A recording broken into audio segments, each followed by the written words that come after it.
Yuza Minakuchi. Summary of previous events. Yuza heads out with Azami to go diving before he suddenly mentions something he must do. Before returning to the island, the pair go to a certain location at sea. Okay, I guess we'll see some more background on what happened here with Yuza.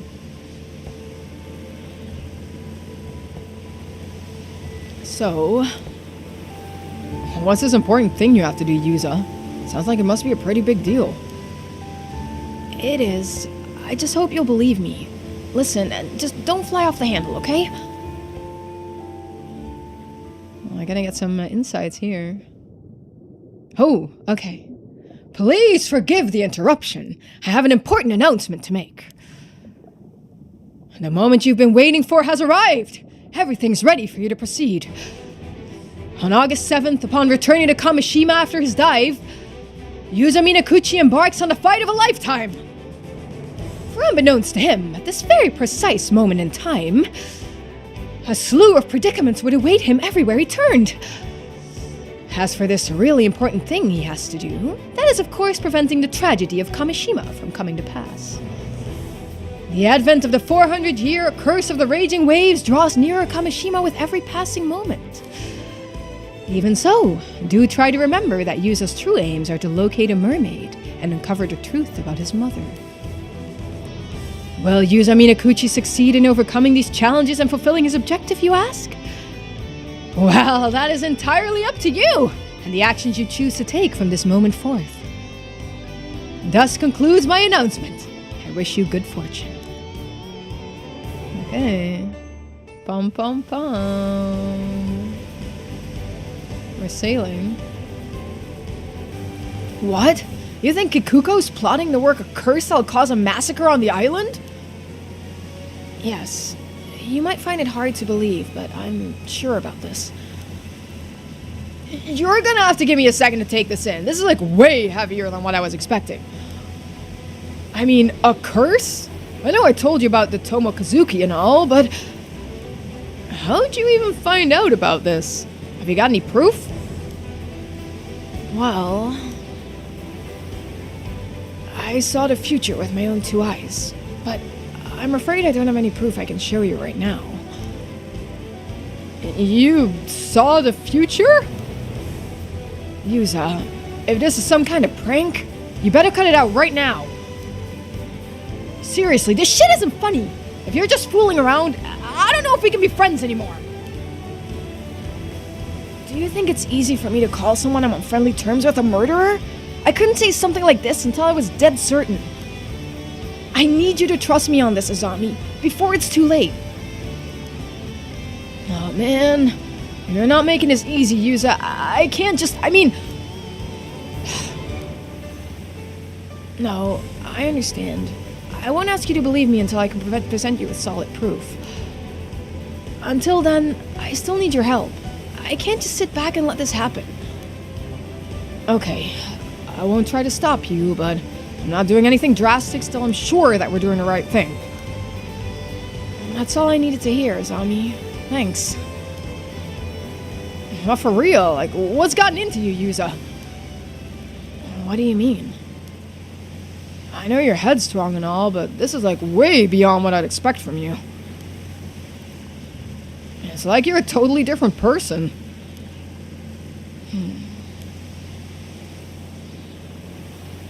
Come on, you're exaggerating. I'm the same old Yuza I've always been. The same old Yuza, let's see. You've seen the future. Oh, it's Kikuko. Huh? What are you two doing here? And what's with that getup, Yuza? Don't tell me you've been diving. Kikuko, do you have a minute? I heard you were heading out to the northern shore to fish in the bay today, so I came out to find you. Where'd you hear that? I only just decided that this morning. I didn't even tell anyone. Kikuko, you murderous twat! Well, what's all this about? If you just want to talk, it can wait until after I'm done fishing. Oh, do I have to give her proof? I think I have to give her proof. You know how to boat, don't you, right? We're on the northern side of Kamishima. Not many people come here to fish. Okay, we checked our surroundings. I can tell Azami's trying to believe in me. That's a good start, at least. Yuzo, are you sure about this? Just so we're clear, I'm leaving this talking to you. Don't worry, I know what I'm doing. Okay, so how do we... Do we, like, toss an item at Kikuko? Kikuko is looking at us suspiciously. But I guess that's to be expected. We surprised her here alone, after all. So can I talk now? Do I have to toss her an item? Sometimes you have to think first, so maybe I have to think first. Right. This is where it all begins. This is my chance. I have to find a way to change the future.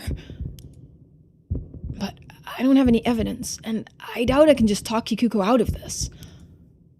You don't do something like that on a whim. Whatever our motives are, they must be pretty powerful. Even if I somehow manage to get her curse stone, there's still the risk that whatever destructive impulse has a hold of her would drive her to make the tragedy happen some other way. And that's why my best bet of containing the situation is to just try and distract her. Okay, we're gonna distract her. Let's change, let's throw a rock at her or something. Like in a safari zone. I'm going to change the future. One step at a time. And there's no rush. After all, since we came here instead of heading back to the port, things are already different. Well, that's true. Her office work days. So, Kikuko, when you left the island, you did some kind of office work, right? Huh? That's true and all, but why are you asking? I was, just wondering if you might have preferred your life back then. I mean, you must have had more opportunities to meet people and, like, go on dates and all that. Stop right there, as if I don't hear enough of that as it is. What's it got to do with you anyway? Sorry, I didn't mean to pry. I was just wondering if you still kept in contact with anyone. Sure, a few people. Just a few. Would you say any of them had a big influence on you? Huh? Seriously, what's all this about?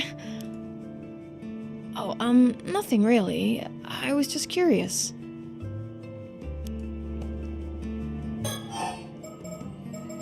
Yeah, let's ask more about diving.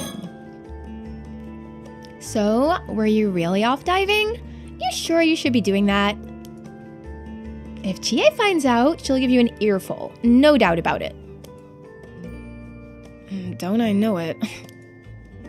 Seems everyone thinks I bring this island bad luck just by being here. Yuzo. Well, sure.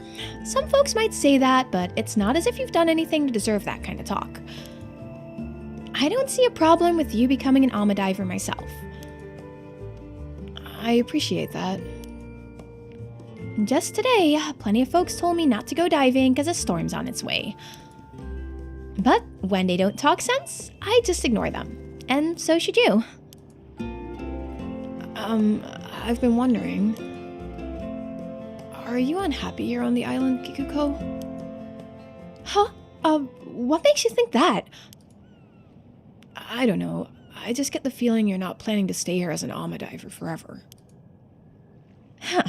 You normally played a fool, but turns out you're pretty sharp, Yuza.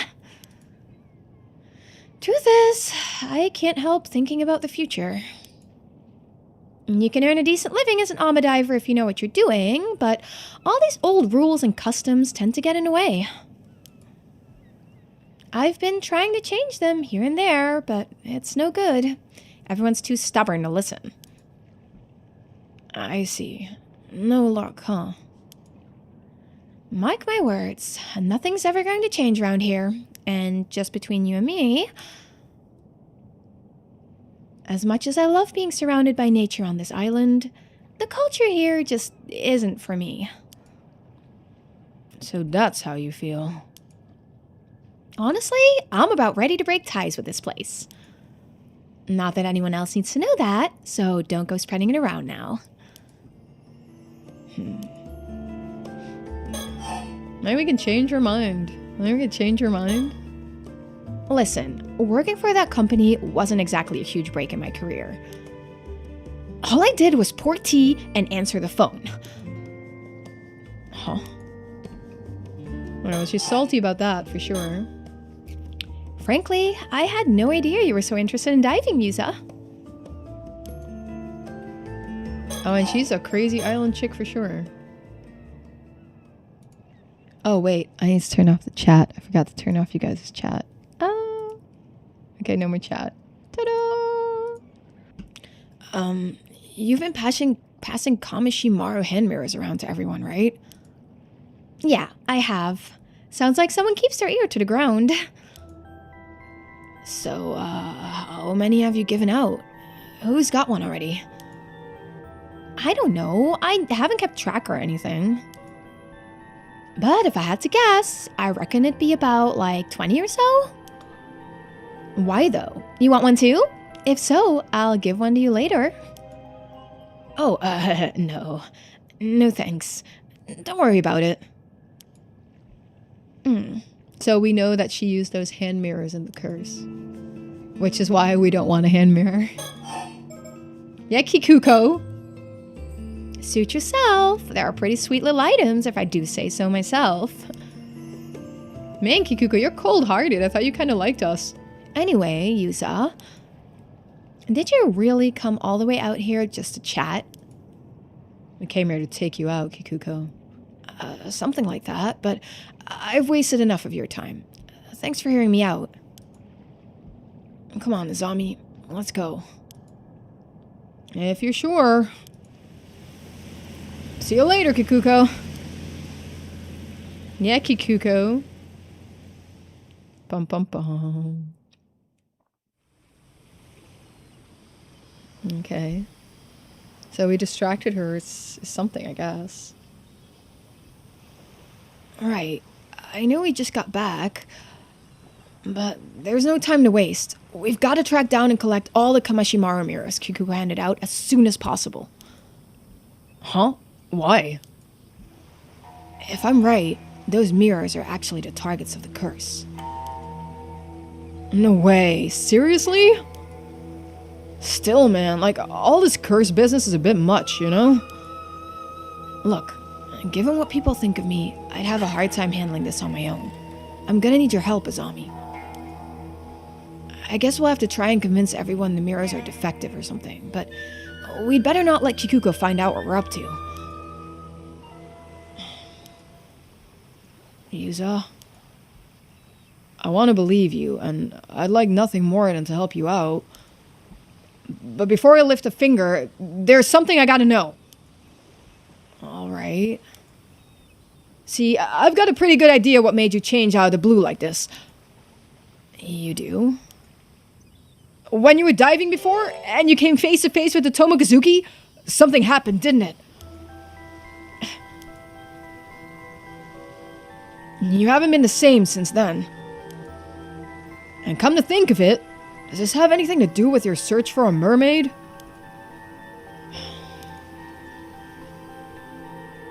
You're right. I should have told you the full story to begin with. I've been in such a rush, I got ahead of myself. You're right. Something did happen to me. And I'll tell you all about it right now if you want to hear. I'm all ears. First of all, tracking down a mermaid is still my end goal. That hasn't changed. At least something's still the same. But what I'm trying to do right now started when I found out about the danger Kamishima's in. And realized I had to do something to prevent it. You with me so far? Sure. If I knew the island was in danger, I'd want to protect it too. But how'd you find out about that anyway? Earlier you said you saw the future? When did that happen? It was when I encountered the Tomokazuki. And the moment our hands touched, everything went dark. And then, the future unfolded before me. Huh? So it was kind of like a vision from the Tomokazuki? Like a warning? That's exactly what it felt like. A stream of images filled my mind all at once, together with a rush of understanding. It's like they were imprinted into my memory. I don't know how it works. But I believe what I saw. I know what's going to happen here on Kamishima if I don't do something to change it right now. So that's what started all this, huh? Yuza, did you know there was a Tomokazuki there? Is that why you picked that spot to dive? No, it's like I told you. I was hoping to find a clue there, since that's a spot where I encountered a mermaid once before. I never would have dreamed I'd end up seeing a vision of a tragedy like that. For all I know, this might have nothing to do with mermaids at all. But now that I know about it, I can't just forget it, can I? Of course not, and now that I know the full story, you can count on my help too. So, seeing as Kikuko's the culprit, I'm guessing we need to collect those hand mirrors to save everyone. Yeah, but she's not the only threat. There's more to this. More? There are actually 2 calamities on the horizon for Kamishima today. 2? You gotta be kidding me. And the first is the massacre called by Kikuko's curse. And the second is the curse of the raging waves, which has been brewing up a violent storm for the last 400 years. It's going to hit the island tonight. Huh? Now you've lost me again. I can't keep up with that. For starters, why is all this happening on the same day? I don't know. I get the feeling it's just an unfortunate coincidence. And there would have been nothing we could do about it either, but since I've been forewarned, I have a chance to prevent it. I'll explain the rest on my way. There's no time to lose. We have to track down every last one of those mirrors. Okay, on our way. Oh, see, so we got multiple branches here, too. Let's go to possessions first. Ine of Barnum. So you see right now, we have, so this is Yuza's, where we don't have anything else unlocked for now. You see we're gonna get something unlocked here, but we probably get it through these 2. So we're going to go into these 2 first. Ine of Barnum. Summary of previous events. After arriving in Kamishima, Avi and Searchy continue to ask around about mermaids, but this garners suspicion and they find themselves unable to gain any information. And back to Arnav.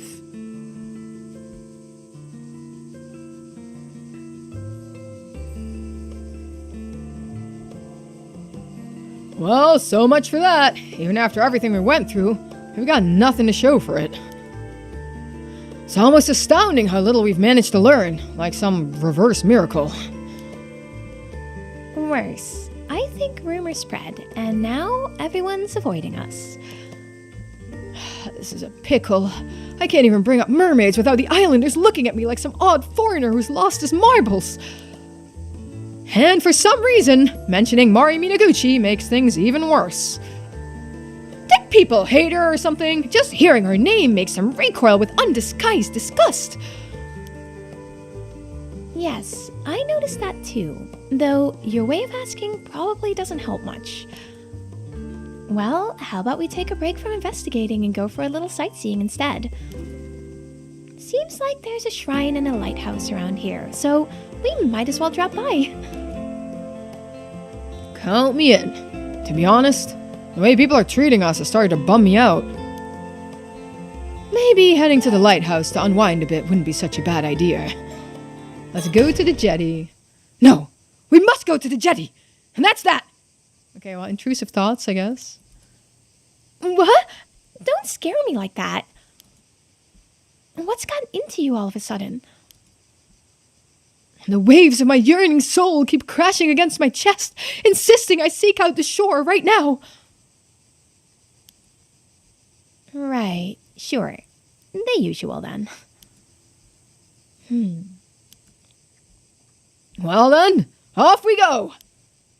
Okay, well, let's go with Avi. To the jetty. Have to go to the jetty. Is he possessed? Or what?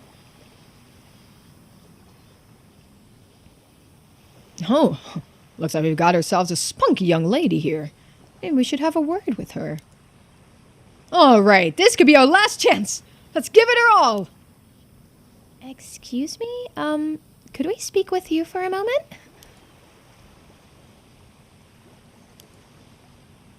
Searchy, no. There's no way she'll want to talk to us if we're that forward.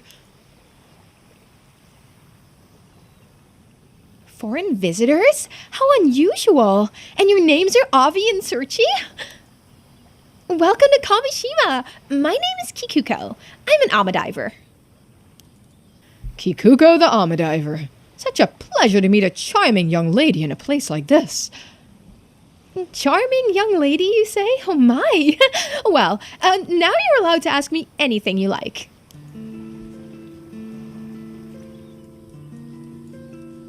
I got more surroundings. Haven't found too many of the bird stickers, have I? No bird sticker here either. This jetty was built to break the waves, so fishing boats can come in and safely unload their catch. Then I suppose jet planes have nothing to do with it, huh? No. Not at all. The structure over there in the distance is called a breakwater, built to keep the waves out. Seems like it's also a popular fishing spot.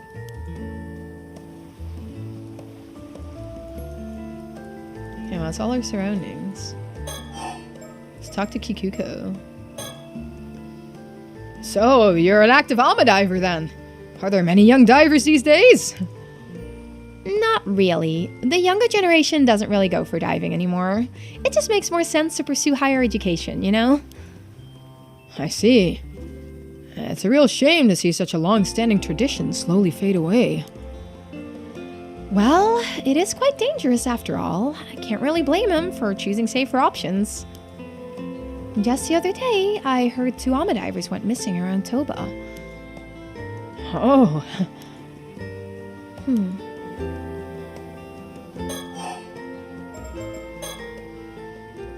Speaking of Amadivers...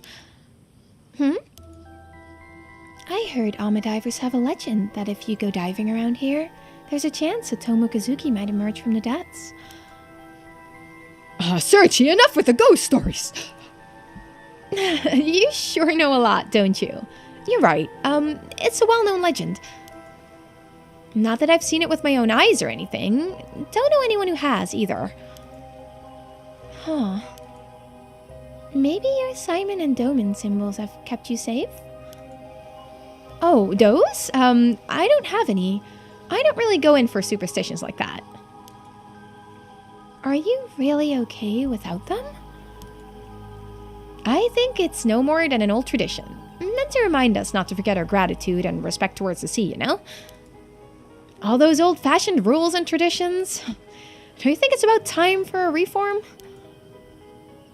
But isn't freediving close to a Shinto ritual in spirit? Isn't showing reverence and offerings to the sea god crucial? Oh, you're pretty devout for a foreigner. I'm impressed. But you know, I believe it's exactly because of tedious customs like that one that young people are losing interest in diving. We should keep up with the times. Otherwise, there's no way this tradition will survive. Well now, that's very level-headed thinking. Maybe it's because I'm part of the so-called new generation. Some people don't like my attitude, but, you know, I get the job done. Kikuko. Let's talk more about mermaids. And this may be a bit out of nowhere, but you don't happen to know anything about mermaids, do you? Huh, mermaids? Oh, so you do know something? When you say mermaids, you mean mermaids, right? Like the mythical creatures? Precisely. The very same. A rumor has it that this island houses some kind of secret connection to mermaids, but haven't been able to ascertain whether it's true or not. So tell me, any mermaid secrets about? Are you saying you really came all the way out here to look for mermaids? More or less. So any information you may have would be a huge help. Sorry, I don't really have anything for you, but I do happen to be a little interested in mermaids myself. Fantastic! Another fan entranced by the mysterious. They say that eating the flesh of a mermaid will grant you immortality, right? That's right. Could you perhaps be interested in immortality as well? Oh, match made in heaven. I guess so. Not for myself, though. Oh, well, how does she want immortality for? Some of the young divers go to high school on the mainland and then work as alma divers when they return home. Oh, I guess there's also that guy who just started working as an alma here. I saw him earlier. I didn't realize men could become alma divers too. Why are men not supposed to become alma divers? It's not like it's forbidden. It is pretty rare, though. This is the first time I've ever seen it happen. Interesting. Okay, well that's it for alma divers. So, you mentioned that this island has some sort of connection to mermaids? More than just a little interested, are you? Well, in fact, right here in Issei Bay, there used to be... Wow, so mermaids used to live in this Taishima place? So you think there may still be some clues here in Kamishima that will lead you to the mermaids in Ryukyu? Nail on the head and right on the button. Unfortunately, I can't say that I've heard any mermaid stories on this island before. Pity. Oh, right, actually, there's someone we're looking for on this island. Do you mind if we ask you about him? Sure. Who is it? A woman named Mari Minakuchi. Oh, See? That's exactly how everyone else around here has been reacting when we ask about her. No, it's just, I'm sorry. But that woman died in an accident at sea like 5 years ago. Ah, yes. We are well aware that she's passed away. Huh? Then why do you ask? Did she leave anything behind? Or was there perhaps someone who was close to her? Anything like that? Sorry, I've got no idea. Nobody on this island really knew her. Although, her son has just returned to the island. Actually, the guy I was talking about earlier, the new alma diver, that's her son. Her son, you say? Now it's getting interesting. We'd certainly like to meet him. Do you know where he is? Sorry, no idea, but he's gotta be somewhere around the island. His name's Yuza Minakuchi. I'll give her his home address. You might find him there. Wow, thank you. This is invaluable information. By the way, you wouldn't happen to know why everyone is frantically dodging our questions about Mari Minakuchi, would you? Was she such a terrible person? It's something people don't really like to talk about. She didn't fit in much with the other islanders, so no one knew much about her either. Why are you so interested in her anyway? Well, this is kind of a secret, but it seems that Mari Minakuchi had some sort of connection to the mermaids. Huh? You don't say. I see, so that's why. Oh, did you remember something? Not really. It's just that I always thought she was a little off. Almost as though she wasn't actually human. Is that it? More Mari Minakuchi. So you're saying Mari might not have been human after all, that she was actually a mermaid? No way. I was just joking. She was kind of weird, sure, but a mermaid? That's a bit far-fetched, don't you think? Right. Okay, well, that's it. She's the most approachable of all the people we've talked to by far. Maybe this time we'll actually learn something. It's a little sad to be this happy just because someone finally agreed to talk to us. I wonder who's to blame for that. What? You're saying it's my fault? Oh, same thing. Who would have thought? Seems like just bluntly calling out to her was the best approach after all. And the image of a polite and reserved Japan I've been holding onto for so long is starting to falter. Okay, well I think that's it. I mean, we could look at Kikuko. Looks like we've made a solid first impression. She seemed genuinely excited to talk to us.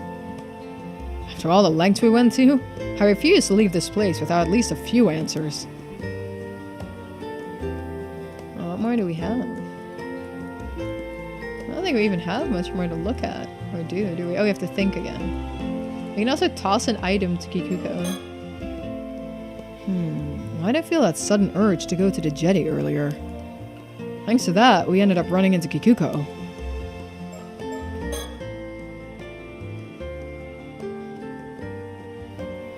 Business card. A curse stone bearing the curse of the forsaken fish. Should I really be carrying this around? Mr. Ikoma's business card. Figured I might be able to use it later, so I held on to it. The Tamata Baku. Sacred treasure of the mermaids. Haven't had the courage to open it yet. Okay, I gotta think more, I guess. Come to think of it, I completely forgot about the still-tied mirror that Ikoma told us to look for. Guess I'll just try my luck and ask. Oh, right, I just remembered. There's a particular mirror on this island that we're looking for. You happen to know anything about that? A mirror, you say? Well, well, you've come to the right woman. Oh, you know it? Luck's finally on our side. Could it be that you're talking about this? Ta-da! Goodness, that's the cutest mirror I've ever seen. This is the famous Kamishima souvenir, the Kamashimaru hand mirror. I had no idea it'd become so famous. No way. Would this be the still-tied mirror? Definitely not. Right. Oh, this isn't the one you're after? Well, since you seem to have taken a liking to it, I'd still love to let you have it. Consider it a memento of our meeting today. You're gonna murder us. Really? Lucky me! Okay, do we want Avi to die or not? We probably don't want Avi to die. I don't think that's right, is it? We probably should decline and not take the mirror. Let's decline so he doesn't die.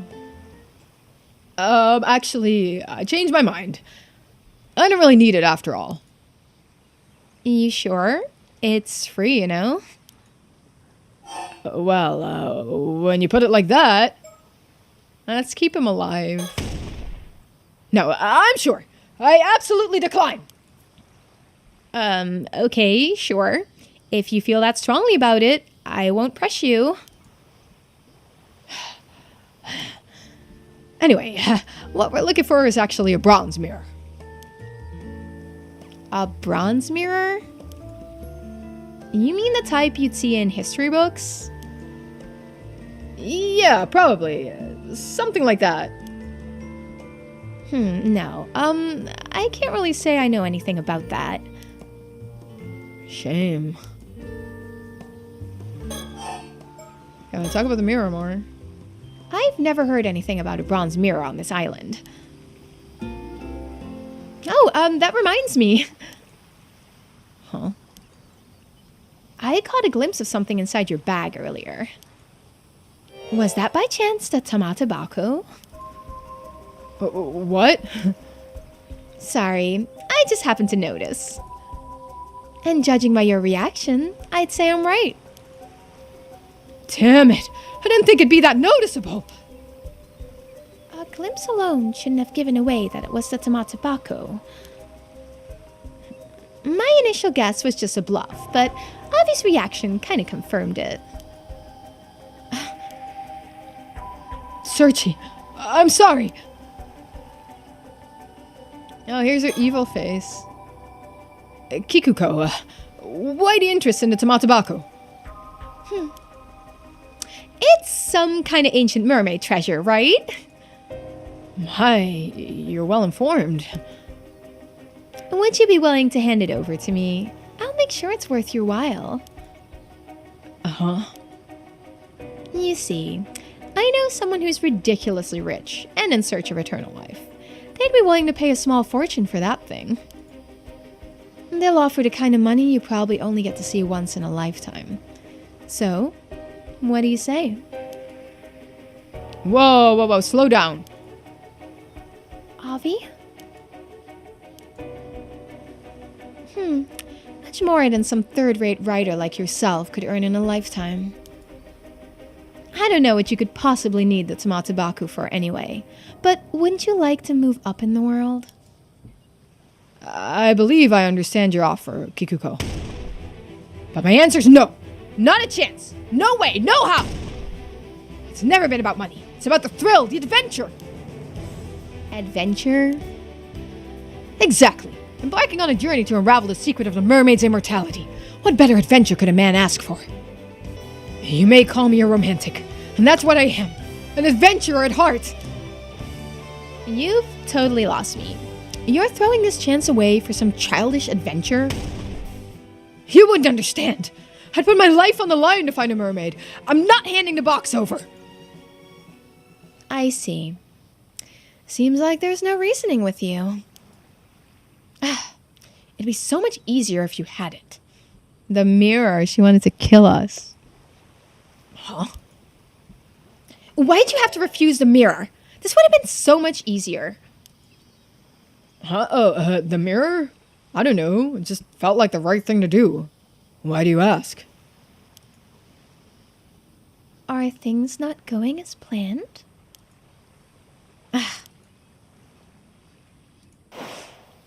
Oh shit, now I clicked the button. I'm not sure what's going on, but I feel like we might have just narrowly escaped danger. Sounds like if we had that mirror on us, she would have been able to steal the Tamatabaco. I'd like to get more information out of her, but it seems as though she's plotting something. Look at the evil face! I love how she got her evil face going. So, why don't you enlighten us? Who told you about the Tamatabaco? Who knows? Think you'll get it out of me with that attitude? She still hasn't given up on Tamatabaco. Can we kill her? Maybe we can kill her. Okay, this is still the same. Avi, focus. I need you to listen to me, but without taking your eyes off Kikuko. Huh? Oh, got it. I'm pretty sure she has a curse stone. What? Huh? What's this all about? I couldn't tell right away because it was masked by the heavy veil of cursed energy that's all over this island, but on closer inspection, the curse stone's aura is impossible to conceal. Huh? Sorry, I don't know what you guys are talking about. What if the condition to activate her curse was holding on to one of those mirrors? Then we can relax, right? The condition isn't met. Well, only if the mirror was all there is to it. As long as we don't know for sure what the conditions are, we need to stay on high alert. There's no doubt about it. Kikuko wants to take the Tamatabaco from us. Okay, this is still the same. Oh, no, it's about the mermaid flesh. If she has any other information about mermaids, we need it. Kikuko. So what if we turn around? Is she gonna, like, slip it in her pocket and kill us? She might, right? So, why don't you enlighten her? This is the same still with the Tamatabaco. So we still have to talk about the curse stone. Hey, Kikuko. I'm gonna let you in on a little secret. Yeah? Ta-da! What are the odds, right? Turns out we both got curse stones. This one's called the Curse of the Forsaken Fish. When its conditions are met, it transforms you into a fish and kills you. Pretty messed up, huh? What? Avi, are you sure? You were planning to use your curse stone on us to steal the Tamatabaku, weren't you? But your curse stone requires us to have one of those hand mirrors, am I right? On the other hand, I can use my curse on you whenever I so please. You're bluffing. Your curse stone must have a condition too. Yeah, and who's to say it hasn't already been met? Now, cease your scheming and tell us what you know! You're still evil-eyed. So you gonna tell us about the Tamatabaku now? Well, she's still not telling us about the Tamatabaku. I guess we gotta threaten her more. Do you really have the resolve to kill someone with a curse? Look at how she does the little doe eyes. Well, I'm not exactly keen on it, but I am prepared to defend my life if necessary. Really? I wasn't expecting that from such a kind gentleman. You look like you wouldn't hurt a fly. Indeed, my heart is pure. But trust me, I'm quite capable. Experience has hardened my resolve. Oh, you're saying you've actually used it before? At this point, what difference does one more death to the tally make? My hands are already stained. Damn, so you're a proper criminal? Maybe I should report you to the cops. Be my guest. I wonder which is faster, my curse or your phone call. What about your lady friend? Well, are you okay with all of this? I'm afraid there's no restraining Avi. I've pretty much given up on him at this point. So, it would be great if you could just give up and hand over your curse stone. What the fuck is this? You guys are absolutely insane. Oh, come on now. I think we can agree that we both have our issues. Good, we're at a stalemate. Now I can try to extract some information out of her. Good job, Searchy. Making her believe I've lost it. Very convincing. Maybe you have, yeah, right? Actually, maybe a little too convincing. Does she really think I'm that crazy? Whatever. I've got more important things to focus on right now.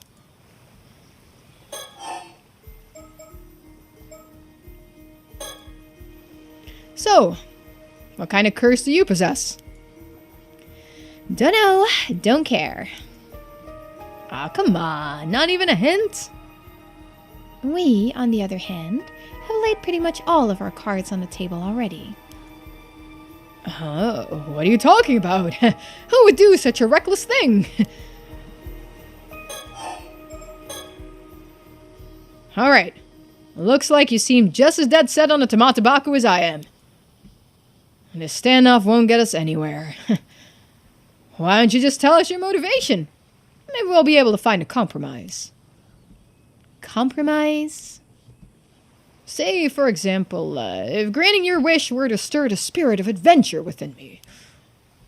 I cannot hand over the Tamatabaku, but perhaps I'd be willing to let you borrow its power of immortality. I've got no romantic tale for you. I told you, I just want to get that rich person what he's looking for, so he can see how important I am to him. And that's all there is to it. How important, you say? How is that? Because I'm his illegitimate child. Oof. Oh, her too? Okay. There's another character that's also the illegitimate child of likely the same rich person. Just to give you guys the background, in case you missed that. But he simply refuses to admit it. Whatever I do, he won't even acknowledge my existence. I mean, just look at me. I must be a disgrace in his eyes. But a woman like me shouldn't be wasting her life away on some backwater island like this. I was born of noble blood. I wasn't meant to rot in this miserable place. Yet he cast me aside and refuses to even acknowledge my existence. It's humiliating. So your father's some rich man. Yeah. There's hardly anyone in Iseshima who doesn't know the name Yoshiatsu Yamashina.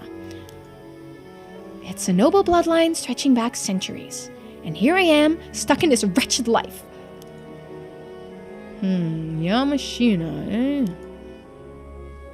I've done everything in my power to earn his recognition. I gave it my all to make it in the big city. And for what?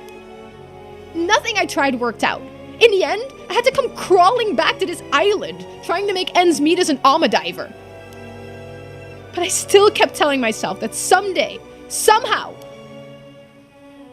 I see. So you figured that since Yamashina is seeking immortality, you could leverage the box to get what you want at the same time. Yeah. I used to work at this small company. The young CEO of the place is basically Yamashina's protege. I guess he felt sorry for me, so he let it slip that Yamashina was after immortality. Interesting. And was he the one who told you about the curse stone and the Tamatabako as well? Yeah. Since even Yamashina doesn't know about this, he suggested I use it to my advantage and take the credit. He gave me the curse stone and told me to use it wisely. Originally, I'd planned on offering something different to Yamashina, but now that I've got a chance for the Tamatabako, that's my best option. Oh, how intriguing. So you wanted to trade the Tamatabako for Yamashina's recognition? That's right. See? I knew we were never going to find a compromise. True. It's a compelling story, but it's missing a certain adventurous allure. That company president you mentioned, how come he knew about the Tamatabako and the curse stone? Just who exactly is he? I was wondering the same thing. Of course you were. He's an incredible person, after all. Mr. Kipe Ikoma is an amazing man. It's thanks to him I got a chance to make my dream come true. Get rid of the business card! Get rid of the business card! Oh! Did you just say Ikoma? Huh? Uh-oh. Toss it. Toss it. No. Throw it away.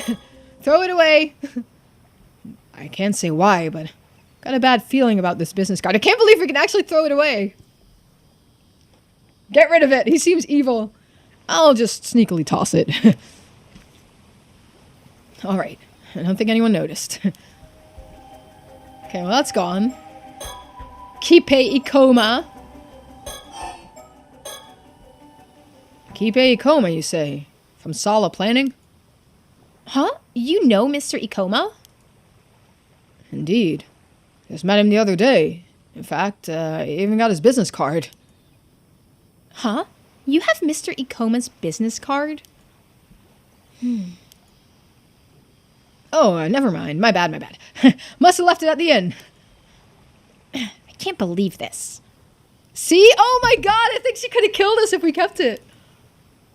Huh? I think she could have killed it if we kept it. Searchy. What is it? I figured it out. The condition. Really? What is it? It was hidden on the hand mirror all along. Oh, it's the symbol! What a rat! See that symbol over there? I just couldn't shake the feeling I'd seen it before. And sure enough, Ikoma's business card had the same symbol on it. Oh, you're right. This mirror is suspicious, and a business card with the same symbol as that suspicious hand mirror is equally suspicious. Simple as that. So that's why you threw the card away earlier. Oh, you noticed? Either way, seeing Kikuko's reaction to hearing we had one of his business cards told me everything I needed to know. Oh my god, she would have killed us? Enough with the whispering already.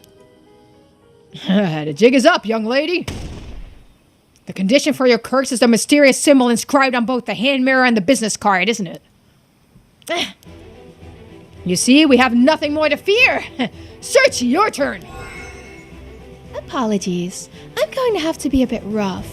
You may experience after effects. Ah! Ah! Bye, Kikuko.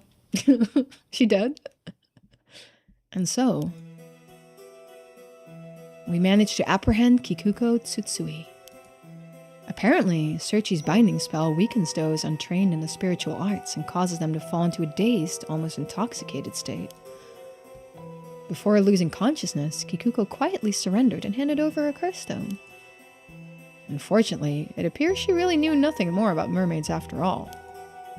She didn't have any idea how Ikuma came into possession of a curse stone either. To ensure she couldn't interfere any further, we restrained her at her home and made sure she would remain asleep for the time being. Right? Bye, Kikuko. Much later that very night, we learned that Kikuko had planned to massacre the island's residents. What a nice girl, using the hand mirrors she distributed. By sheer coincidence, our actions had also prevented a mass slaughter.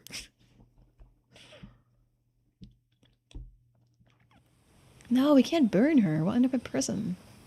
So, what about the curse stone? What's it like? Yeah, about that. A bronze mirror? That's right. A palm-sized bronze hand mirror. Wait, don't tell me the still-tied mirror was actually a curse stone all along? The curse stone's resentful memory doesn't seem to indicate anything like that. So this curse stone had a resentful memory too, eh? What'd you learn? There's so much information. It's hard to make sense of it. Here, take a look for yourself. Don't just toss it like that. It's a curse stone, not a baseball. So, you're not gonna look? Of course I am. Okay, well, let's see what we get here. Let's see. Whoa. So this is the real deal? A mermaid. There's a mermaid on it. Open the updates page. So what new stuff do we get on Tyranno?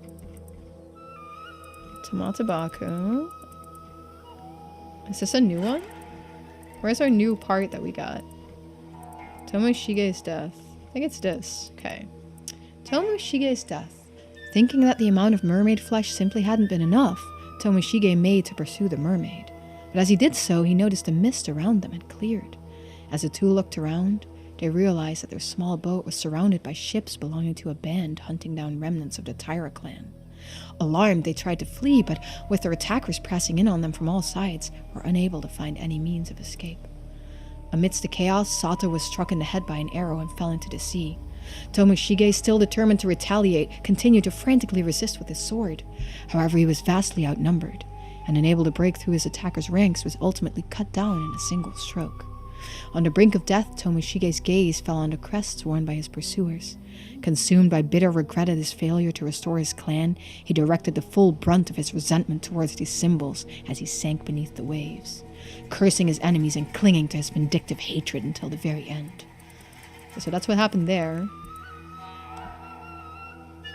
Oh, this is interesting too. So we got this one at some point on why he didn't eat it and become immortal himself. So this is how Sato became immortal.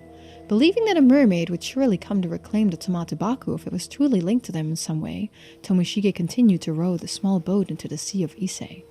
At the time, he was clad from head to toe in the armor of a warrior, and had with him the famed sword Nukamaru, an heirloom he had seized from his father Yorimori, whom he had scorned as a disgrace to their clan. Sato, meanwhile, wore only a light kimono. After they had rowed for a while, a sudden mist descended over the sea around them, obscuring their surroundings.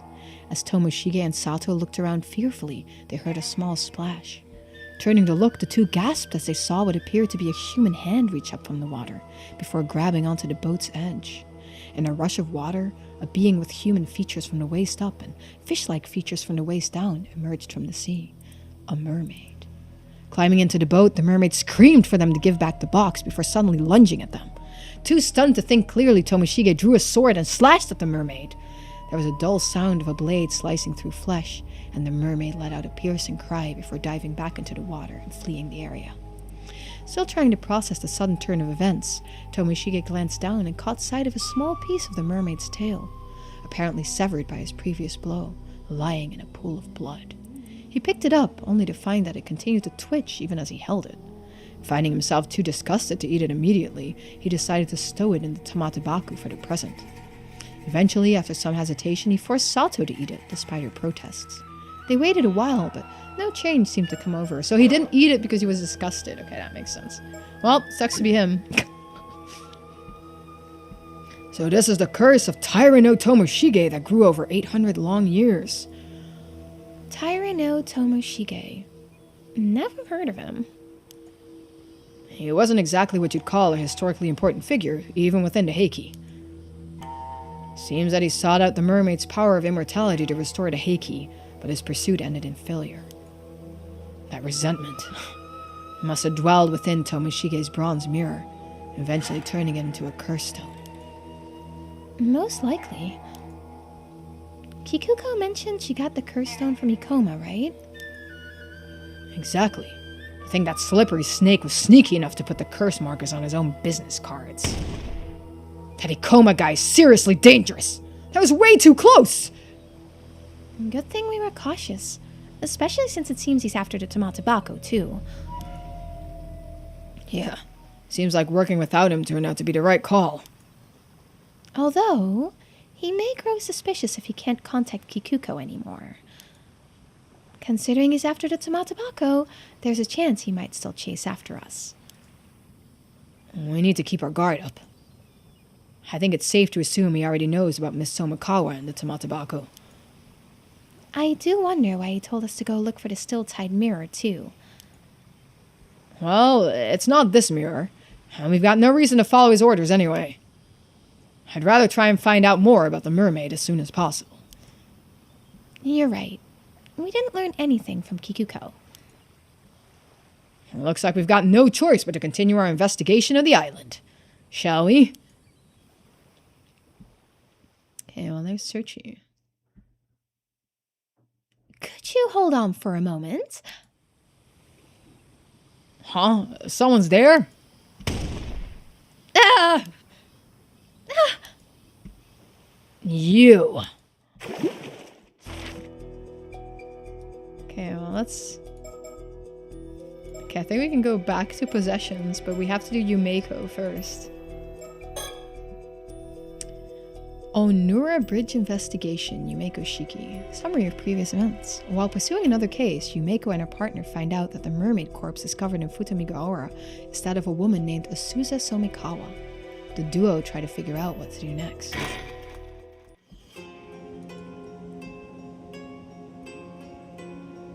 So we're gonna probably have to go back to Avi's later. Vision ability on. So she can see people that have immortality with her creepy vision ability. Now then, as much as I'd like to relax and enjoy our surroundings, shall we take this chance to review the current situation and talk about our next move? A sound idea, yes. First, Detective Ide contacted us this morning, informing us that a mermaid corpse had washed up on Futamigaora. However, when we went to investigate, we discovered that the corpse was in fact that of Miss Somikawa, whose whereabouts we were looking into. She transformed into a fish by a curse. Quite the troublesome development. She was shaping up to be a key figure in a number of incidents. With that in mind, the most likely culprits are the two foreigners we ran into the day before yesterday in Ijika. Yes, one of them was seen taking Miss Somikawa out to sea by boat. I regret not doing more to pursue them at the time. It's possible we could have saved her if we had. I'm sorry. That was poor judgment on my part. Then the other half of the pair was a young exorcist with ties to paranormal affairs. I believe her name was Searchy, yes? That's also quite worrying. I wonder what she could be up to. If it turns out she's been using curses on ordinary people, we at Paranormal Affairs will probably be held responsible. Though I doubt the Bureau would agree to act as custodian for someone who would behave so recklessly. I'd like to believe some matter of circumstances are at hand, yes. Well, I suppose if anything happens, I can just get the higher-ups to take responsibility. That's what higher-ups are for, aren't they? Being responsible for their subordinates. I think you'll find that's a saying used by superiors as a goal, not by subordinates to shirk responsibility. Despite her abilities, I doubt that girl would be able to use the curse of the Forsaken Fish. Regardless of who wielded it, I think it's safe to say that a curse stone was involved. Agreed. We have 2 people from the same town falling victim to the same curse, after all. I think it's reasonable to assume this was due to overzealous use of a curse stone. Yes, the first victim was Tomiko Suma, who succumbed to the curse 2 days ago. The second was Miss Somikawa from yesterday. And the state they were found in hasn't been publicly disclosed, so they're still being officially treated as missing. Still, a curse stone housing the curse of the Forsaken Fish, eh? Is something wrong? The curse of the Forsaken Fish is one of the curses mermaids can use, you see. For it to have become a curse stone, the mermaid in question must have experienced overwhelming resentment. An example might be if they were killed while bearing a powerful grudge against someone. That sounds like it would be a rare event indeed. Why do I get the feeling there was a mermaid who died like that, though? Who was it? Feels like the name's on the tip of my tongue. Could it be a memory from that time? Although I imagine many of your older memories have faded by now. See, I knew it! I knew she was immortal! She denied it, but I knew she was. I will have to try and remember. What was the name of the mermaid who died while harboring strong feelings of resentment? I have to look this up, guys. Files. Into the files. Enjoy, MP. Enjoy your climbing and your dinner. I hope it's gonna be good. Be careful, be safe. Where is she?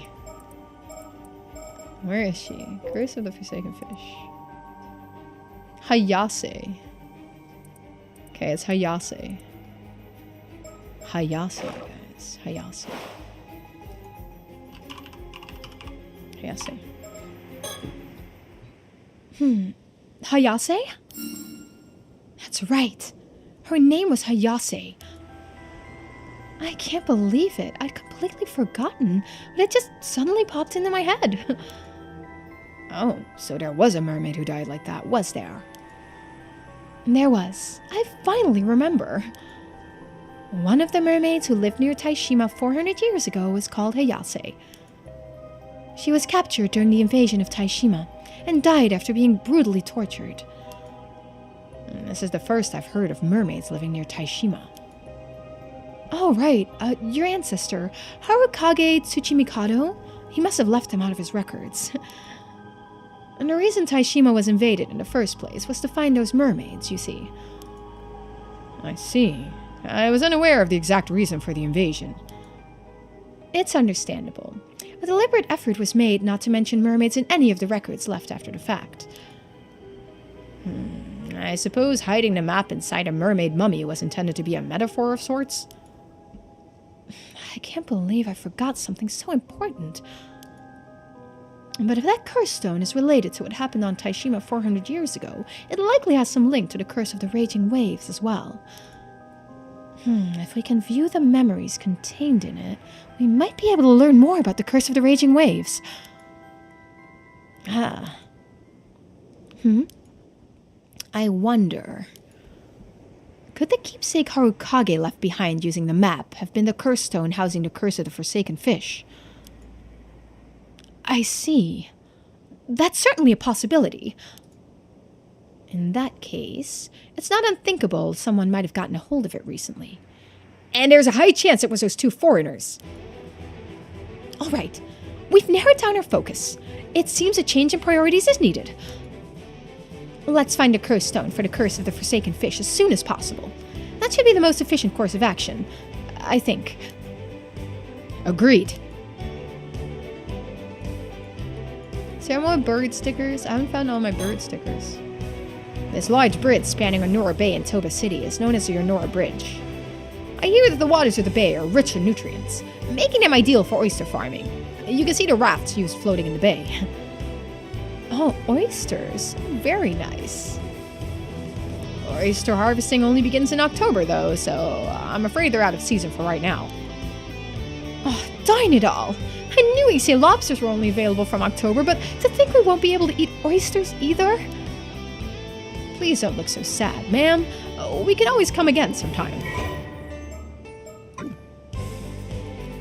I know that oysters are out of season. I like how we have the adventurous music now. Soto gives off the impression of being all business, but he often goes along with any suggestions I make to stop and take in the scenery. And despite appearances, I think he quite enjoys quiet moments like this. It's looking increasingly likely that that par of foreigners has the curse stone. Yes, we did just go to Ijika to see if we could find any leads on where they could have had it. Unfortunately, we weren't able to find anything promising. I wonder where they could have gone. We also still don't know why they approached Miss Somikawa. Could they be after the mermaid's relic? If I'm not mistaken, that girl, Searchy, did mention the relic. Were they looking to take it for themselves? But where would they have headed afterwards? Oh, I love how we have an intrusive thought. Kamishima! That's where they are! What? Kamishima? I thought we decided we weren't going there today. We failed to find any promising leads yesterday, after all. No, something's telling me they went to Kamishima, and I get the feeling this is a hunch I shouldn't ignore. Alright, let's head to the port in Toba City. We'll catch a ferry to Kamishima from there. On our way with our adventure music. Let's see if we can go back to Searchy now. Ooh, okay. But why is this yellow? Surviving Kamishima, I mean Searchy is okay. Okay, I think we do this first and then that. Obsession and possessions. Ooh, my. What do we do first? Obsession or possessions?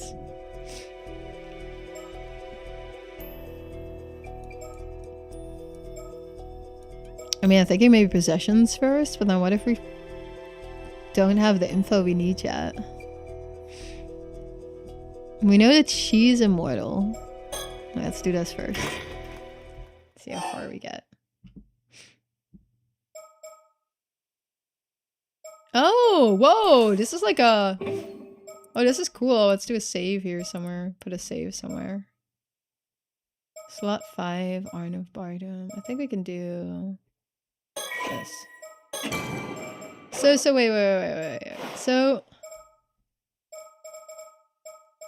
This is interesting. Start from Kikuko's attack.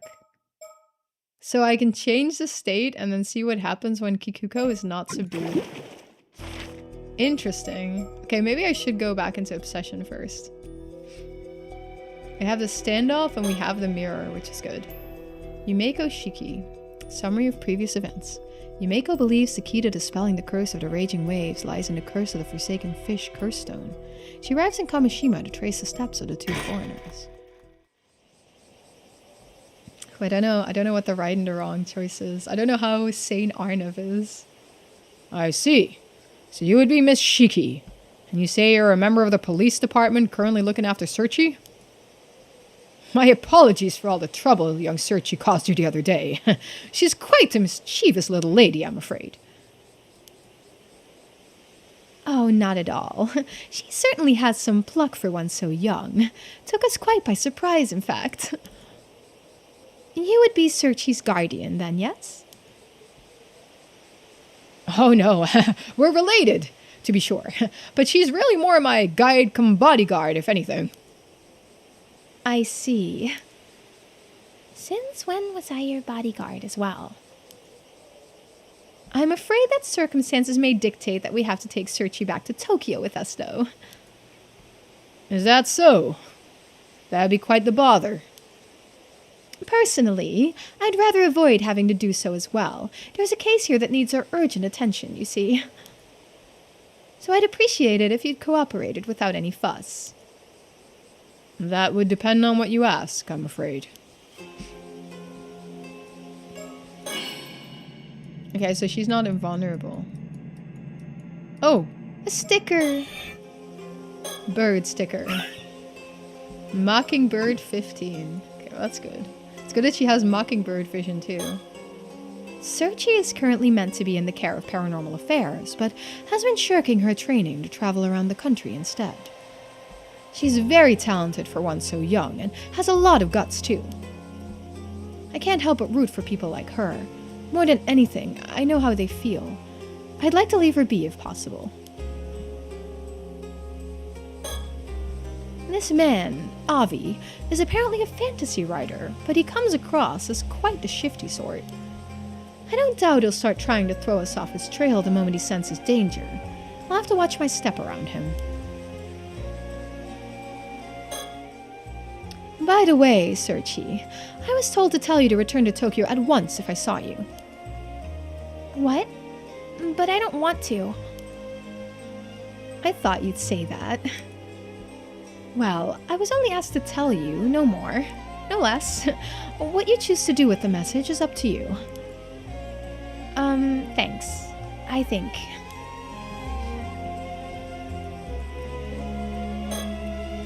Soto is keeping a close eye on Avi and Searchy for me. It's thanks to his clear understanding of our respective roles that I can focus fully on the conversation at hand.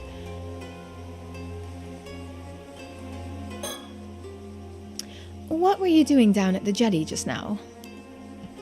Oh, so you didn't see anything that happened before that then? Would it be inconvenient for you if we had? Nonsense! My hands are as clean as my conscience. Not a spot in sight, I assure you.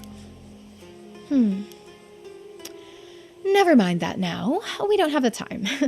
There are several things we want to ask you. Oh, and what would those be? First, I think we should talk about the incident this morning. Miss Somikawa was discovered washed up on the Futimigaora coast as a corpse, with half her body having been turned into a fish. Well, I'll be... To think she would mean such a fate. I'm truly sorry to hear that. This wouldn't be your doing, would it? We have eyewitness reports that you were seen 2 days ago headed out to sea with Miss Somikawa by boat. We did indeed head out into the bay for a little chat, but turning her into a fish? Not in a million years. What did you discuss with Miss Somikawa then? Why, what else? Mermaids, of course. Mermaids? Indeed. Searchy and I are here in Iseshima on a grand adventure to find mermaids. And we just happened to find out that Miss Somikawa was a member of a clan with a strong relation to them. Of course she would catch her interest. I see. So you knew that Miss Somikawa was a descendant of the sole survivor of Taishima. Oh, so you knew that too? I suppose I should expect nothing less of a member of the Paranormal Affairs Bureau. You wouldn't happen to know anything about the mermaids of Taishima as well, would you? Maybe I do. Maybe I don't. Did you learn what you wanted from Miss Somikawa then? Oh, yes. We got quite the haul of lucrative information from her. The knowledge that one of the Taishima mermaids lived hidden in the depths of Ise Bay until a scant few months ago, for once. What? Oh, that caught your interest, did it? I see. She must have been able to go back to Ryugu when the seal broke 3 months ago. So you even know about Ryugu? You seem quite well versed in these matters, Miss Shiki. Maybe just a bit. So, now that you know there are no longer any mermaids to be found here, have you given up looking for them? Hardly. There should be one more mermaid out there somewhere. We're here today to see if we can't glean some hint as to where her whereabouts are, in fact. I see. If you want to know what happened, ask Avi. I will. Thank you. Do you know what Miss Somikawa did after you finished your talk? No, why would I? We parted ways immediately after we got back to shore. I haven't the foggiest what happened to her after that. Where did you learn that Miss Somikawa had a link to mermaids? I'm very sorry, but it's against my policy to reveal the identity of my informants. Is that so? Do you know what Miss Somikawa did after you finished your talk? That's still the same. About the curse stone. You currently have the curse stone housing the curse of the forsaken fish, don't you? Oh, was that a curse stone? I'm afraid I haven't the foggiest what you're on about. This is far more trouble than it's worth. I'll just ask Sodo to take a look. Sodo, what do you make of these two? I can sense an ominous spiritual energy lingering around them. It's all but certain that they have curse stones. I see. We don't have time to play games, then. It seems like a direct approach will be best here. Wait, you mean both of them have curse stones? Yes, both of them.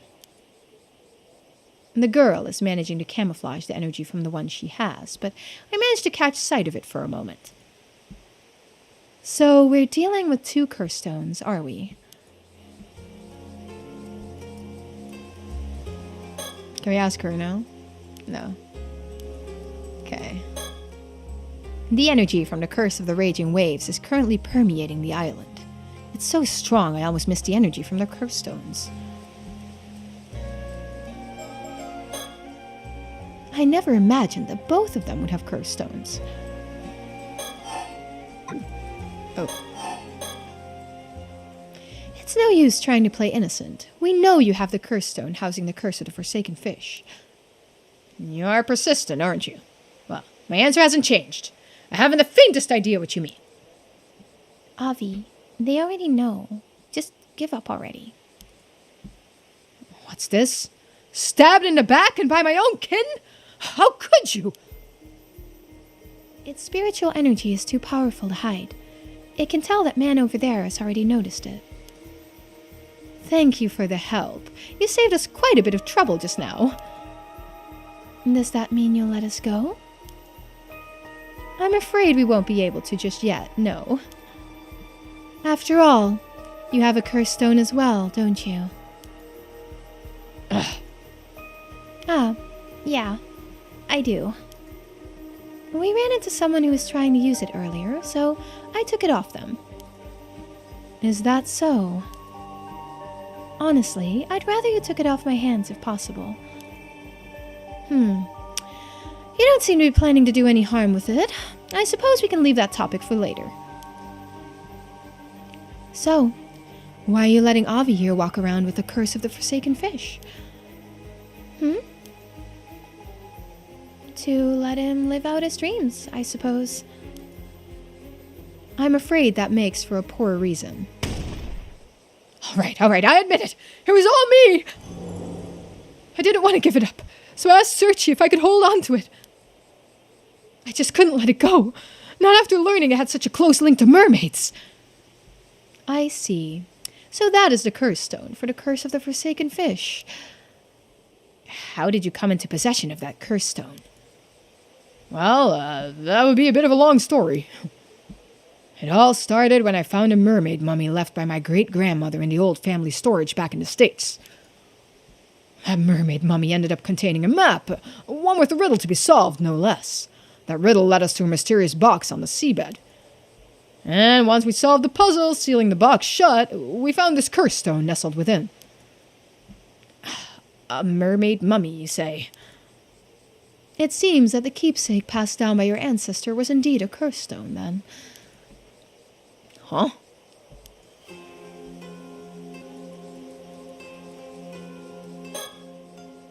So they found a map hidden within the mermaid mummy and followed it to find a strange box on the seabed.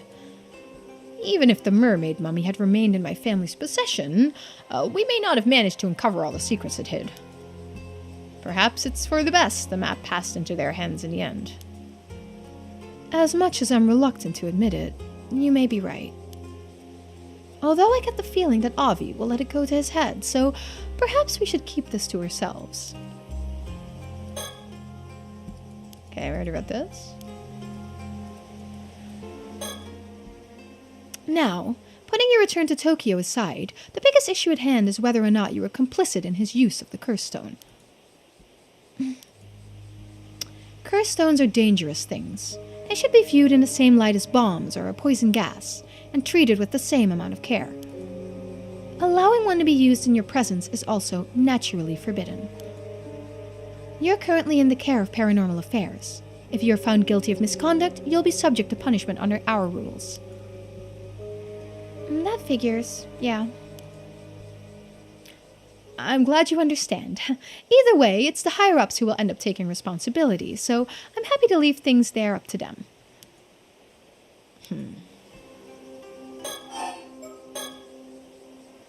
By the by, I thought I heard you say something about the Onmyoji who sealed away this curse stone just now. Am I correct in thinking that they were the ancestors of this young man here? That's right.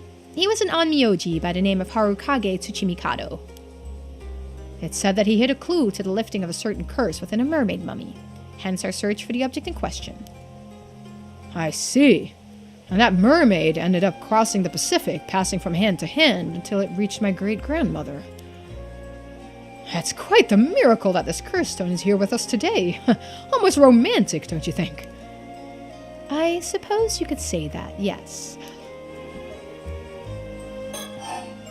More about curse stones. Okay, we already read that. Still the same. What about Somikawa? There is no doubt that Miss Somikawa was transfigured into a fish by the curse of the Forsaken Fish. And it's looking extremely likely that you have the curse stone that would make that possible. No more excuses. Tell us what really happened.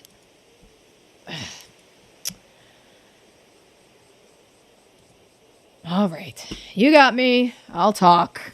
No, don't blame me if the tale ends up being too incredible for your ears.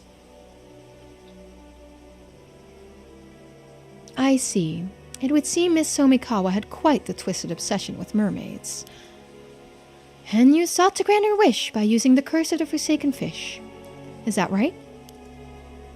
Correct. I know exactly how it feels, you see. The burning desire to see your dreams realized. And the overwhelming despair upon learning that they can never be. The desperate hope to even see the slightest part of your wish fulfilled at the end. Perhaps that's why I couldn't ignore her wish. The wish to meet her end at the hands of a mermaid's curse. Hearing Miss Somikawa's fervent plea and seeing her cast herself into the water like that, I knew this was the ending she wanted for her tale, and so I decided to grant it. An elegy for a woman bound by her lineage and consumed by her obsession. I see. I understand where you're coming from, and I can't say I don't sympathize with your feelings on the matter. The fact that she entered the water on her own accord must also be taken into account. I imagine it would have made rescuing her quite difficult. Oh, then you're willing to give me a pass, are you? I'm afraid that isn't my decision to make. Once we've finished our business on Kamishima, I imagine you'll have to come along with us to the office back in Tokyo. I'll do my best to see if some sort of arrangement can be reached, though. Oh, how kind of you. Good thing I thought to ask. By the way, did you happen to glimpse the resentful memories contained within that curse stone? I did indeed. A veritable deluge of information, and 400-year-old information at that. Was the way to lift the curse of the raging waves included in that information? It certainly was. That's it. That's what we've been looking for. I see. So you're searching for the way to lift some curse or other, eh? That's the long and short of it. Will you let us have that curse stone of yours, then? It's too dangerous to leave unaddressed as it is, so we can't leave it with you either way. But that just feels so unfair, you know. I was the one who found the map and solved the riddle. Why, the curse stone would still be at the bottom of the sea if it wasn't for me. it's hardly been cheap running back and forth like this. I don't know if I could just give you something so important for nothing in return.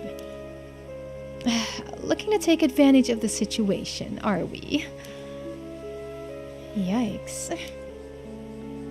Judge me all you want. I'm at the end of my rope here too, you know. So, what is it you're after then? Money? Well, first of all, I'd like you to turn a blind eye to the fact that I used a curse stone. And I'd like you to spill the beans on any knowledge you have on mermaids as well. Turning a blind eye might be a bit much, I'm afraid. All I can promise, there is an attempt to reach some sort of deal. In any case, we don't have time to mess around. I really would appreciate it if you cooperated without any further fuss. If you don't, we may end up having to get a bit rough. Oh, intimidation, is it? But if you think your boorish threats scare me, think again. My trusty bodyguard here will... Sorry, but no. I don't feel well, and we're at a disadvantage here anyway. Oh, over before it even began! A wise decision, young lady. So that's your game, is it? Abusing your authority to seize the property of a defenseless, powerless civilian. State violence! State violence, I say! You do have a curse stone, though. I doubt anyone would object to use of force against an opponent carrying a lethal weapon. What, seriously? This is really the end of the line, then? Well, if it's really just information on mermaids you want, I'm not opposed to telling you that much. Only within the bounds of what I know, though. Would that be acceptable? What? You mean it? Really? Now that's an offer I can't refuse. Consider this deal done and dusted. Ma'am? It's best if we can get things settled without a fuss. Besides, I don't think it should be a problem now.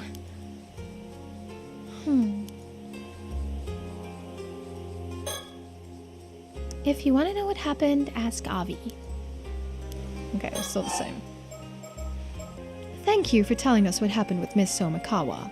As of now, I don't see any reason to doubt your version of events. My thanks. I'll leave the negotiating up to you then. Okay, more curse stones. I'll tell you what you want to know about mermaids, and in exchange, you'll hand over your curse stone. Do we have a deal? We do indeed. So, what is it you want to know about mermaids, then? Though I'd wager you're after the secret of immortality. Immortality? Oh no. All I want is to meet a real live mermaid. 'Tis naught but dreams and adventure that drives me. Really? That's it? Well, even if you had been after immortality, I doubt it would have been possible. What? You mean the legends about mermaids being able to grant immortality are false? They're not. I've encountered my fair share of people who have become immortal that way, after all. There's even a word for these individuals. They're known as 800-year immortals. 800-year immortals, eh? So they do exist. Incredible. What became of the third Taishima mermaid, then? The one known as Nagame? She hasn't returned to Ryugu, has she? She hasn't. Soubei is the only mermaid who returned to Ryugu in the end. Oh, so she is still out there somewhere, roaming the mortal world as we speak. You could say that. But you could also say that she's no longer here. What do you mean? Don't tell me she died.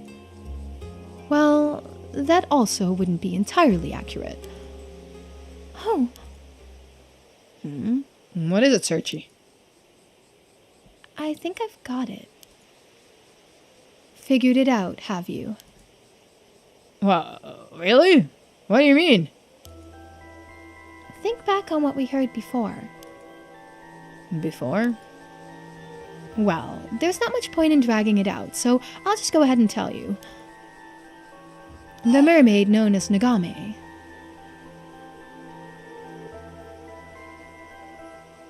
Oh, we gotta go into the files, guys. In the files. Where do we go? 800 Year Immortal. Okay. No. That's not it. Mermaid Mummy. Oh, that's not her. Jao Bikuni. Okay, well, that's not it either. This is Sato's. Do we need to go into Ryugu? Maybe Ryugu. Okay, this is the same still. Curse of Tomoshige. Oh, this is not it. Curse of Sacred Fish. Isn't it? That's Hayase's.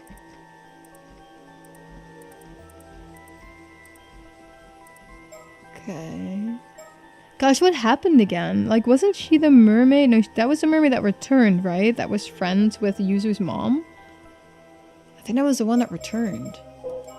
That's the one thing that's hard about this game. If you don't play it in one go, you kind of forget a little bit of the stuff. Mermaids, okay. Chao Bikuni, read that.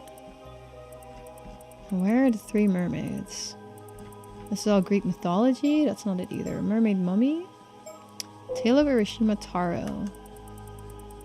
There you go. We need to find that mermaid. But there's no search bar. There's no search bar. We need to find Nagame in here. Nagame.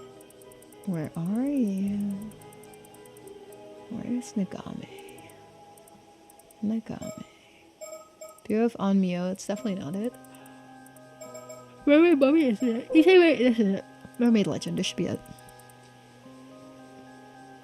3 mermaids of Taishima. Sobe, Nagame, and Hayase. But more! I need more info! Brother, where's my other info? I need more info. No, I need more info about the Taishima mermaids. Do I not have enough info? Bureau of Onmyo? Oh, this says nothing about Nagame. Nagame. Where could she be? Issei Bay, that's where the other one was. Mie Prefecture, none of this should be it. Kamishima Lighthouse shouldn't be it. Summer Triangle, this is all culture, society, traditions. Southern Sea Disaster. Yeah, all this is lore. It's very deep. Like, it's really, really deep. But let me know if you see Nagame anywhere. So there's a lot of background, and it also asks you questions about it. So like the one major downside is that if you don't play for a bit, you're gonna kind of forget all of these details. So like I'm not sure what happened to Nagame anymore. I think she became human, but I'm not 100% sure. So I gotta like go through this. I hope it's in here somewhere. Anyway, this is all Mari Minakuchi. So it's a little You definitely have to pay some attention, let me put it that way. For sure. Where is Nagame? Mermaid a poem to her. No, that's not it either. Jao Bikuni. Oh man. I think we're just gonna have to like go for it. I think we're gonna just have to go for it. This is all former dialogue. I haven't played in like weeks. So Sato got sacrificed. Sato's not the mermaids. Probably safe score. It's a good idea actually. Smart man. Let's do this one. I think she became human, but the mermaid known as Magame. Nagame gave up her existence as a mermaid long ago. She no longer lives as a mermaid, but as a human. Now that you mention it, that does sound familiar. Okay, thank God. I was really doubting myself on that. It's so hard to remember. You mean to tell me that story was true? Oh, you've heard of these events before? I suppose Miss Somekawa must have heard about it from Sobei. But could a mermaid really have become human? Mermaids are originally from another world, right? Normally it would be unthinkable, yes. But it seems a certain talented psychic managed to make the impossible happen. At no small cost to himself, I might add. Wow, that's amazing. Oh, it must be his ancestor that did that. I can't say I understand why she would do such a thing, though. Why not remain a mermaid? Seems like a bit of a waste to me. Well, Nagame was a bit different from the other two mermaids, you see. Oh, maybe she's Nagame in a way. Do you think she's Nagame?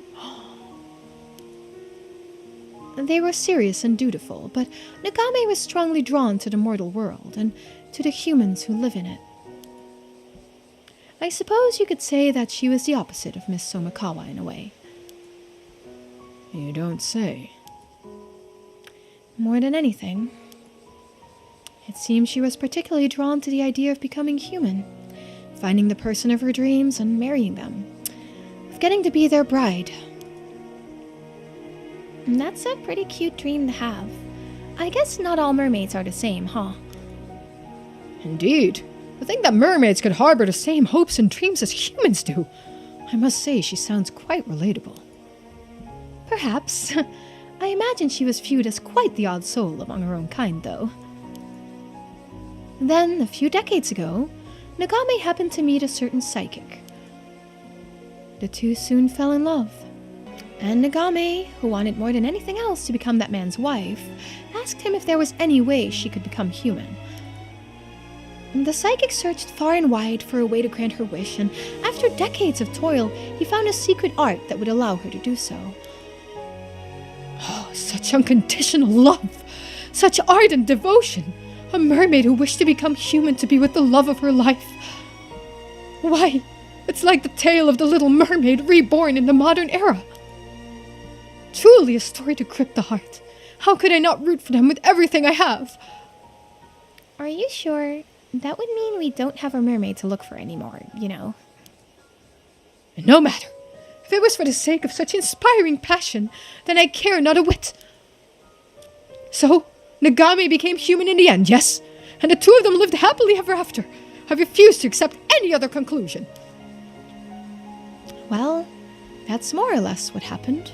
So I can say with certainty that Nagame the mermaid no longer exists. I see. So she's still alive out there. As a human.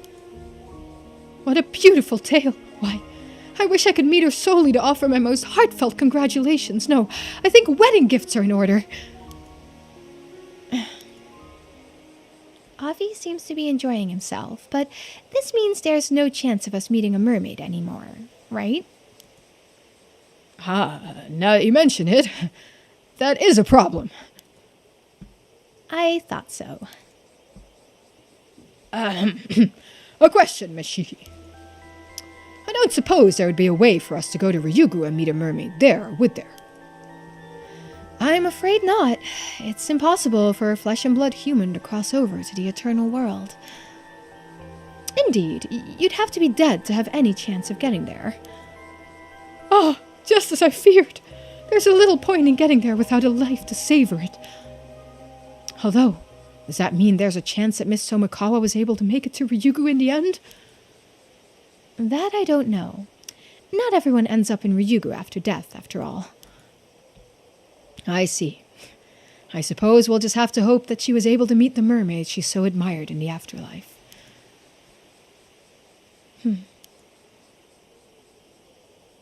That would be all I can tell you there. Are you willing to give us your curse stone now? Well, knowing that we have no chance of meeting a mermaid now has thoroughly dashed all my hopes and dreams. But you did share with us a most charming tale of mermaid love and longing, so I suppose I can't complain. Here, the curse stone. Thank you. Soto, could you take a look at it for me? Very well. I see. If you don't mind, there are a few details I'd like to confirm with you before continuing, Avi. Very well. Go ahead and ask anything you like.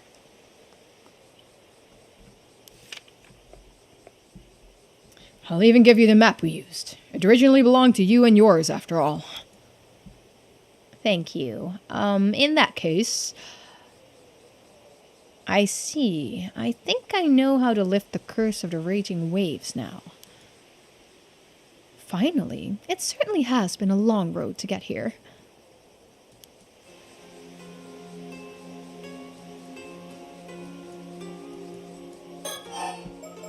About mermaids. Still, you certainly are knowledgeable about mermaids. Where on earth did you get all this information from? Well, because she was a mermaid. Wait for it. Well, let's just say I have my sources. I suppose we can put this down to the vast knowledge of the Paranormal Affairs Bureau as well, eh?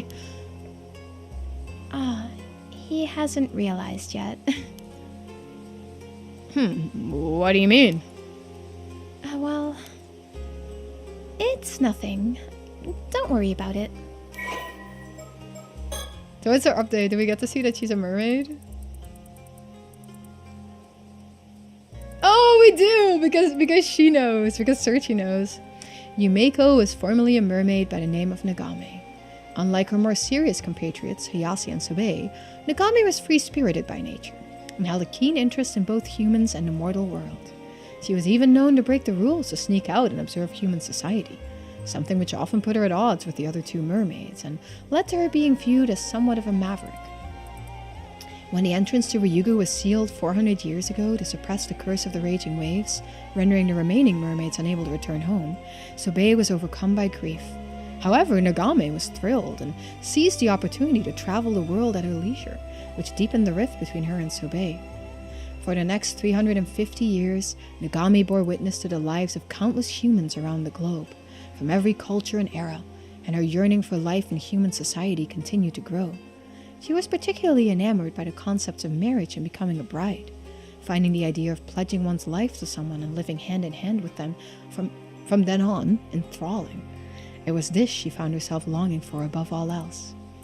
About 50 years ago, Nagame met a certain talented psychic in Japan.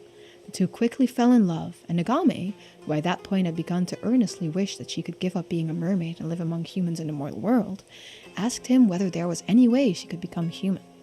Wanting to fulfill her wish, the psychic began to search for a lost secret art that would allow for her to assume human form. The two overcame countless hardships together in their quest for the art, and after decades of searching, they not only found it, but finally succeeded in perfecting it. However, the secret art that would grant Nagame her wish demanded a heavy price for a mermaid.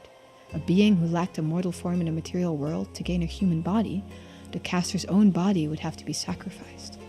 Using this art would render them unable to live side by side as humans as they had longed to do so. The two agonized over their decision. Despite their decades-long search, the different worlds in which they lived continued to keep them apart. As a mermaid, Nagame could neither join him on land nor appear before others. The life together they yearned for remained a distant dream. In the end, the two chose to use the secret art so they could be together in the mortal world. Even when Nagame learned that the psychic, Itensai Shiki, only appeared young due to his supernatural abilities, having been born in the Edo period and already over 100 years old by that time, she loved him no less. Thus did Nagame the mermaid become Itensai Shiki's human wife, Yumeko Shiki, a name given to her by Itensai himself. Although the process of gaining a human body meant she lost many of the memories and abilities she possessed during her time as a mermaid, she retained all the memories and feelings from her time spent with Itensai, which was more than enough for Yumeko. Since then, Yumeko has enjoyed a fulfilling life, with her human nature and her relationships with Itensai, bringing her immense joy. Because of this, she's insistent that her primary identity be that of a housewife, to the extent that she always chooses clothing that will allow her to return to tackling housework at a moment's notice. However, the human body she has gained still differs from those of regular humans. Although she appears to age slowly compared to those around her, it is entirely unknown how long her lifespan might end up being. Following her rebirth as a human, Yumeko decided to pay a visit to Sobei in the depths of Ise Bay to explain her decision and introduce her partner. Abandoning her form as a mermaid to become human was a grave violation of the rules they were bound to, and she expected Sobei to receive the news with utter contempt, if not sever her ties with Yumeko completely. But her expectations were pleasantly subverted. Sobei herself had since forged her own deep bond of love and trust with Mari Minakuchi, one that simply transcended their respective species, and understood her feelings, thanking her for introducing Itensai to her. However, Sobei never showed herself to Yumeko again after that.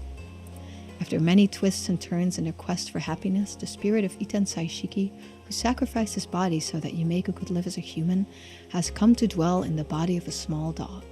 And he continues to enjoy retirement and a quiet life at Yumeko's side in his home in Tokyo to this day. Yikes.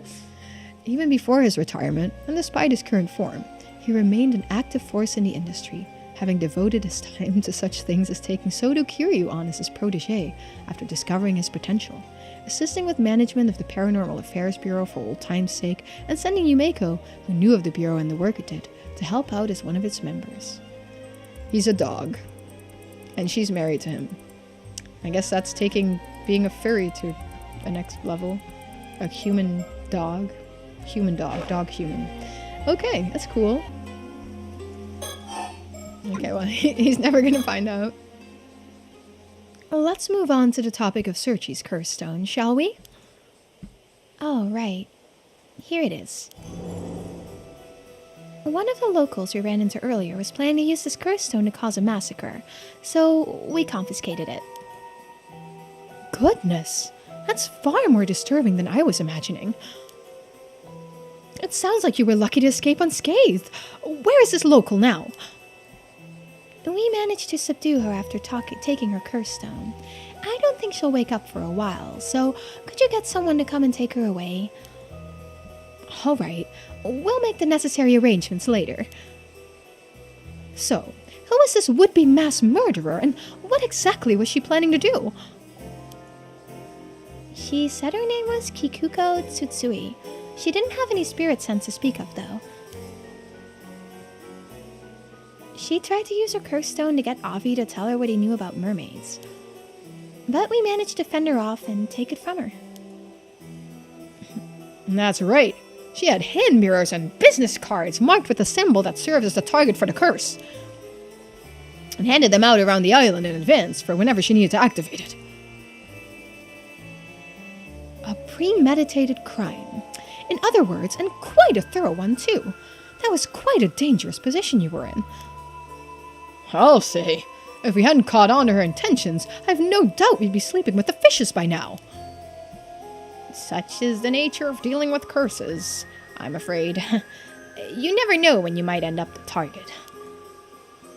No need to tell me twice. I've had quite enough of curses by this point. A prudent attitude. A curse's corruption starts from the heart. Indeed. I'll be sure to remember that.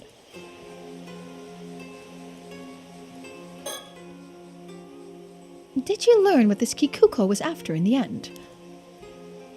To be honest, I wasn't all that sure myself. Apparently she was looking to get her hands on a mermaid to impress some tycoon called Yamashina. It seems he's looking for a way to become immortal. What? A tycoon called Yamashima who wants to become immortal? It couldn't be. Oh, you know him? Did she mention where she got the curse stone from? Could Yamashina have given it to her? Actually, it seems like that was someone else. As Kikuko would tell it, she's Yamashina's illegitimate child, but he refused to acknowledge her. While she was pondering ways to gain his approval, this young CEO, his apprentice, swooped in. He offered her a sympathetic ear and a curse stone to use to accomplish her goal. I think that was the long and short of it. Something like that, yeah. What? So there's someone else involved? It turns out we knew the CEO she was talking about, too. We were pretty shocked. So the CEO was the original owner of the curse stone, was he? What is his name? He's a young man named Kipei Koma. Although I dare say young isn't the first word that would come to mind when looking at him. What? Kipei Koma? It can't be. Huh? You know him too? No, perhaps they simply share a name. The Kipei Koma we should know should have died 6 years ago. Huh? Died? What do you mean? Would you mind taking a look at this, Avi? A portrait sketch. Who might this be? And the Kipei Koma you know wouldn't happen to look like this, would he? Kipei Koma? Oh, no, he doesn't look like this at all. Yep, this isn't him. I see. Could you give us the curse stone you have, Searchy? Sure. Here you go. Sodo, would you mind taking a look at this one, too? Of course, ma'am. This is... the curse of Tomoshige? And it has the power to cleave its target in two? Ma'am, this is it! The curse from the Toba case! I thought so. What's gotten ever so excited all of a sudden? Right. I suppose we should explain. The name of the man in the sketch I just showed you is Kipei Koma. He was killed 6 years ago, and his skeletal remains were recently found in Toba. And the cause of his death was a curse, one that kills its victims by slicing through them, bone and all. In other words, it's highly likely he was killed by the curse within this curse stone, the curse of Tomoshige. Huh? Wait, but wouldn't that mean... You're telling me that this Kipei Koma was killed 6 years ago? By a curse wielded by Kipei Koma? Yes. In other words... Okay, so I think he's just an imposter now. The Kipei Koma you know, the company president, is a different man. He used his curse to kill the real one 6 years ago and assumed his identity. What? You're telling me he isn't the real Ikoma? I see. So that's how it is. In that case, just who is the man calling himself Kipei Ikoma now? I can't say, but it seems like he's quite the dangerous fellow. Good thing we managed to take his curse stone, I'll say. Yeah. At the very least, we shouldn't have to worry about him using his curse anymore. By the way, I believe you said that this Ikoma is Yoshiatsu Yamashina's apprentice? If that's the case, and Yamashina had someone working for him who had a curse stone, could Yamashina have been pulling the strings from behind the scenes? It's possible. We should get in touch with Detective Ide and see if he can take Yamashina in for questioning. With any luck, he'll be able to detain Ikoma as well. Is something wrong? We kind of already told Ikoma about the Forsaken Fish curse stone. He did help us out earlier, after all. It only felt fair. I suppose we can assume that information has reached Yamashina as well, then. Oh, right. He also asked us to look for a bronze mirror that's used to lift the curse of the raging waves. The still-tide mirror, I think?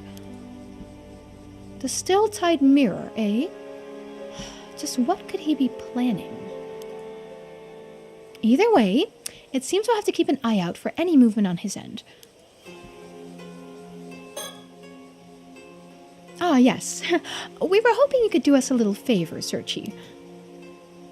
It seems you don't have a mermaid to be searching for anymore, so perhaps you could use that extra time to help us out? What do you think, Avi? Very well.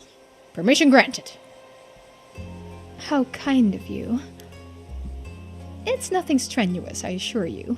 We just want you to find out Kipei Ikoma's current whereabouts. That's all. Oh, so just an ordinary chore then. We want to focus on getting the curse of the raging waves lifted as soon as possible, you see. It would be a huge help if you could pin him down in the meantime. He's definitely up to something, and most importantly, you know what he looks like. We'll ask a detective from the Mie police to look into things here too, but one can never be too cautious. Both his true identity and goal remain unclear. Be very careful when dealing with him. I guess that means we'll have to go back to the mainland for now? We do have some time left before the last ferry is set to sail, I suppose. Okay then. I do want to find out what's going on too, so we'll see what we can do there. It seems we'll be helping you out with your work then. In that case, please do consider putting in a word on my behalf. All right. I'll see what I can do. We appreciate the help. If you learn anything of note, leave a message at the station, all right? Got it. I suppose we should see about lifting the curse of the raging waves, then. Let's get in touch with Detective Ide first. We can find Wakamura after that and see if we can't get him to cooperate. Understood. Let's be on our way, then. Yeah, let's go. Pum, pum, pum. Chapter end. Oh, got another chapter here. Is Mie, it's probably called Mie Prefecture, right? Okay, point of contact. Sato Shiranami. From Unkakudono to the curse of the raging waves, Sato and Tsukasa run around the island searching for answers to the mountain of problems before them. Let's think back to what happened. After calming down Tsukasa, who had the wrong idea after seeing me with Shotaro by the beach. Oh, it's Sato reading it. I explained that the Kantakisha ruins said I was immortal, and that Mr. Wakamura was planning to hand me over to someone called Unkakudono.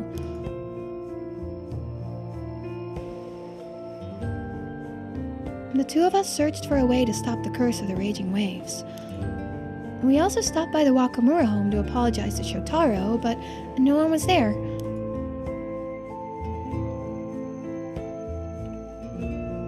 After that, we met with Tsuyu, and I learned about who Mari Minakuchi truly was, as well as how the curse of the raging waves had been kept at bay by the bronze mirror she left behind.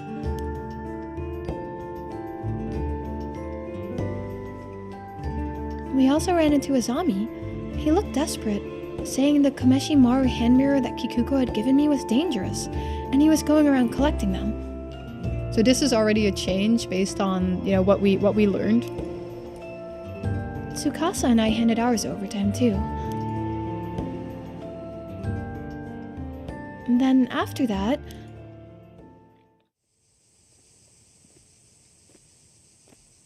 town clock.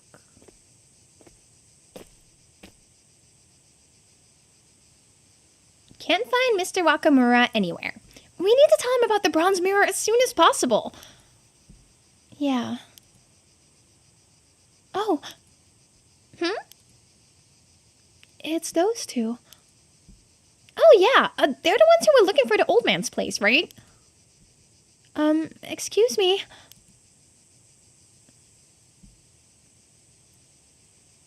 Oh, if it isn't Sato, good timing. I've got something to discuss, if you don't mind. Oh, all right. I actually have something to ask myself. Since when did you two get to know each other? Oh, right. We actually talked a bit after the last time we met. These two are from the Tokyo Metropolitan Police Department. They're here to lift the curse of the raging waves. Wait, seriously? Since when does the police deal in curses? We're a special unit dedicated to things like this. I hope we can be of help.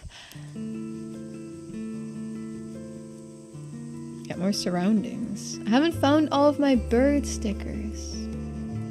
I'm missing so many. Is this a bird sticker? It's not a bird sticker.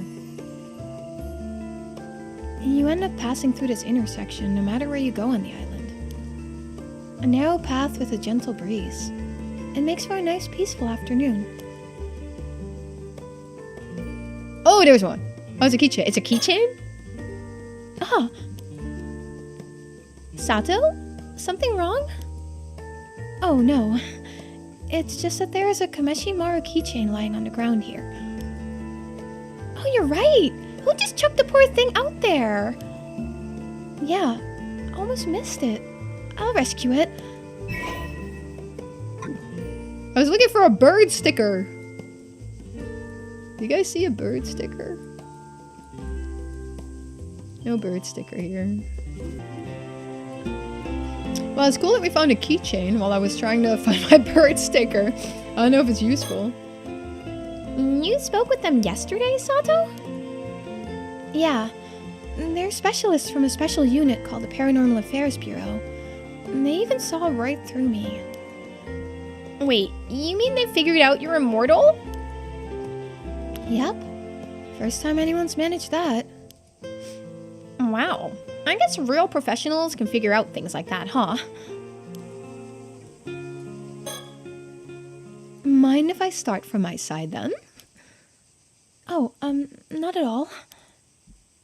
The good news is, we figured out how to lift the curse of the raging waves. Really? You have? Whoa, seriously? That's like super huge! The bad news is that we need a few things to do it. We're in the middle of tracking them down. If that's the case, let us help you. Yeah, what do we need? Well, the first is called the Still Tide Mirror, a mirror used to hold back the curse of the raging waves. We know where that is! At least, I think we do. You do? We just heard about it from Tsuyu Minakuchi. I see. 5 years ago, Mari Minakuchi tried to break the curse with that mirror, but failed. That explains why people blamed her for the Southern Sea disaster. If that mirror from back then is still here, then it's very likely to be the Still Tide Mirror. Yes, that was what I wanted to talk to you about too. I see. Thank you. It sounds like the pieces are coming together. But there's still one more piece we need. A descendant of the Taishima people. Which likely means Mari Minakuchi's son. Yuza Minakuchi would be our best candidate. Yeah, that should work. Do you know where he is now? Not sure. We've been looking too, since we wanted to pass along what Tsuyu told us. Alright, we'll go search for him. Really? That would be a huge help. We'll go and secure the mirror. Time is tight. If we split up, we'll need a point of contact in case we can't find each other. Could one of you stay in one place and handle communications between us? Good plan. Could one of you take that on? A point of contact. It'd be best if it was Tsukasa. I'll go look for Yuza. Tsukasa, do you mind being the point of contact?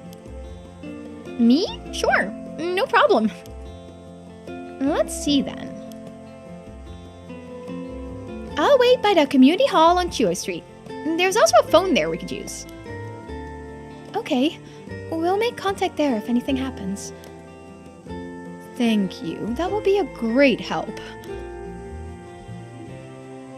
Alright then. We'll retrieve the bronze mirror first, then track down Yuza Minakuchi and work on lifting the curse. Okay then, Sato. Good luck. If you find Yuza, please tell him everything that Tsuyu told us. I will. Leave it to me. We got more. We got so many more chapters as well. So let's do claim.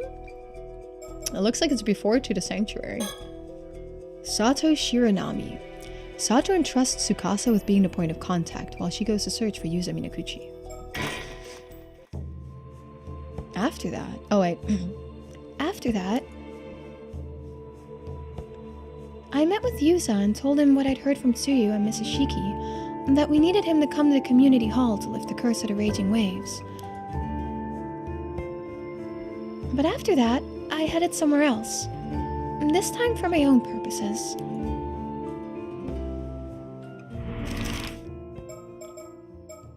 Lighthouse, I guess?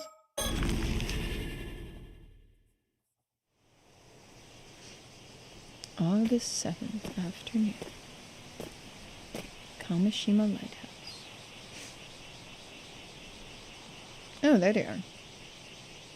Oh.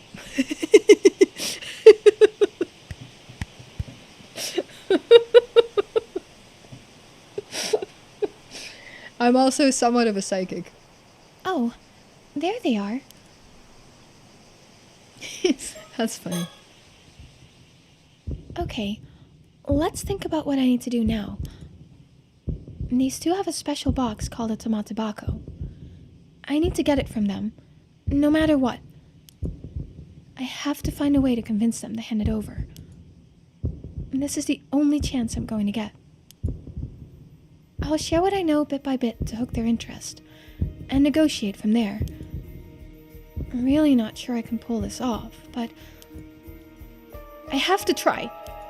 Okay, let's save. Apparently we only have one chance. Oh my. One chance, one opportunity to get everything you ever wanted. Mom's spaghetti. Is there a bird? Bird sticker? No bird sticker. Excuse me? You ring? Ah, yes. Could I speak with you for a moment? I know you don't know me, but... Permission granted. Oh, thank you. Oh, don't mind him. He always gets a little carried away. Right.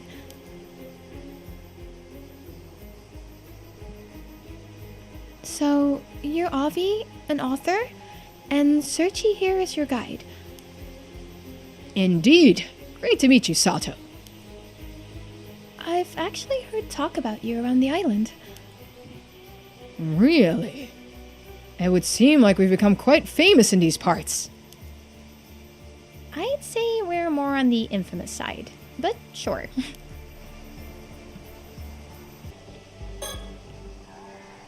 Wow, her blonde hair is so beautiful. I've never seen it in person before. And her outfit also looks so unusual. Maybe it's traditional clothing from her country. I heard you were searching for a mermaid. Is that true? Oh, tell me more, young lady. Do you perchance know of a mermaid? Because if so, you must tell. Oh, I'm sorry. I'm afraid I don't know anything about any specific mermaid. Oh, please don't look so disappointed. I feel bad now. You see, I'm rather interested in mermaids, so I was hoping I could ask you a little more about them.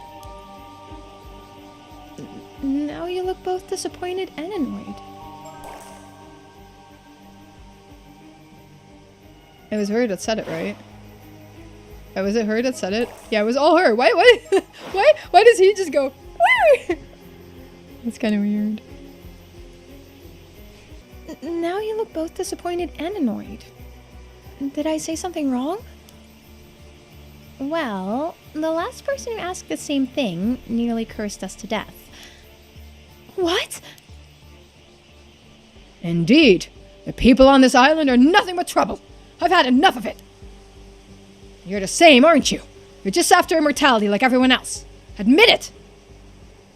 Well, I need to steer the conversation towards the Tomatabaku. What should I say? Let's see. So we need to steer it towards the Tomatabako, so I think we have no choice but to admit it, do we? Because, like, otherwise, isn't it, like, end of the conversation? I think we have to admit it, because we need to talk about the Tomatabako. I don't know how well that's gonna go. We might get mad. But let's do it. Yes. I must become immortal. Everything depends on it. If you know anything, I sincerely ask you to tell me. There it is, your true colors. I knew it.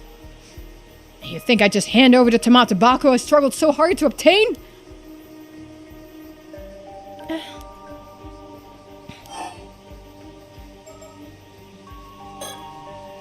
Please, I need it no matter what.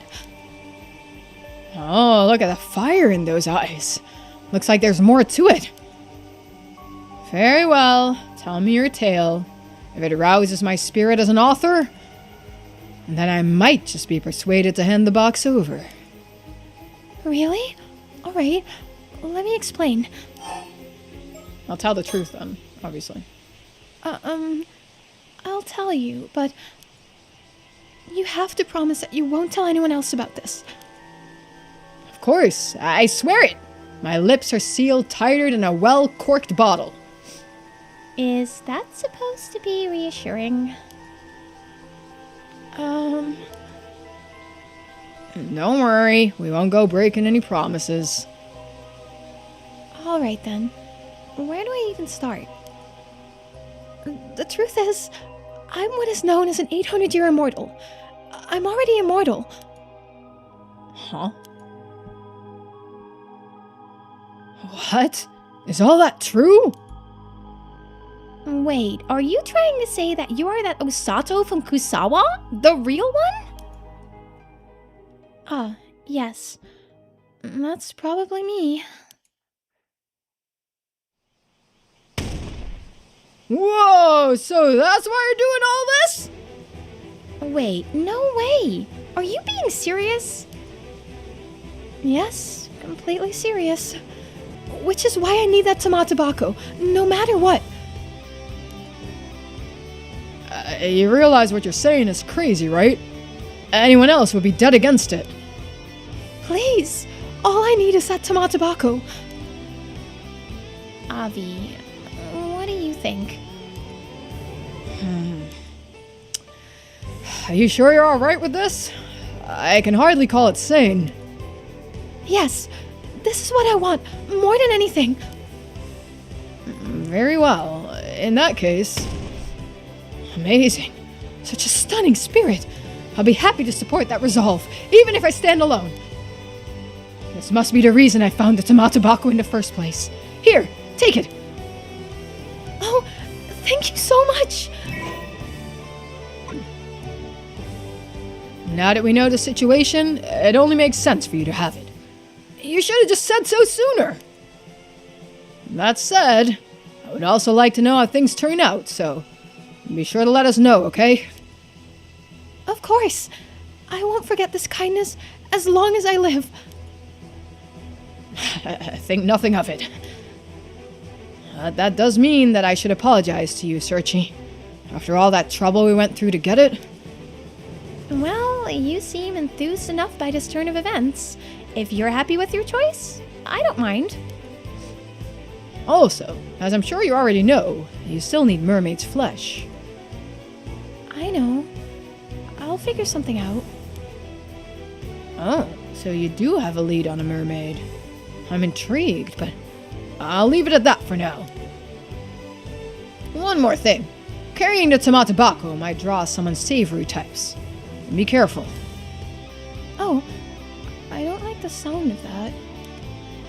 Well, we're heading back to the mainland to look for them anyway. Ah, yes. After sightseeing on Kamishima, we were supposed to return post-haste.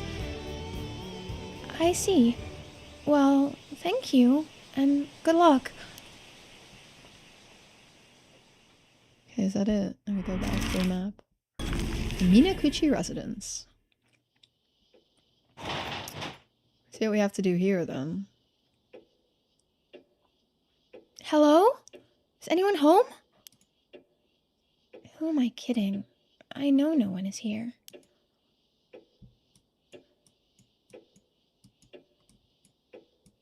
Okay. Still no bird stickers. I'm the worst at finding the bird stickers. I swear I'm gonna need a guide for bird stickers at some point. This is the Minakuchi family's altar. There are memorial tablets for Tsuyu's husband, her son Tosuke, and her daughter-in-law Mari here. I'm sure she never expected they'd all go before her. It must have been so hard to deal with. So it's an altar shelf. It's an altar shelf. Buddhist objects and keepsakes are neatly arranged on it. It also has something Tsuyu once showed me. Here it is. There's something about it, but I can't put my finger on what. What should I do with it? I mean, if it's prompting us, we probably put it in the Tamatobako, right? Let's do it and see if it explodes. Maybe something will happen if I put this in a tomatabako?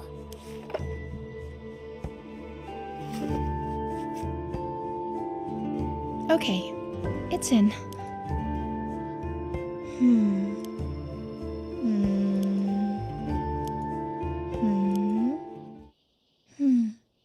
Nothing happened. Darn. Should I wait longer? Maybe it's the wrong item. Let's wait a little longer.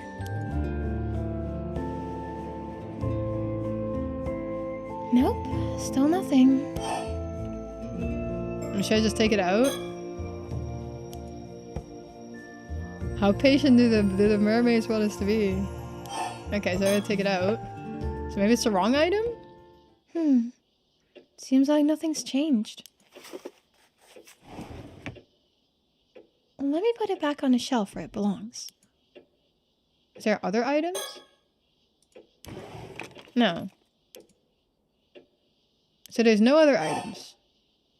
Okay, wait. I shouldn't just take it, so let me put it back on the shelf where it belongs. A built-in cupboard fitted snug against the wall. You can tell it's been here a long time. These kind of cupboards help the room feel less cramped. I was so impressed the first time I saw one. Modern design sure is smart. The inside, though, is a bit messy. Too tense to toss anything in here to get it out of the way. Okay, so there's no more items there. Maybe here? This chest of drawers is mostly just Tsuyo's clothes. I've helped put away the laundry, so I have a rough idea what goes where, but there's still her personal things, so I shouldn't open it while she isn't here. All sorts of things are scattered on the floor here.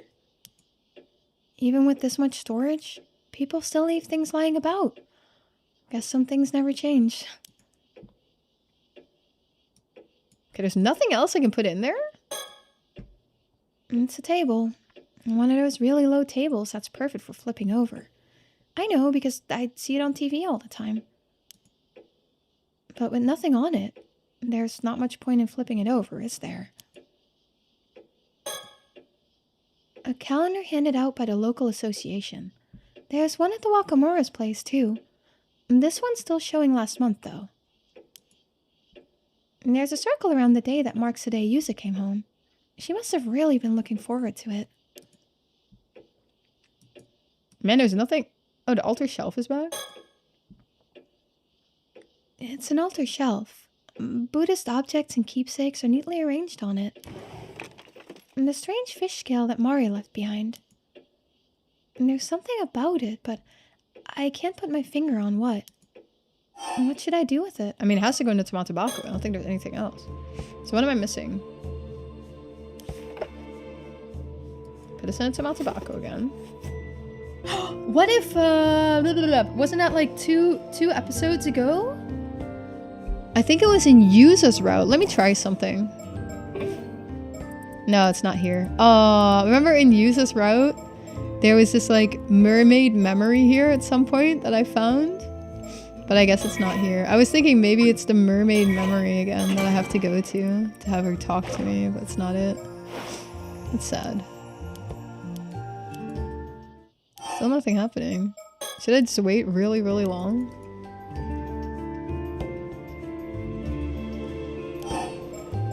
I don't know. Either the mermaid needs us to be really patient or...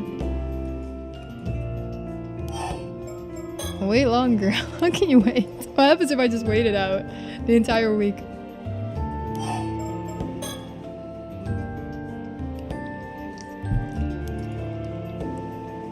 Let's wait a little longer. I think it depends on the set. Am I missing something in the files? See, it is here! Nah, it wasn't here just now. That's the only thing I could think of, is when we had that mermaid memory in one of those other chapters. I found this thing, like, accidentally while I was saving the game for something. It's the only thing I could think of. Okay, well, this should be the same thing then. I guess it's gonna give us a mermaid memory.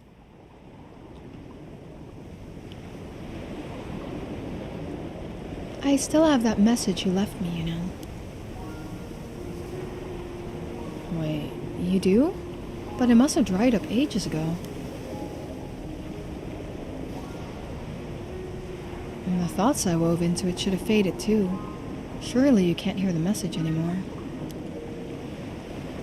Yep, I can't hear a word. But it doesn't matter. It's an important memento. And a part of you as well. That's enough for me to treasure it. Oh, come on. You're going to make me blush. I was really happy when you shared this with me all that time ago. This is the same memory as Yuza saw, right? That we saw in Yuza's, one of Yuza's thingies? Well, you know. I can't just show myself in front of anyone, can I? Oh yeah, I forgot it was a mermaid's voice. I've already seen this and I forgot again it was a mermaid's voice. Memories. Is there really no way to hear the message again after it's dried up? If you found a way to return it to the environment of the eternal world, it would be restored to its original state. You might be able to hear it then. Oh, you can do that?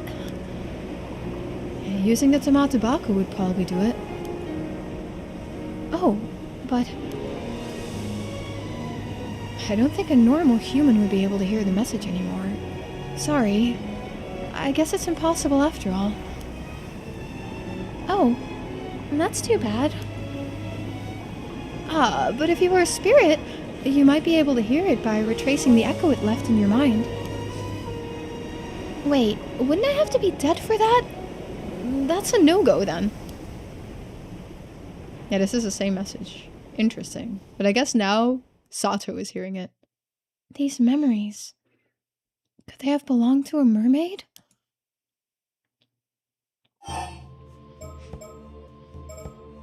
Okay, so we'll go back. Nothing happened. Darn.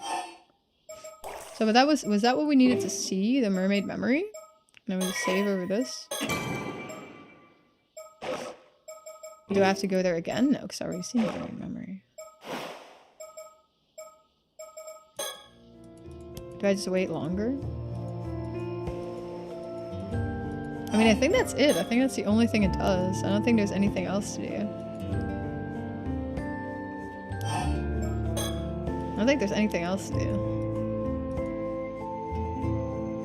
Right? No. Okay. So I'll take it back out.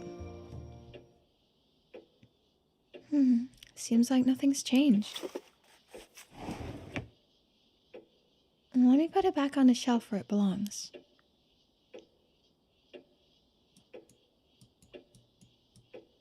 Okay.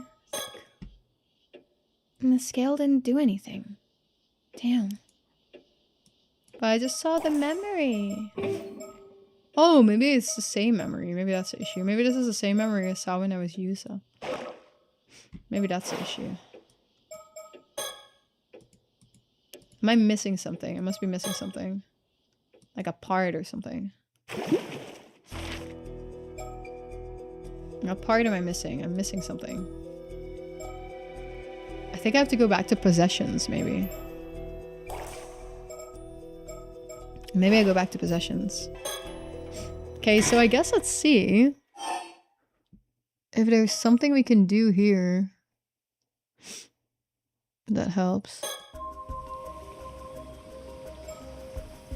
So this is a different state. What do we do now? Okay, so now I have the mirror. So my other game state is Kikuko is subdued. But apparently that's not. I need to explore all of them maybe? So she's gonna kill us if we don't do that. Oh, let's see. I think that's it, right? Like, where else can I go? Not really anywhere. Or maybe to the sanctuary. So I'm stuck on possessions and I'm stuck on claim. Maybe I do to the sanctuary? Maybe I'll do to the sanctuary and then I'll go back to those two. Summary of previous events. After taking steps to distract Kikuko from her plot to unleash a curse that will cause a mass murder on Kamishima, Yusa asks Azami to retrieve the hand mirrors Kikuko distributed across the island. Shortly after, Yusa summoned for an audience with Yumeko Shiki.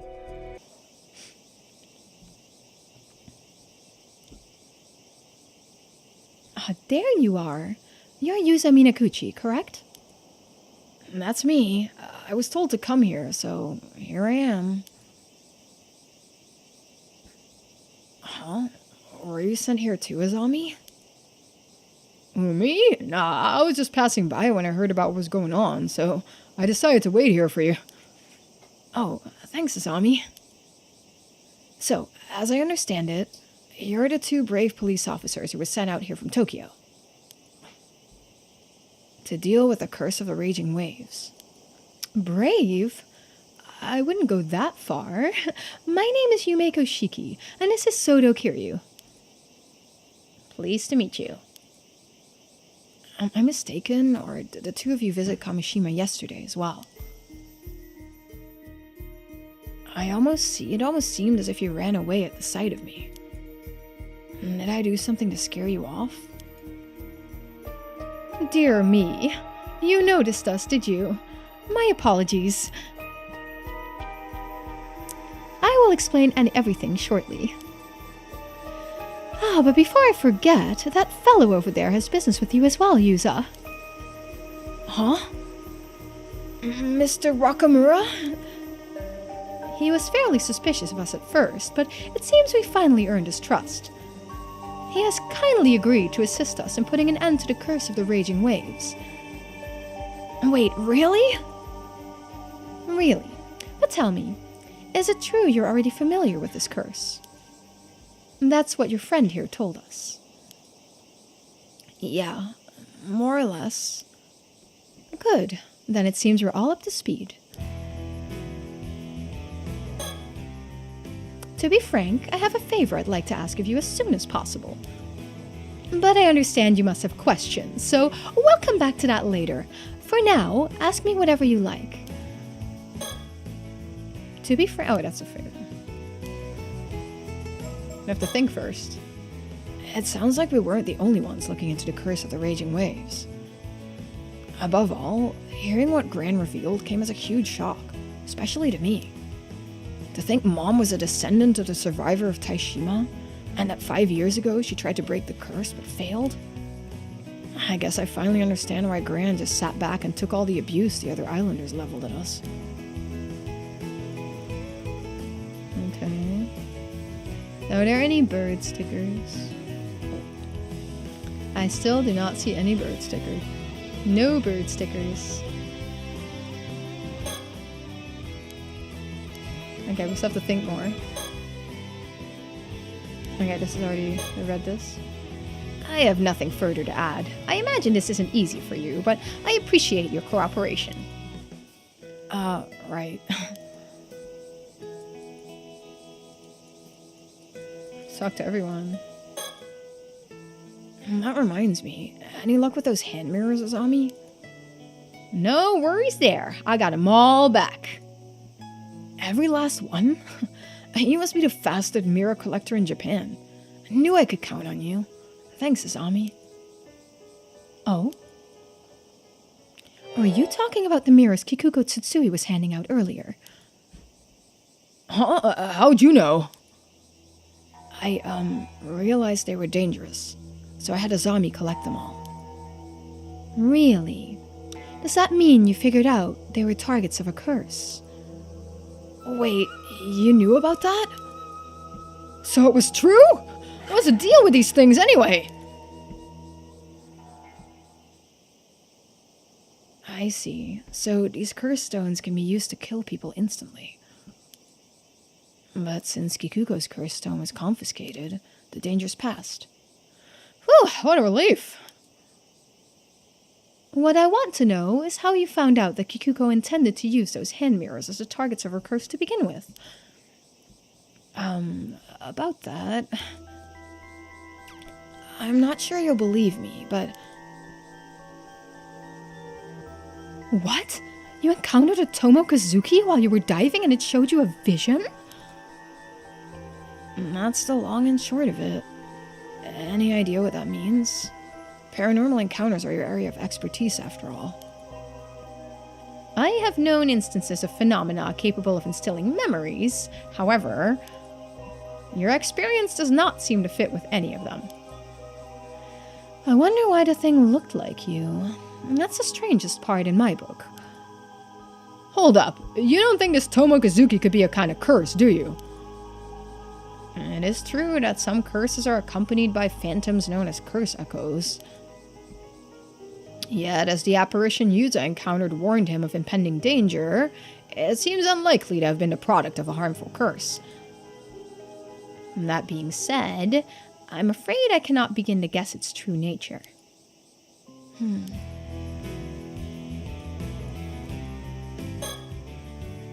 Okay, this is still the same dialogue. So, you found out about the curse of the raging waves then, eh, boy? Yeah, to an extent, anyway. I always figured your mother was behind it, and that she was descended from them raiders, but... Wait, really? That's why you blame my mom for the disaster? Well, you had it all wrong. Turns out she's a descendant of the Taishima Islanders, the victims. Well, seems you know more than you're letting on. Oh, no, that's just what Gran said. So you knew about this too, eh? Suppose I should have known. Let's see here. Your mother tried to end the curse 5 years ago and failed, didn't she? And that's what brought on the disaster. I wasn't so far off after all, now was I? But be that as it may, I still owe you an apology for pinning the curse on your mother all this time. Especially seeing as she was the one who found the bronze mirror and held the curse back for us. For what it's worth, I'm sorry. That's nice to hear. Good on you, Mr. Wakamura. At least you can admit when you made a mistake. When your own instructor comes along and tells you to change your views, what choice do you have? Instructor? Are you talking about that sorcerer friend of yours? That's right. We discovered the sorcerer's identity. From there, it wasn't too difficult to reach an understanding. That's how we earned this fellow's cooperation as well. Seems I misjudged you. If my instructor says you're the real deal, then I reckon you must be.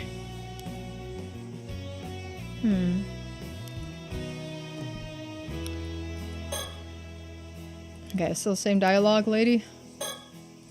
Regarding that being you encountered, Yuza, what you call the Tomokazuki, while it does seem to resemble the Tomokazuki featured in the folklore of this region, I suspect it was something else entirely. Why? What are the Tomokazuki anyway? They are both the spirits of Ama divers who were lost beneath the waves in the past, and malevolent spirits born of the fear Ama divers harbor towards accidents at sea. Oh, shouldn't you be out exorcising them then? The latter type of spirit is the most numerous. So long as these fears persist, they will always return. However, they do not possess sufficient power to cause real harm. So long as you carry the proper charms, they cannot affect you. So those Seiman and Doman symbols aren't just for show, huh? Indeed. That's why I cannot but wonder what it is you truly encounter down there. Our own spirit... To be frank... Oh, it's still the same. Gotta ask other questions. Still no stickers, guys. I've been looking for bird stickers. I found some stuff while I was looking for bird stickers, so that's been good.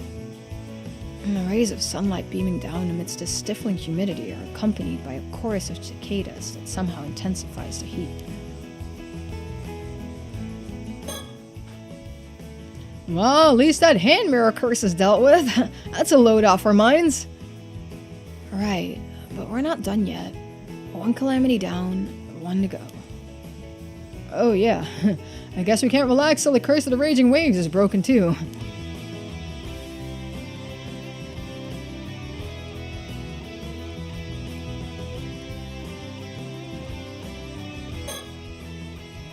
I wonder if what I have to do is, like, not toss the business card, but only toss the mirror. He's probably working his gray matter into overdrive, trying to keep up with everything that's going on. I wish there was time to explain everything properly. Honestly, I barely understand all this myself. Let me show you the bird stickers. Oh, I can't right now. I'll show you the bird stickers when I'm in the overview. They're really cool. My god, lady, I gotta talk to this guy again? Just to be sure now. You do have a way to end this curse of the raging waves, yes? I can trust you on that? Yes. There are still a few points we need to confirm, but it is guaranteed to work. If that's true, then I suppose I won't be needing Unkakudono's help anymore. Unkakudono? You mean to say that Yamashina has known of a way to break the curse all along? Well, you know about Unkakudono too, eh? As a matter of fact, just yesterday he told me out of the blue he'd found a way to end it. Said he'd tell me what it was on the condition I brought him Sato Shiranami. Huh. Information he got from Ikoma. I have no doubt. And he asks for the girl. I see. And you were prepared to hand her over? Isn't she a relative of yours? So what if I was? That's got nothing to do with you. If you say so. In any case, the information Yamashina had for you must be the same as what we have to share. So there is no longer any need for you to betray your own kin. I'll hold you to that. Okay, is this the same? Is something else troubling you? According to you, when Mari Minakuchi failed to break the curse, it brought on the disaster 5 years ago. But is that really the truth? What are you getting at? Well, if that still-tied mirror worked as it should, there would have been no disaster, would there? And that only leaves one possibility, don't it? That the Raging Waves curse-bearer was stirring up trouble. By curse-bearer, I assume you mean a descendant of the raiders of Taishima. Exactly.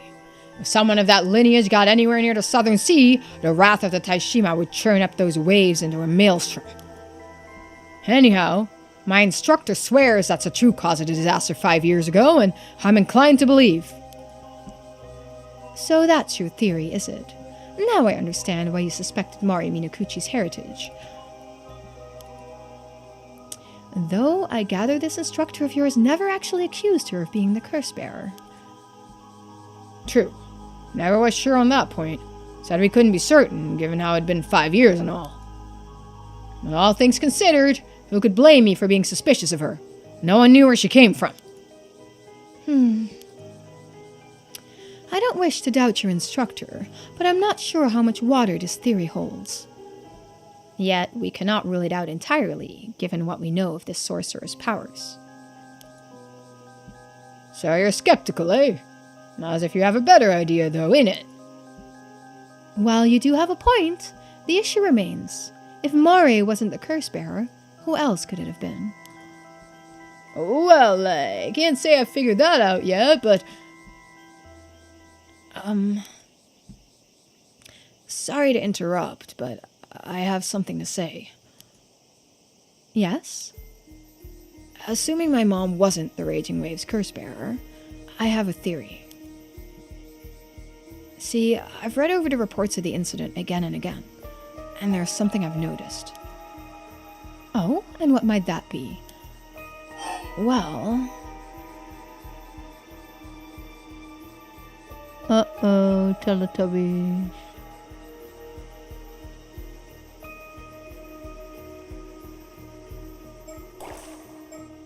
Let's read the files. File time.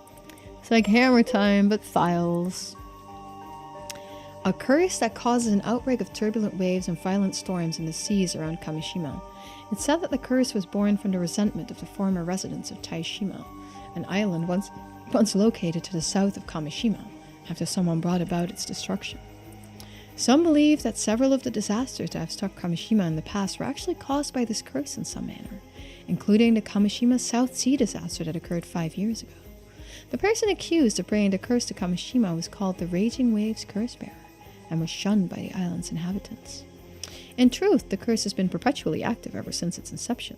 The sacrifice offered 400 years ago merely served to seal the source of the calamity during this time. It's believed that Mari Minakuchi attempted to lift the curse once and for all, only for her failure to give rise to the disaster 5 years ago. In the event that the curse did not fade during the 400 years it was sealed, the Onmyoji originally responsible for sealing the curse left behind a plan to dispel it. It was his belief that the curse's power would have weakened enough by that point that performing the following steps would be enough to lift the curse completely.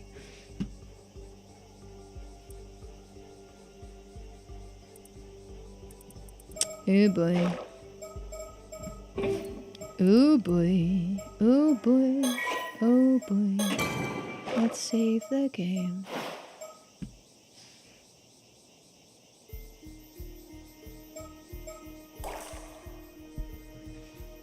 The reports of the incident. It wants us to go to the reports of the incident, but where are the reports of the incident? Isn't that the stuff I just read? Southern Sea. I mean, maybe we should read the Southern Sea disaster. That might be better. I know, Ben. I'm never going to get it right. I'm sorry. Okay, let's read the reports of the incident. The Southern Sea disaster. A localized storm that broke out in the sea to the south of Kamishima around 5 years ago, resulting in a maritime incident in which a total of 10 people went missing. 3 fishing vessels that had set out to sea from Kamishima were suddenly caught in an unanticipated storm and foundered, leaving all but one of the 11 fishermen and ama divers on board missing. When the ships were later dredged up and searched, not a single body was discovered. The sole survivor was Yuza Minakuchi, who was a middle school student at the time. His parents, Tosuke Minakuchi and Mari Minakuchi, as well as Azami Kumoi's father, Kiyokichi Kumoi, were among the victims. Locals in the area reportedly heard an eerie rumbling from the sea on the morning of the incident. List of casualties. Medium-sized fishing vessel Daiichi Kiyosui Maru foundered. Captain Kiyokichi Kumoi and all 5 crew members reported missing. Small-sized fishing vessel Omei Maru foundered. Captain Yukichi Nishikawa and 1 passenger, identity unknown, that's kind of sad, reported missing. Small-sized fishing vessel Minakuchi Maru foundered. Captain Tosuke Minakuchi and 1 other crew member reported missing. 1 passenger recovered with slight injuries, associated amnesia due to psychological trauma. The sole survivor. When the boat the Minakuchi family was on was about to sink, Mari and Tosuke Minakuchi put a life buoy on their son Yuza and helped him escape the boat before the waves engulfed it.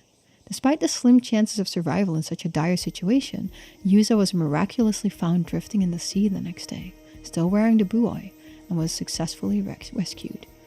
Although he had no external injuries, the shock of the accident has left him in a state of confusion, and he has little memory of what happened at that time. After the accident plunged Kamishima into a state of deep sorrow. Fishermen and ama divers temporarily stopped fishing to mourn, and a memorial was erected to honor the lost. Perhaps due to his memory loss, the sole survivor Yuza appeared relatively composed in contrast to the grief of those around him.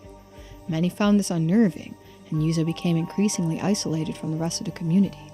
Azami Kumoi, himself having lost his father in the accident, tried to support him however he could, reasoning that he was still better off than Yuza, who had lost both his parents before his very eyes.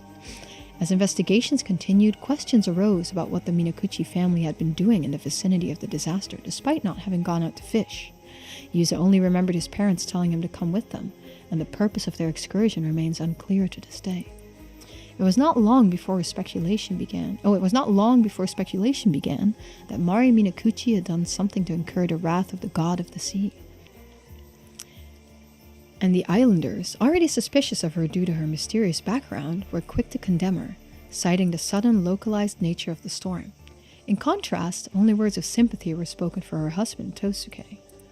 As rumors that Mari had brought disaster to Kamishima continued to spread, Yuza's grandmother Tsuyu Minakuchi sent him away from the island to board at a high school on the mainland. She had sensed the islanders' resentment beginning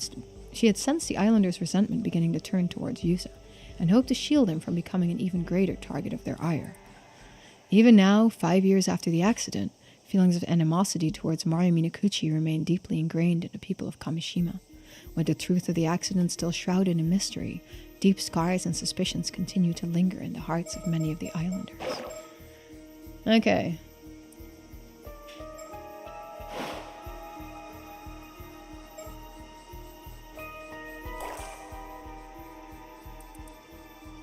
Shit, still don't know.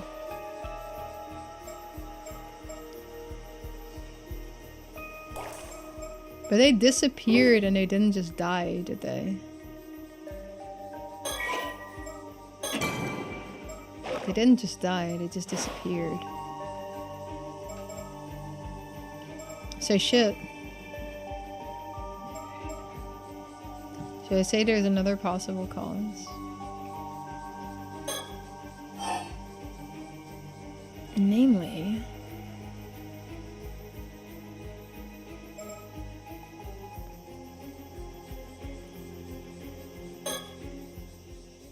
what if the still-tide mirror was cursed all along? Could it be? I don't remember getting that sense from it.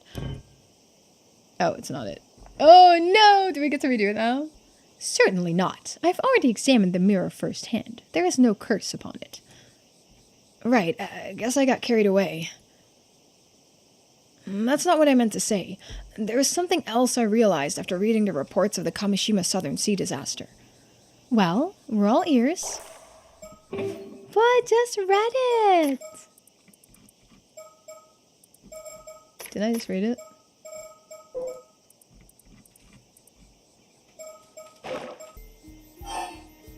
Well...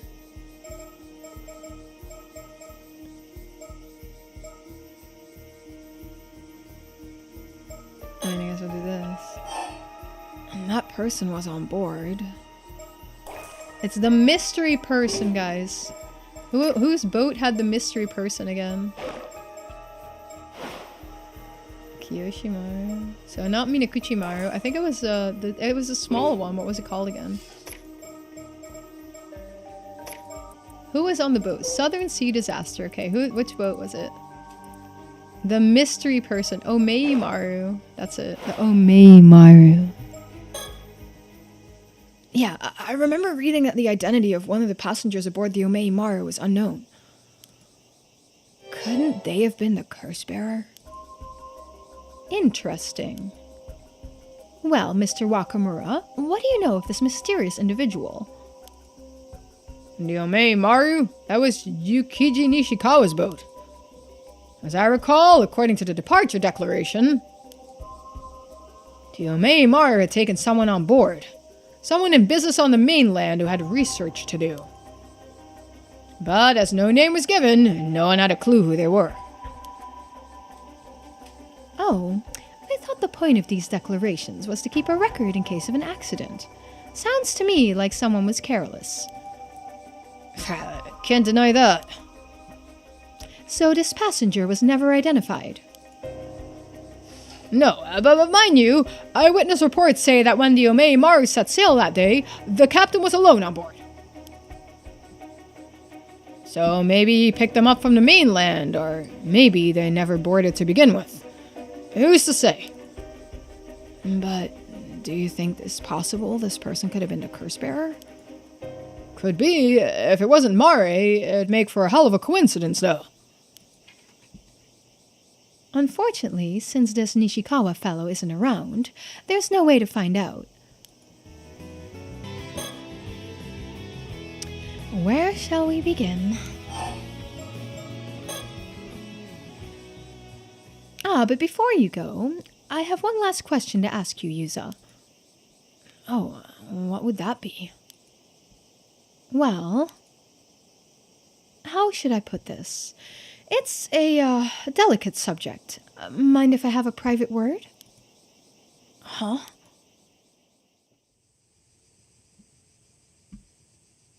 So, what did you want to talk about?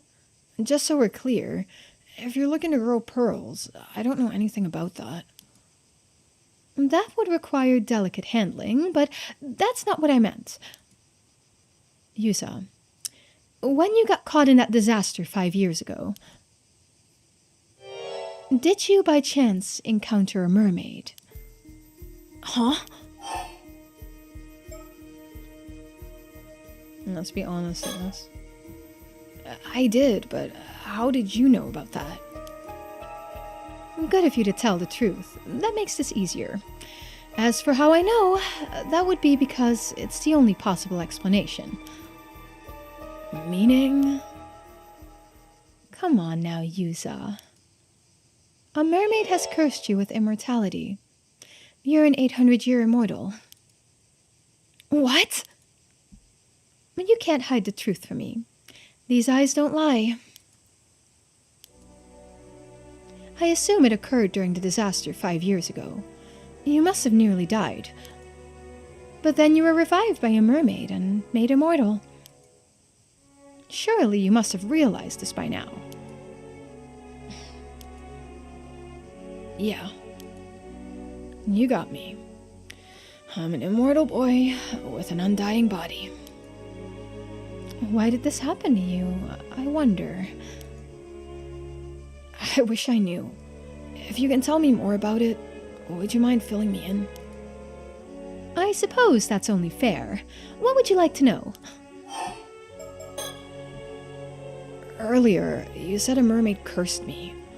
What exactly did you mean by that? Just what it sounds like. For 800 years, you'll be incapable of aging or dying.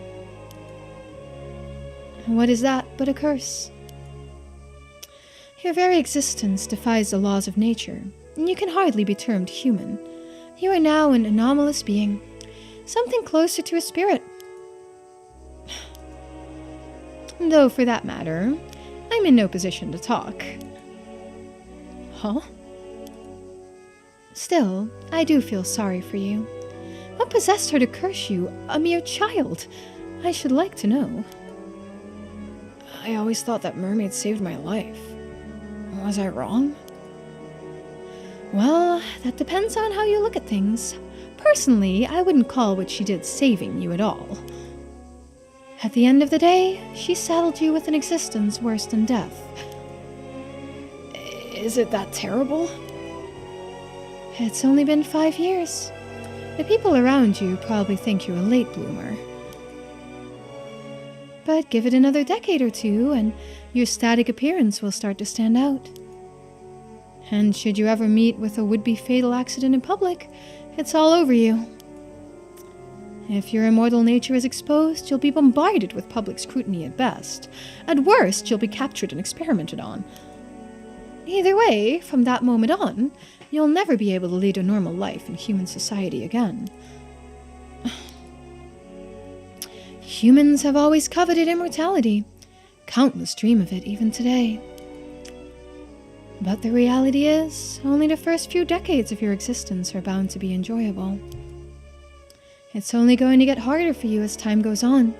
Humans were never meant to live for hundreds of years. A lifespan that long is, unendurable.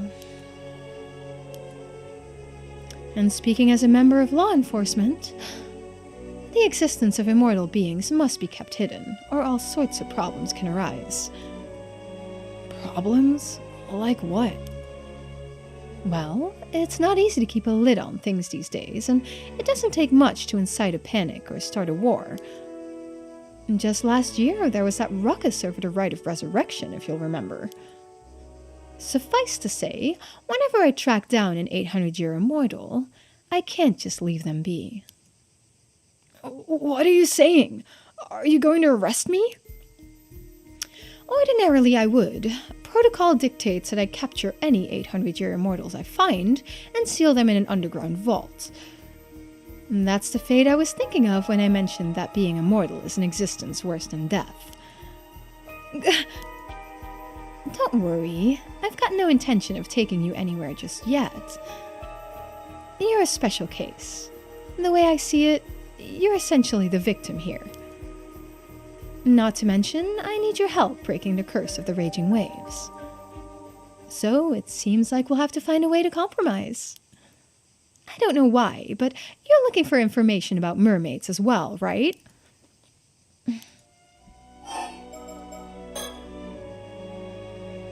Well, for starters, mermaids aren't meant to interfere in the lives of mortals. Even their kind don't approve of that. Really? In fact, generally speaking, creating an 800-year immortal is flat out forbidden. Despite that, Sobei made you immortal. In other words, this mermaid went out of her way to place a curse on you. I guess that settles it. Her intent wasn't to save me after all. Exactly. I was hoping you'd be able to tell me what made her go that far. But it turns out you're just as clueless as I am. Yep. Then all we know for sure is that something happened between Sobei and your mother that day. And that led to you being made immortal. Whether that was simply to save your life or for some other reason, there's unfortunately no way of knowing.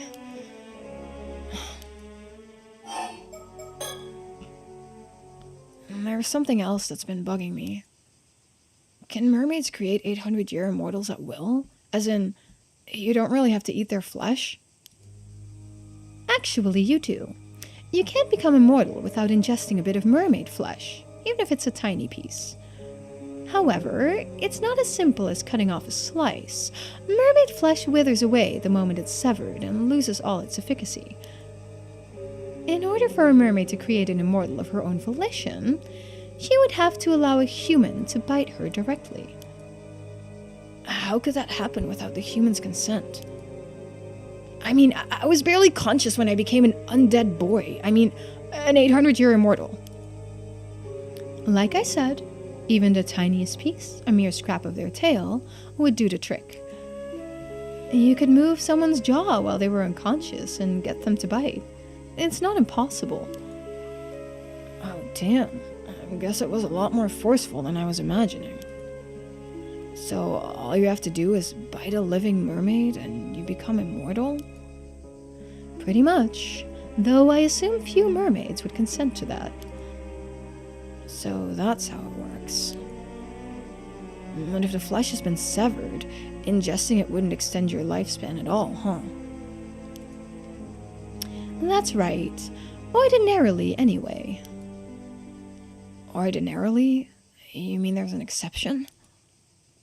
If a mermaid's flesh is cut within the confines of Ryugu, it won't wither away. It just grows back. Huh? Oh, so that's how Sato, I guess, became the 800-year immortal. While I've got you here, I guess I might as well ask. Is there no way to reverse immortality? You wouldn't be the first 800-year immortal to seek that possibility. But unfortunately, the answer is no. The moment you become immortal, you lose your mortal form. For good. I think our mortal form is the apparition we saw. I see. And is there no way for an 800-year immortal to die, other than by waiting for their lifespan to end? No. It is simply impossible. That is what makes it a curse. Not that I want to experiment, but what would happen if, say, I threw my body into a furnace or like a vat of acid? The instant it resulted in death, you would begin to reform, starting from the part of you with the largest remaining piece of your heart. Every other part of you would then vanish. No matter how beyond repair your body becomes, it will be healed when you resurrect. I see. On the other hand, you won't be healed if your injuries aren't fatal, no matter how badly hurt you are. For example, taking the furnace scenario you mentioned, if your body remained in the furnace after you resurrected, you would burn to death again, then revive again, and so on, in an endless cycle. All while fully conscious. Shit. Sounds like hell. My advice? Be very careful not to fall into any bottomless pits. Alright, I'll be sure to keep that in mind if I ever go near one. By the way, You mentioned I'd resurrect from the part around my heart. Does that mean that if my head was cut off, only my body would regenerate? Well, yes, that should be the case. But what would happen to my consciousness, my memories, my thoughts? All of that is stored in the brain, isn't it? That is a tough one. As I mentioned, every part of you except the one that resurrects will vanish. So it seems likely that everything inside your head, including your consciousness, would vanish too. And that can happen? Does that mean my regenerated body would have an entirely new consciousness? Well, it seems 800-year immortals do sometimes have fuzzy memories after they resurrect. But I've never known anyone who tried what you're describing. It's possible your consciousness would be reinstated, carried over just as it was before. Though it's equally possible that it would be divided or become a new entity. There's no way to know unless you decide to test it out yourself. Divided, huh? That's what happened to us when our head got cut off. Look, I wish I could make this easier on you. But there's nothing I can do. Yeah. Still, so long as you stay put on this island and keep a low profile, I'm prepared to leave you be. You've managed to keep your immortality a secret for 5 years now, after all. Thank you. I swear I'll do everything in my power not to get found out, so please don't arrest me. I was wondering, does me being immortal have anything to do with my mom? I mean, is there any chance she could have been a mermaid? None whatsoever. Aww. In all likelihood, you received your immortality from the mermaid Sobei. You see, Maria Minakuchi was a descendant of the clan that was tasked with escorting Sobei back to Ryugu. That much I'm certain of. Is that why she tried to break the curse of the raging waves 5 years ago? I can only assume so. However, as the seal over the entrance to Ryugu had yet to break, things didn't go as planned. Does this mean Sobei could still be nearby? Maybe she's living in the sea around Kamishima. I'm afraid there's little chance of that. See, when the entrance to Ryugu was unsealed 3 months ago, Sobei would have been able to return home. Oh, well, I guess that means Mom's duty was fulfilled in the end. That's something, at least. Do you know of any way I could meet this mermaid? You don't give up easily, huh? Are you another mermaid fan? Another fan? Those foreigners who visited the island recently were also very keen on meeting a mermaid. Oh, you mean that author and his young guide? Sure do. You've spoken with them, I take it? Actually, no. I never met him. But I saw them when I had that vision. Is that so?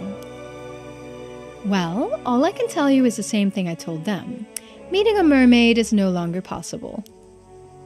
And does that mean there's no way to visit Ryugu either? The thing is, Ryugu is pretty close to what's typically referred to as the afterlife. You might say it's a space between our world and the land of the dead.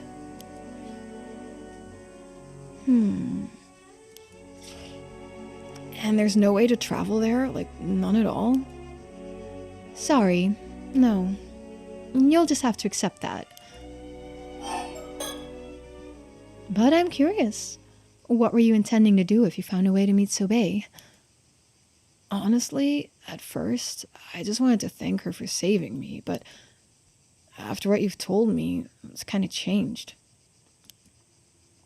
How so? Well, now I'm more curious to hear about why she decided to make me an 800-year immortal and about what happened with my mom that day. Can't say I blame you. And I understand where you're coming from, but it just can't be done. even if I can't meet her, isn't there some way I could learn the truth?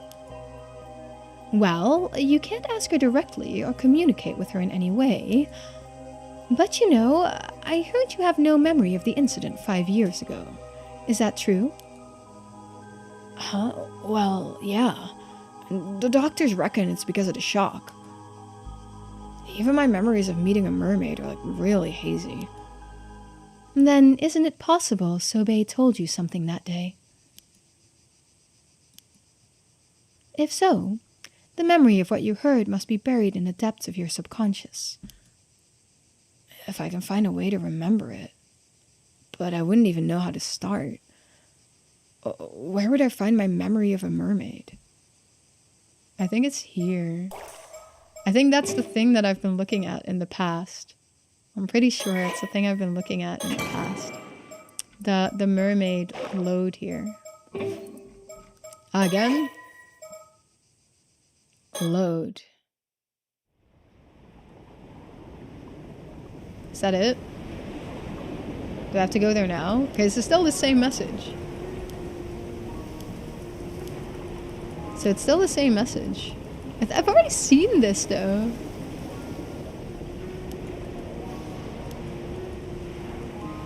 A way to return it to the environment of the eternal world and restore to its original state. Okay, so we need the Tomatabako.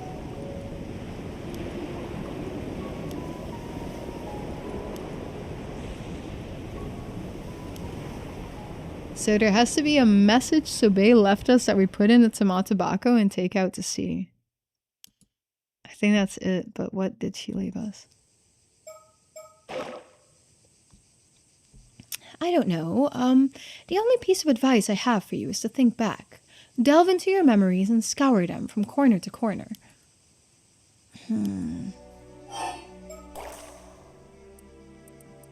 Okay. Where would I find my memory of a mermaid? Did Yuza... When Yuza washed ashore, was there something he had with him though? Think about it. You must have encountered Sobe before. All you need to do is locate your memory of that time. Alright then, we'd better head back, or your friend will start to wonder what's happened to you. Alright, thanks for answering my questions. Where do we find a mermaid? A mermaid. Where would I find my memory of a mermaid? Memory of a mermaid.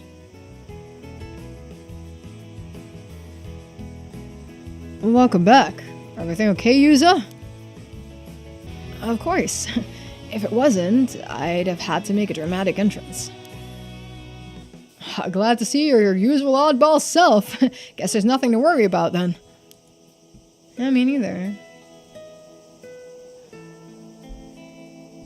Where do we see a mermaid? Kikuko, because we have Kikuko locked up here, right?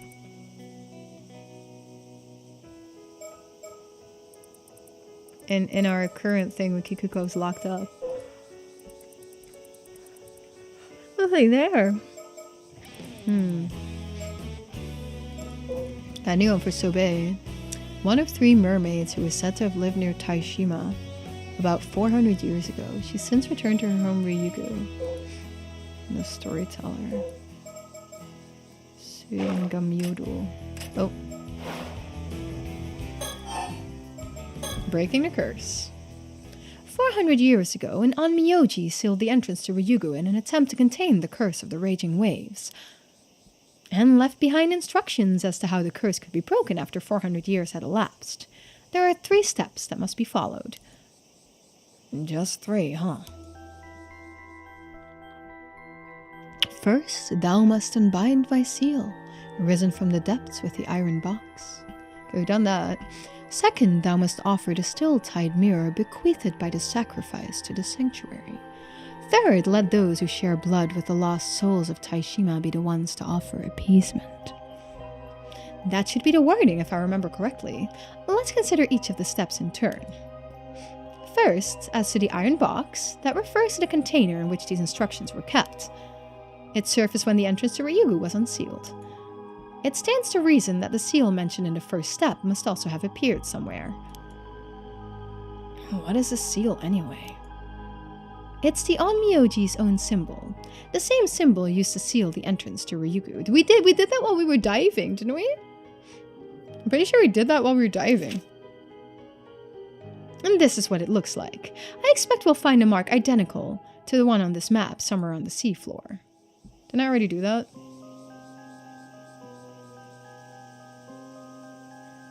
The marked location is likely the sanctuary mentioned in the second step. It should be in the vicinity of Kamishima. I think I've done that. Oh, actually, something tells me there's a pretty good chance that seal's already been taken care of. See, I did it already. Huh? I did it already. See, I found something like that while I was out diving this morning, and I don't know what came over me, but I just went ahead and yanked the chains off. You what? Seriously, Yuza?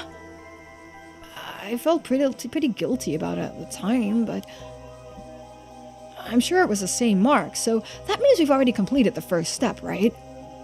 If anything, you could say unbinding that seal was what all my diving training was for. That's one way of looking at it. In any case, all's well that ends well. Good work, Yuza. Moving right along. The second step centers around a still-tied mirror bequeathed by the sacrifice. That's gotta be the mirror Mari Minakuchi found, which we have just retrieved from the shrine in the bay. From what I heard, that mirror is what's been holding the curse in check all these years. That's right, and now it must be offered to the sanctuary. The former site of the Taishima Sanctuary should lie in that area. Perhaps that's the location we seek. In that case, I reckon the hole where I encountered the Tomokazuki is the most likely spot. After all, it only appeared a few months back. I can't think of anywhere else it could be. That does seem likely. The only problem is, there's no way through. Huh? How's that? Well, there's a powerful current in there. Go in too far, and it'd drag you down to the depths in an instant. That does not strike me as a natural phenomenon. It is possible the sanctuary lies within. And perhaps one must have the still-tied mirror in hand to pass through safely. That makes sense. Then it seems the way forward is clear as far as the first two steps are concerned. Right, that just leaves the third. The final instruction stipulates that a descendant of the Taishima Islanders must carry out these tasks, meaning you, Yuza. So that's why I was called here, huh? Well, I've already undone the Onmyoji seal, so all that's left is to take the still-tied mirror through that hole and offer it to the sanctuary. We're counting on you, Yuza. If you pull this off, the curse of the raging waves should be broken for good. Well, let's hop to it then. I'll take you out in the boat. Thanks, Azami. Sounds like this is a job for the patron saint of diving. The patron saint? Who are you talking about? Don't worry about it. It's a private joke. Well, I dare say that covers everything we needed to discuss. It's time the two of you are on your way. That curse won't break itself. Come on, Yuza. Future of Kamishima's riding on you. Right. I'll do everything I can. Minakuchi, boy, Yuza. If you end this curse, I'll see to it that the rumors about you go away and that you're hailed as a hero of Kamishima. So get it done. You hear that, Yuza? This is a chance to clear your name for good. Sounds like a fair deal. You can count on me, Mr. Wakamura.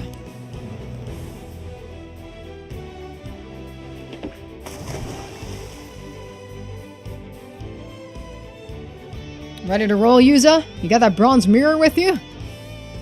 Yep, got it right here. Ready when you are. Since the seal's already taken care of, all you've got to do is check out that hole you found last time, right? Yeah, this'll be a piece of cake. It's just there and back. I could do it in my sleep. Nothing wrong with being confident, but don't get cocky. You still gotta be careful down there. Good luck, Yuza. I'll be waiting right here. Oh, I'm stuck now? Oh no, and I have to do this ending. I'm pretty sure this is not the true ending because I still have those thingies, remember? I still have those thingies, guys. Oh no. Where's the hole? This is not the hole. Is the hole here? Oh, that's not where the hole is. Hole. It's also not where the hole is. Where's the hole? Oh, there's the hole, probably. All the way down there. Yes, okay. Here we go, into the hole. Good. Looks like that powerful current has receded. I should be able to make it through now. Only one way to find out.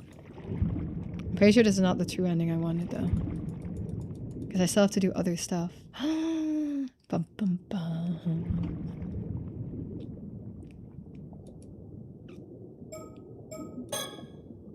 This place feels vaguely familiar.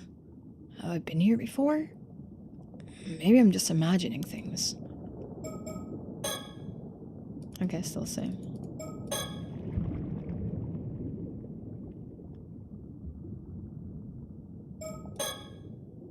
Okay, still the same. I should just keep diving. Bum, bum, bum. There's a tunnel here. Is this the right way?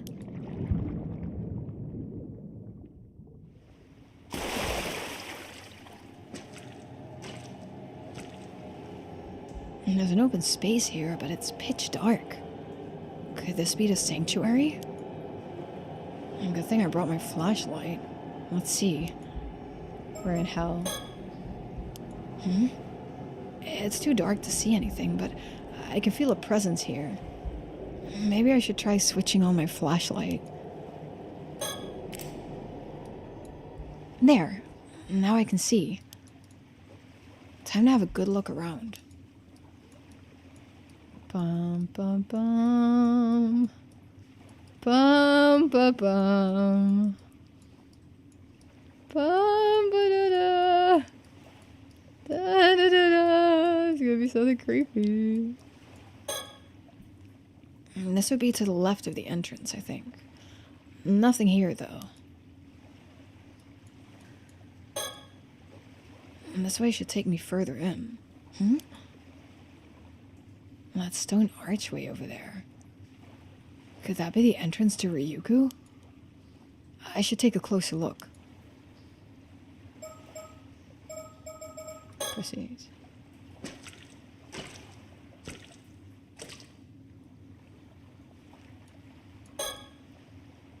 A stone archway. It could be the entrance to Ryukyu. Nothing happens when I go near it. I guess humans really can't travel there after all. So, all I need to do to break the curse is leave the bronze mirror here, right?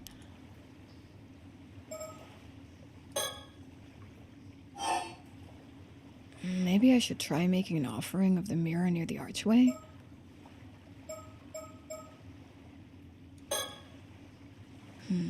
I'm still not sure this is right.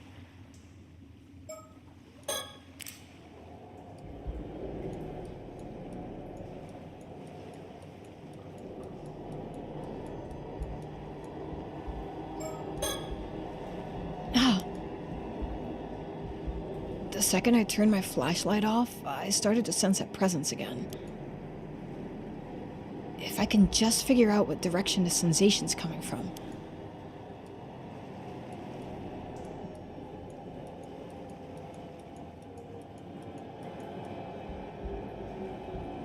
It's like here, right?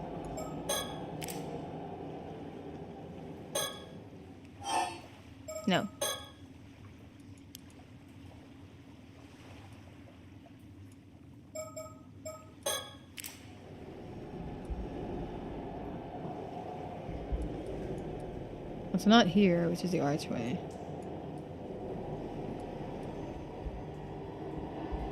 It's like here, right? There's nothing there. Oh, here, right. It's hard to get my bearings, but I think this is to the right. Nothing here but a wall.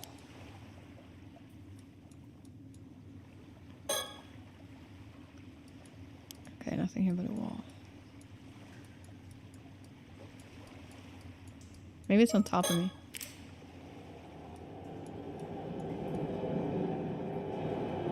Feels like it's here.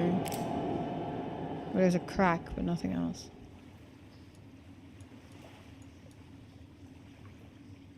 I mean, the stone archway is there.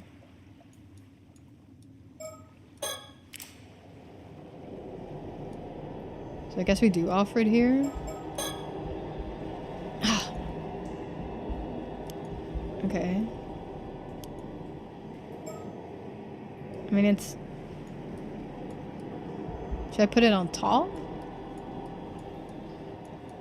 I think it's coming from anywhere else.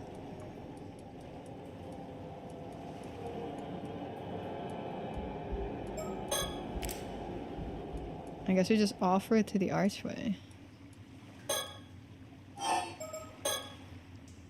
Okay, here goes nothing.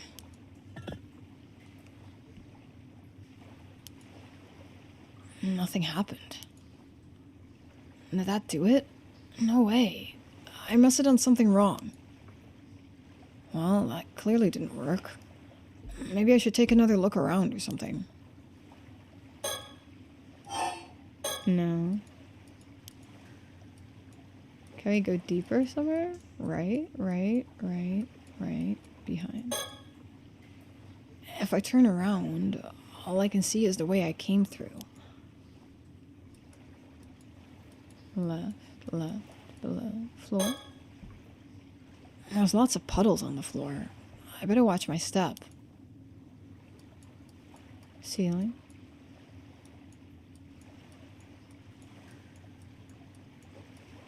There's no ceiling thing here to click.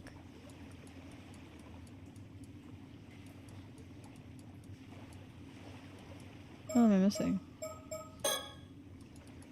Come to think of it, I sensed a presence somewhere near this archway when I had my flashlight switched off a moment ago.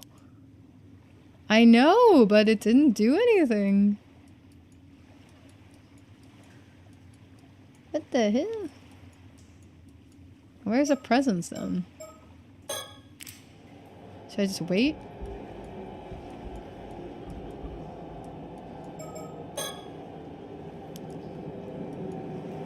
Okay, I know about the presence.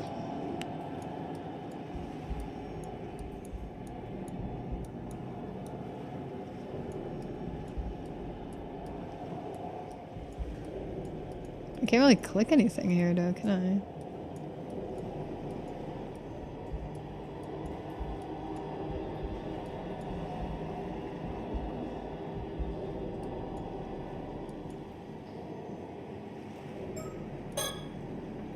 Am I not looking at like specific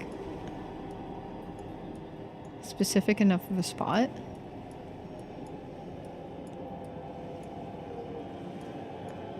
Maybe it's like really... Maybe I have to go really slow.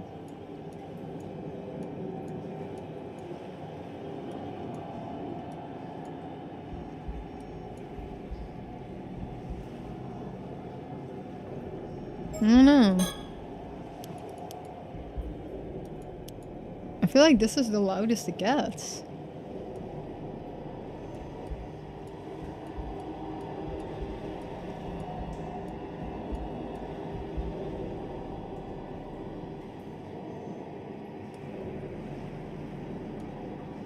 So that's like about the loudest it gets.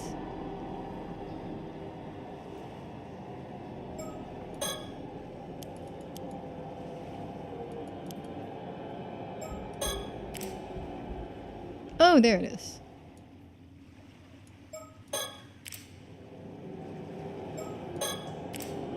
Oh, hi. It's her. Hayase. Hayase?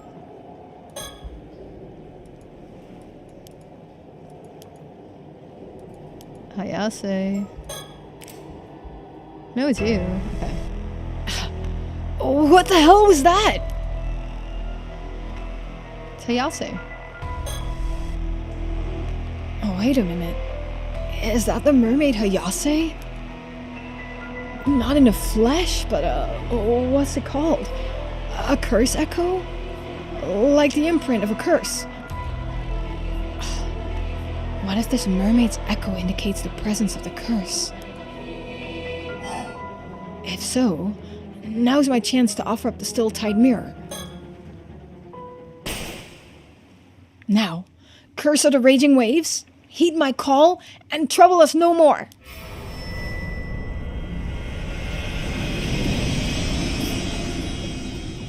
Okay, Hayase. We come in peace.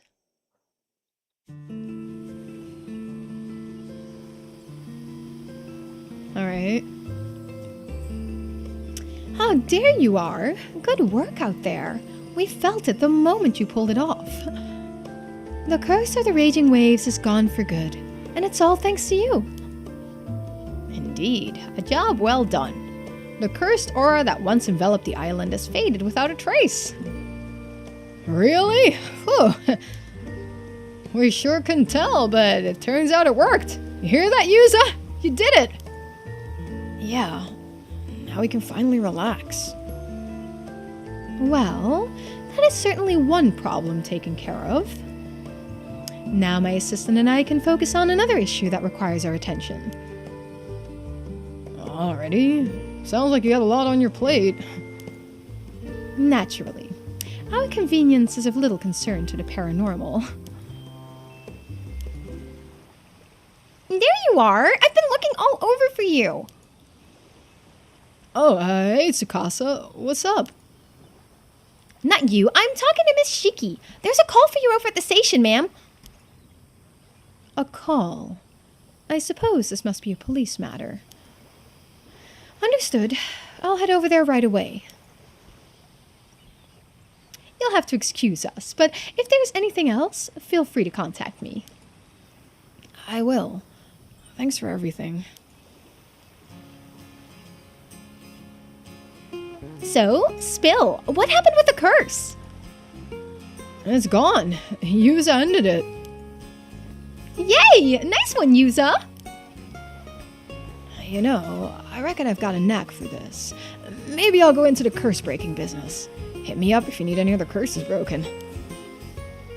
You never know. That might be your true calling. Maybe it suits you even better than being an Amadiver. Come to think of it, we'd better let old man Wakamura know how it all went down. Where'd he get off to anyway? Don't ask me. Maybe you went home? Probably. How about it, Yuza? Wanna go see him? Yeah, okay. I suppose we did make that deal. But it can wait until after I've had a chance to change clothes and take a breather. I'm beat. Fair enough. Guess it's not like there's any hurry, huh? In the meantime, I'll go work on the boat. Let's meet up later, yeah? As for me, I'll track down Sato and Tsuyu and fill them in. Later!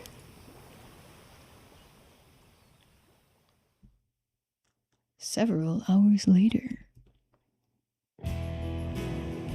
No, I wasn't done yet! No, it's gotta give me an ending, isn't it? By the way, Yuza, you haven't given up on finding that mermaid, have you? Any new leads? Sort of. Miss Shiki shared some information with me earlier when she pulled me aside. Really? Oh. I guess experts on the supernatural would know about mermaids too, huh? So, what'd she say? Did you find out what you have to do to meet one? Actually, it turns out that the mermaid who saved me isn't in this world anymore. Huh? What's that supposed to mean? It means she's gone back to Ryugu, to the world beyond. Apparently, it's a place between this world and the world of the dead. Wait, really? Does that mean mermaids aren't from our world? I guess not. Well, sounds like you've hit a dead end. No, I still want to go back into story ladder. Hey, Mr. Wakamura, you in? I've come to tell you the good news. Yuza did it. He broke the curse. So you better keep up your end of the deal. Uh-oh. Maybe he didn't hear you? Hey, anybody home? I'm coming in. Uh-oh. The door's already open. Uh-oh. That's weird. Mr. Wakamura? What the? Oh. Mr. Wakamura? Don't tell me he's... I don't believe it. That wound? Did a curse cause it? But we ended the curse, didn't we?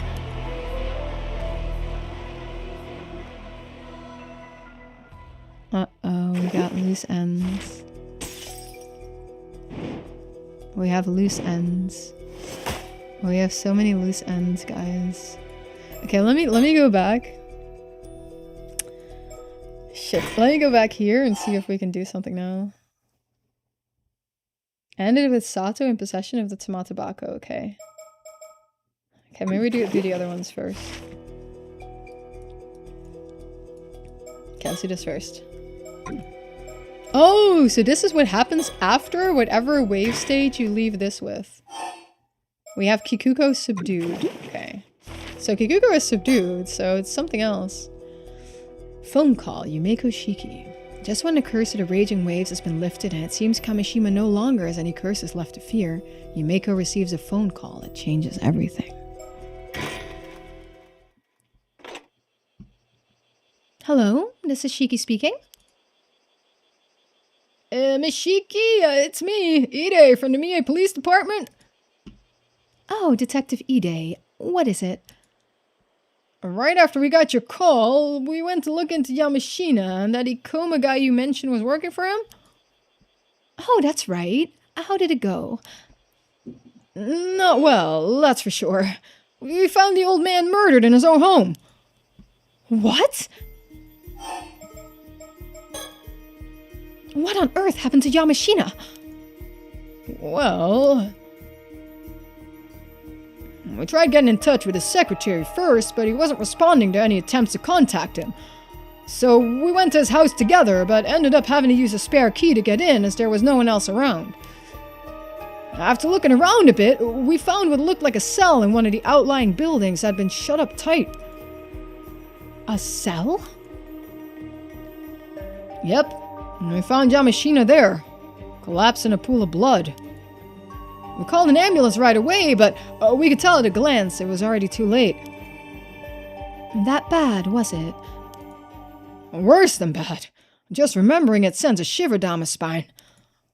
He had this massive wound, like a sharp blade that sliced right through his torso. Bone and all. It's the curse, guys. What? The business card. It's the business card. It's the business cards. But how? He doesn't have the curse stone. Are there two curse stones? First thing that came to mind was the skeletons in the Toba case. Pretty reminiscent, don't you think? Very. But it couldn't be. Do we have an estimated time of death yet? We're still investigating, but the blood wasn't even dry. I'd put it within the past few hours. And the curse stone housing the curse of Tomoshige has been in my possession the entire time. There's no way anyone else could have used it. My thoughts exactly. Who? How? Oh yeah, we looked into it and were able to confirm Yamashina had a man called Kippei Ikoma working for him. From what I heard, the guy's also wanted for solicitation of murder. He is. Although we only have testimony to go on right now, so we can't say anything for certain yet. Still, him having the exact same name as that victim in the Toba skeleton case is pretty damn confusing. It seems Ikoma gave a curse stone, a dangerous tool that lets you curse others to death, to a local woman with the intent of causing a massacre. Jeez, scary to think there's tools like that around. Wait, what happened with that woman then? She's been apprehended, but it seems she won't be able to talk for a while. Could we ask you to handle taking her in as well? Oh boy. Got it. I'll make the necessary arrangements. Thank you, Detective. I'll let you know the details later. Okay, more about Ikoma. Oh yeah, about Ikoma. Someone apparently spotted his company car stopped outside Yamashina's place today. So I had a warrant put out for him as a person of interest. Oh, impressively quick thinking. Well done, Detective.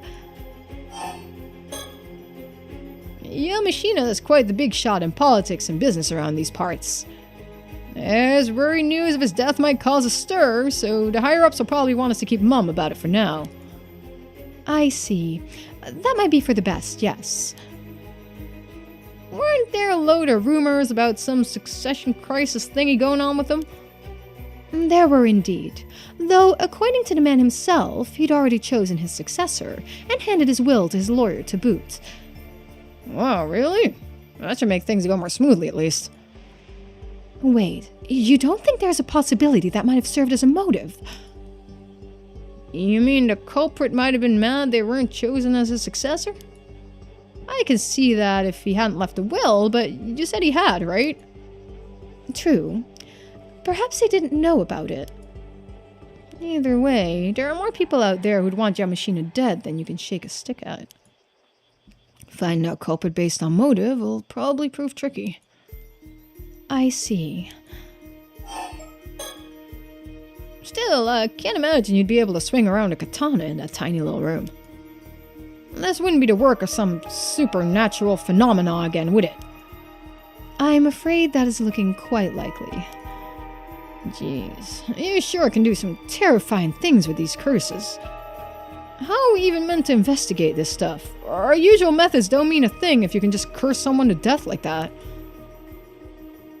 By the way, there's a high chance that Yamashina was killed by a curse contained in one of those curse stones I just mentioned.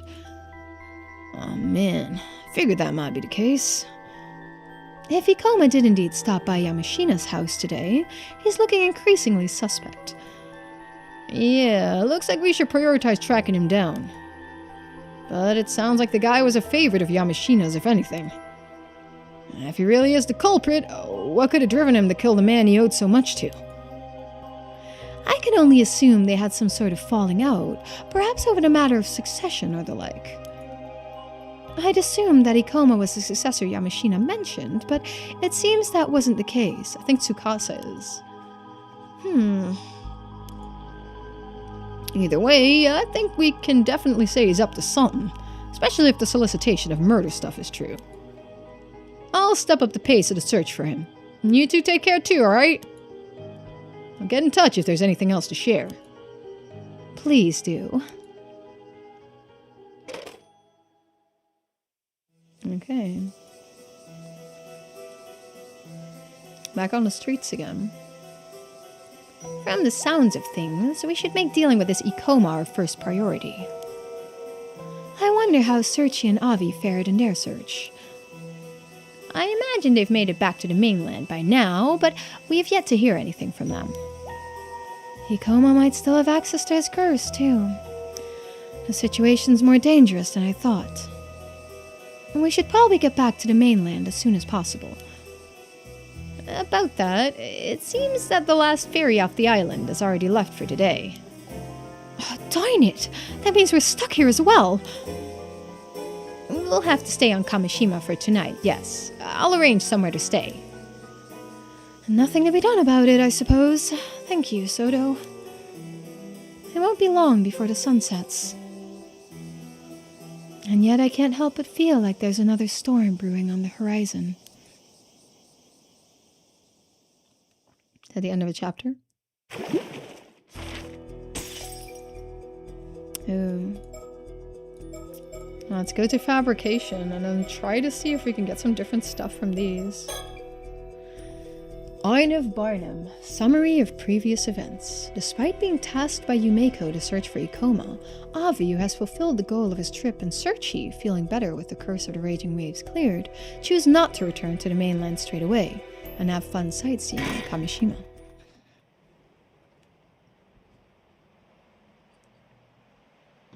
Okay. Oh dear. You were doing so much better after the curse got lifted. I didn't notice the time. We got so carried away with sightseeing, it's already pitch black out here. You're right. Time sure flies. The last ferry already left, so I guess we'll have to find a place to stay for tonight. Shouldn't we be heading back to the mainland to go after Ikoma? Well, there's only so much we can do now. It's not as though we're being paid for it, so let's not lose sleep over it. I see. Very pragmatic of you. Searching lunar light. What the fuck? Oh, it's him! Oh, it's him! He's here! No! No, I saw him! No, he's there! Although it's not that late yet, it gets dark quickly after the sun sets, and the streets empty out just as fast. Illuminated only by the dim glow of a few streetlights and the stars, the island feels calm. No, it's not! He's right there! He's lurking in the shadows! Can we kill him? No, I don't want to! He's there! Get your guns! And we need to find a place to stay. Did you spot any inns or hotels around the island? I think I saw a few. It'd be nice to find one before dinner. Maybe we can get a recommendation from one of the locals. That might be difficult. After all, we didn't really manage to get acquainted with anyone on the island. And hopefully that'll teach you a lesson about how you approach people. Right. That might have been on me. No! Can we do something? Throw something at him. He's coming! No! We saw him like ages ago. Whoa! There's someone there! Gee, really? It's him. Huh? Well, I thought I recognized that voice, so it was you, Mr. Barnum. Mr. Ikoma. Oh boy. Can we kill him? Curse him. Kill him. Do we have a gun? What? How did Ikoma get to Kamishima Island? Wasn't he afraid of the ocean? Gun? Inventory. I have no inventory. I'll leave the talking to you. Huh? Weren't you the one put in charge of the search? I'm counting on you. Get the info we need. Okay. Leave it to me. Mr. Ikoma, good to see you. So, when'd you get to Kamishima?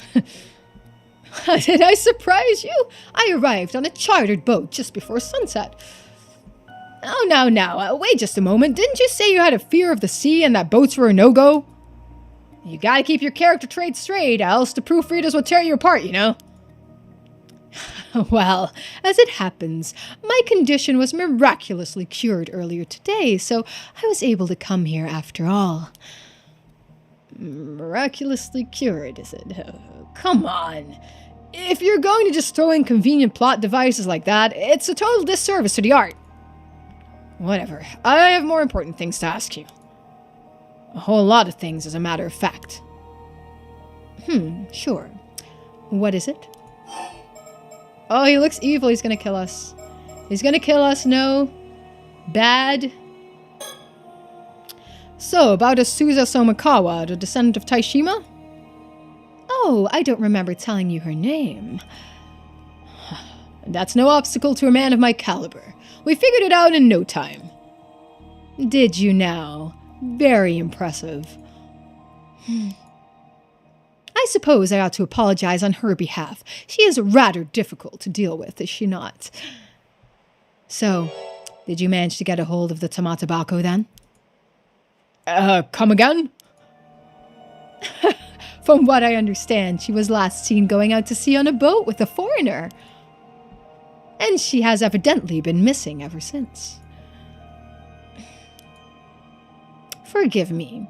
It seems that my hesitation to introduce you to her has caused you some inconvenience. No, not really. Don't worry about it. So, you're after the Tamatobako too, Mr. Ikoma. How come you're so calm when you already know what happened? Believe me, there were times I wasn't, but at this point, things like that no longer matter to me. Things like what? The Tamatobako. In fact, it seems as though I no longer have any use for it. I admit there's been some tension between us, but what do you say? Why don't we put that behind us?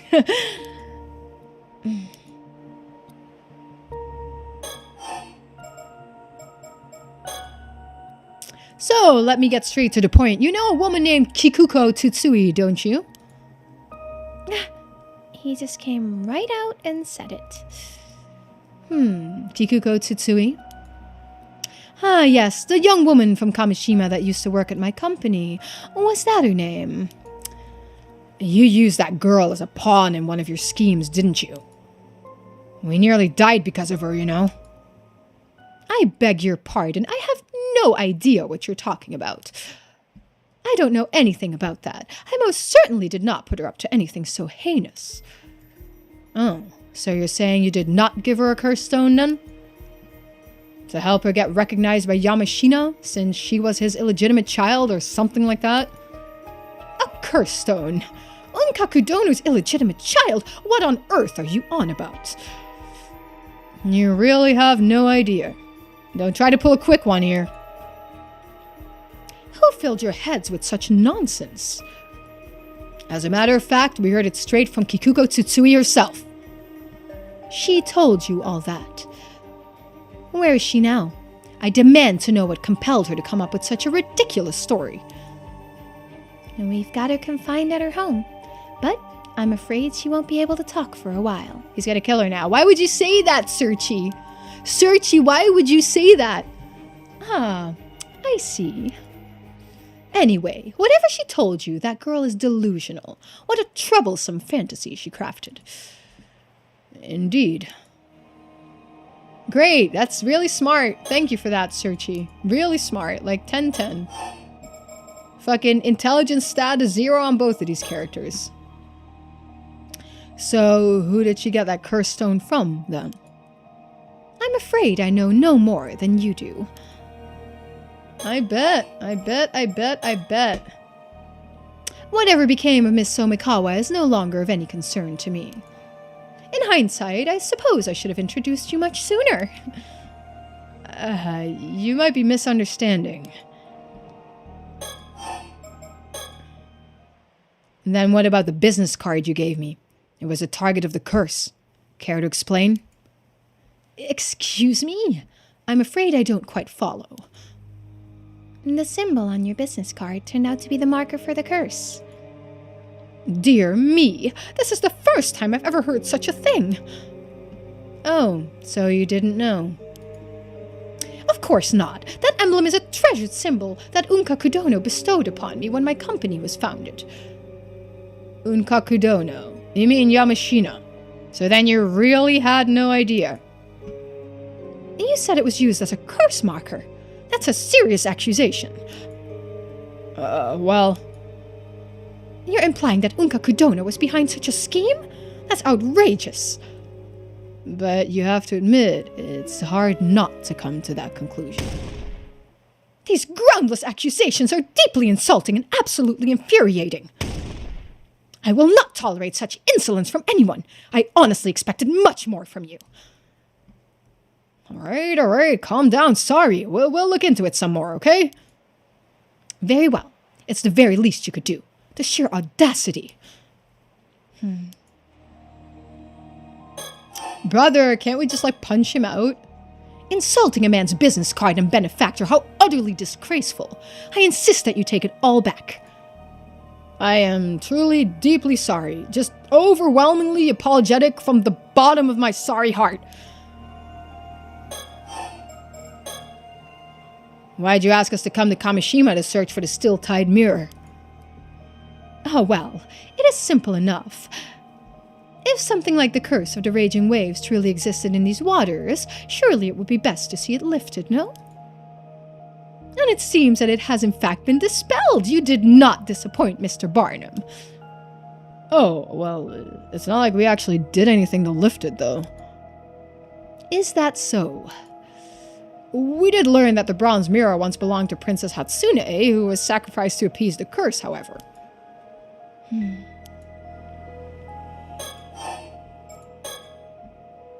Mystery Coma. How did you know the curse of the raging waves had been lifted? Well, to be honest, it's hard to put into words. But it seems as though I've got a little bit of spirit sense myself.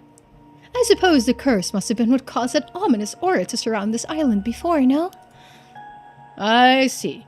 I suppose someone with a bit of spirit sense would be able to tell whether the curse was still around with ease. In any case, since the curse has been dispelled, the matter of the bronze mirror is also settled. You have my thanks. I suppose you're right. You're welcome.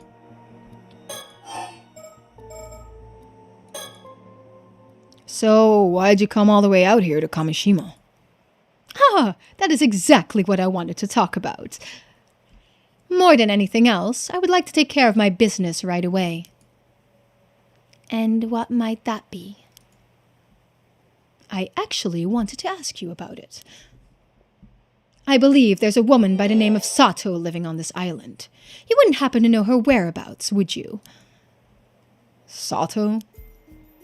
Oh, right. I think I met a woman with that name earlier today, but I have no idea where she might be now. I see. So you're not familiar with her. This is bad news. I bet he's after the tomate bako that I gave her. It can't be.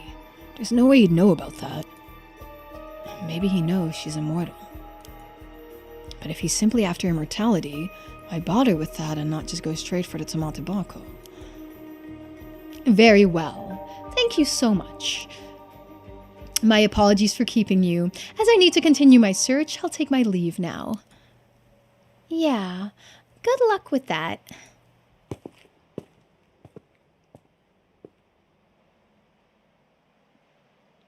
Creepy.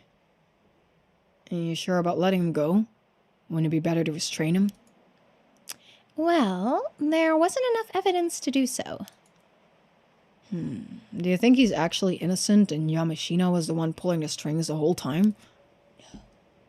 I don't think we know enough to judge. Well, it's not like he can get off the island that easily, so maybe we should just report that we saw him. Good point. He mentioned a chartered boat. Maybe we could mark it to keep an eye on it. Turns out staying another night on Kamishima was the right call after all. Gotta hand it to myself. I'm just such a genius. Anyway, let's go and report to Miss Shiki and call it a day. He is a drag. He's an annoying guy. And he's also evil and lurking in the shadows like a creep.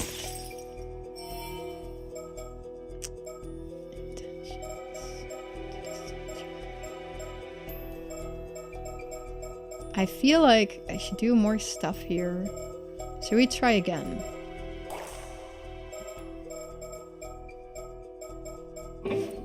Should I try again? See if I can do something else right now.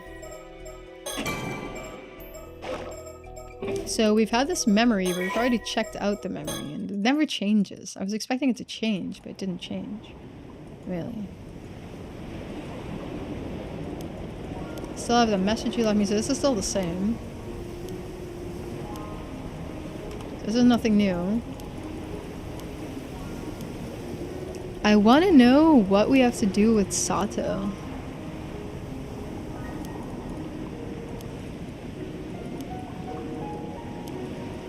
I think we need to take that tomate bako with that, and the tomate bako with that scale back to all the way over there. But how do we get there? Because Sato has it. But I'm like stuck with Sato having it. So Sato is here in the Minakuchi residence. Right?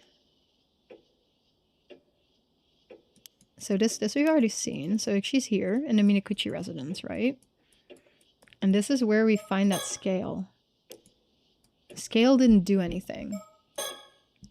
So what if we go somewhere else with him?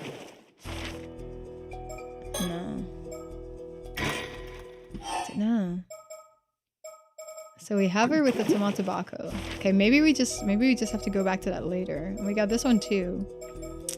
Man, okay, I guess we go to intentions. I'm so scared it's gonna kick me into an ending though. Kipei Ikoma is the prime suspect behind Yamashina's death. Having asked Searchy and the others to search for him, Yumeko hears what they have to tell her. The tomato bacco.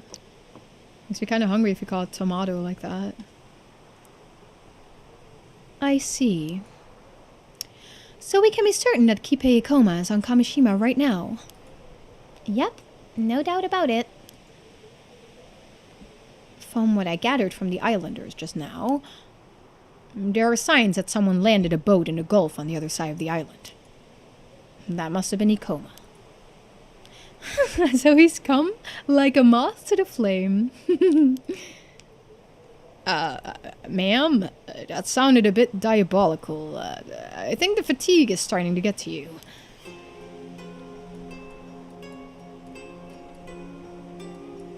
Wait for fucking Kipei Ikoma to pop up somewhere again like a freak.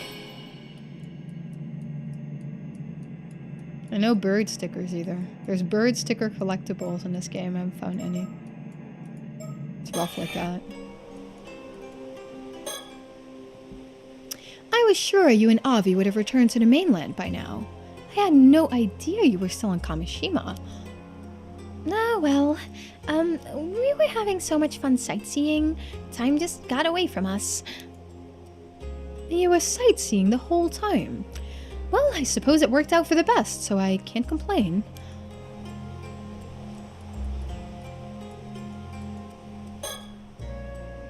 I guess it's the same. Talking to Searchy. Still, from what you've said about him, your description of Ikoma is quite different from what we've heard of the man on our end. We could hardly believe our ears either. To think Yamashina had already been killed by a curse. And the police are searching for Ikoma as a suspect in his murder. Talk about a bombshell. Yeah, it was a real surprise.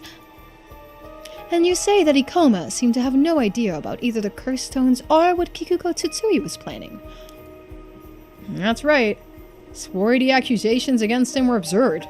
All while looking innocent as a lamb. Not really, in my opinion. It is entirely possible he's just feigning innocence. I wouldn't believe him so easily myself. We have no proof of his crimes, after all. All he has to do is pretend he knows nothing, and our hands are tied. Still, there's a warrant out for his arrest now, no? Can't you throw the book at him here and just be done with it? It would be dangerous to do anything rash. I'd like to at least get a better idea of his intentions before making a move. Still, with Soto and Searchy here, I don't think we should have anything to fear from paranormal phenomena. If worst comes to worst, surely you two could restrain him by force. Well, we probably could deal with most things. But in the event we couldn't, the situation would likely end up being completely hopeless. Right. I don't even want to imagine what sort of situation that would be. Well, no Kipei Ikoma sneaking up on us yet. And did you see where Ikoma headed after you parted ways with him? Sorry, I don't really remember. But if he chartered a boat to get here and stopped it in the Gulf, wouldn't we be able to nab him eventually if we just hung around there? Unfortunately, I don't think it would be so simple. If he stopped it somewhere out of the way, we would struggle to find it in this darkness. Well, that's true. Well, if we really get stuck, I should be able to find out where he is using dowsing. Just let me know and I'll give it a shot. I thought your target had to have some sort of spiritual energy for you to find it. That's right, but he said himself he had some spirit sense, and he has a pretty unique aura too. I think it would work.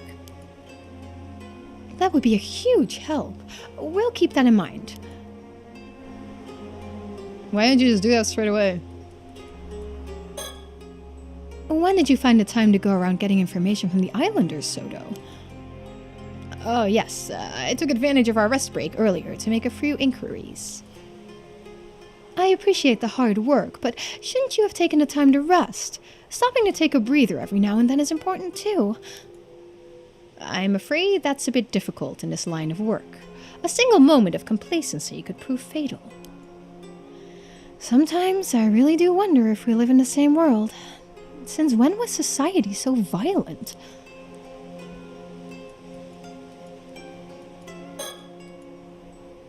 You know, I still find it hard to believe that young man would be capable of such a foul crime. Oh, Avi, you're so gullible. Heartless, the lot of you! You won't even consider the possibility this is all one big misunderstanding! Not really, no, Avi. Okay, it's still the same. By the way, is it true that Mr. Ikoma can use curses without a curse stone? Based on what we've heard of the scene of Mr. Yamashina's murder, I think we have to conclude that he can. So it is possible. What does your assistant over there think? Oh, good idea. Let's see what Soto has to say. Soto, how likely is it that Ikoma could use that curse without a spirit stone? Yes, about that. There have indeed been cases of powerful psychics using the spirits of the dead to cast curses on others. However, doing so requires a great deal of skill. Only a handful of people would be capable of such a feat. And even fewer would be capable to do it with a curse capable of killing people in a single blow, let alone over a distance. And the man did say he had a bit of spirit sense. Suppose that wouldn't be enough, though. Not at all. My thoughts exactly. I see. Though, if I were to speculate... Oh, so there is something? Curses are not always born from the spirits of the dead, you see. If a number of people were to harbor a strong grudge for decades, even centuries, that grudge itself could become a curse. I see. The supernatural equivalent of strength in numbers, eh? You could say that. Still, it would take a large number of people holding a grudge over an extremely long period of time to achieve. I suppose it's a bit unlikely Ikoma would have access to a curse like that. Not if he's a murderer that assumes identities and sucks up the resentful souls of everything he kills. Then he should have that power. And this would be why curse stones are so dangerous. Access to one allows even amateurs to use highly potent curses. You heard that just now, I hope? Yes, I'm sorry already.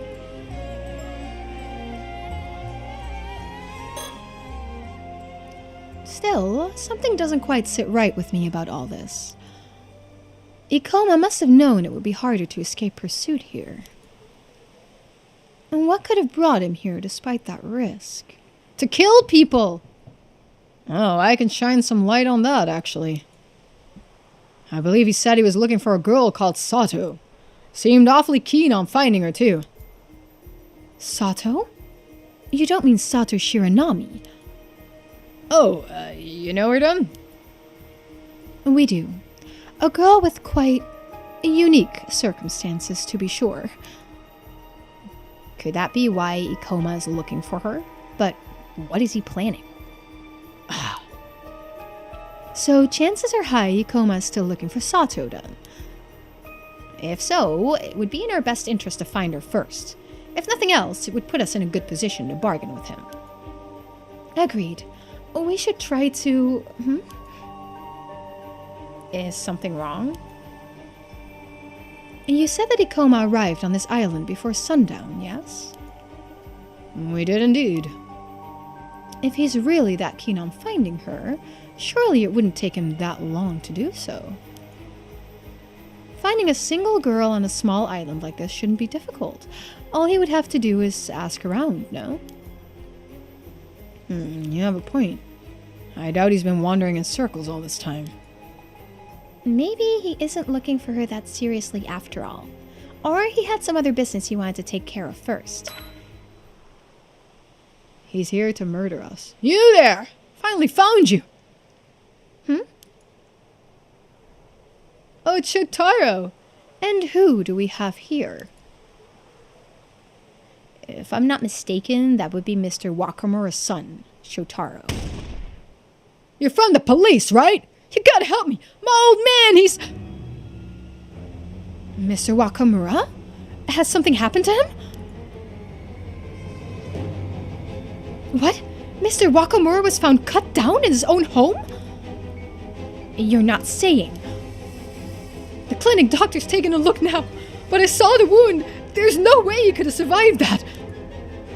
Tried to call the police, but Yuza Minakuchi told me to come get you instead.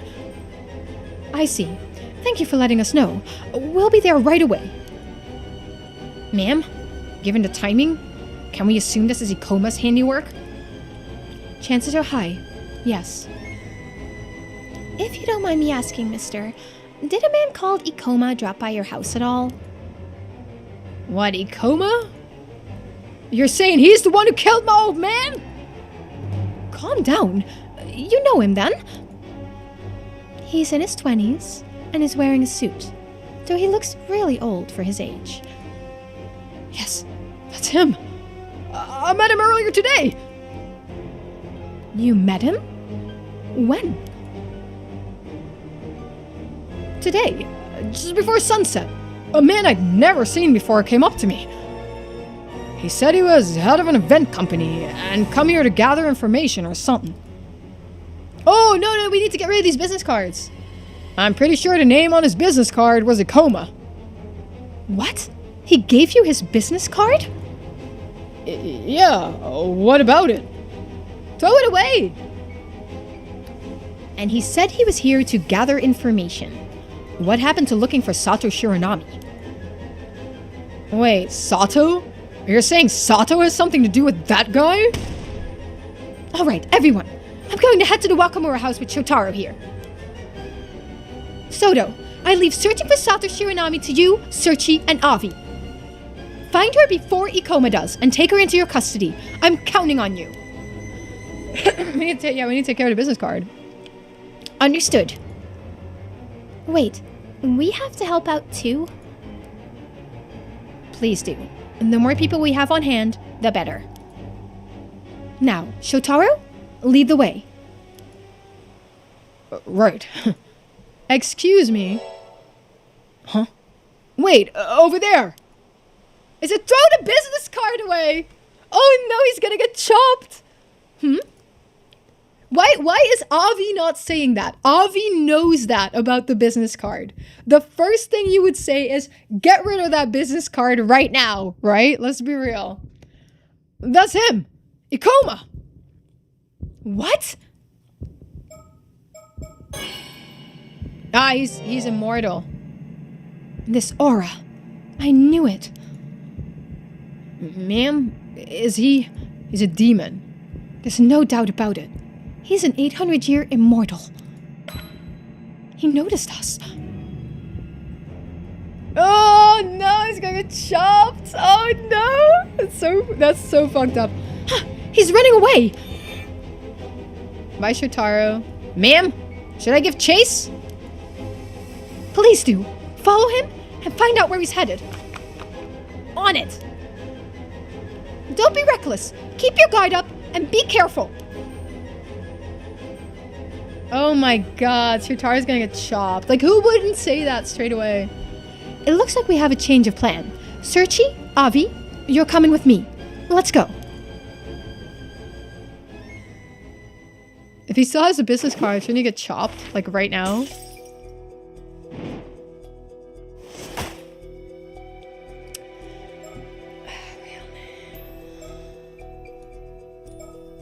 I feel like there's some missing here. You see it? Like, I can't do anything with the box. Yet. I guess. I don't know, why not? Sato Shiranami. Sato hides in the Kantakisho ruins at night, where she finally comes face to face with someone.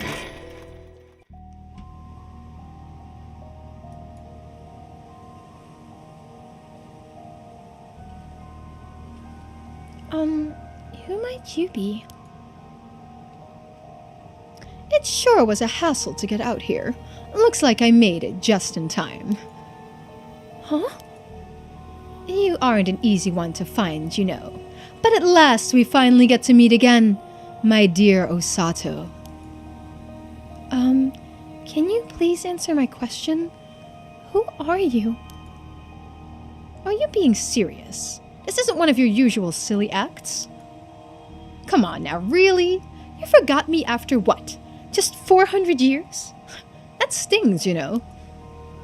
400 years?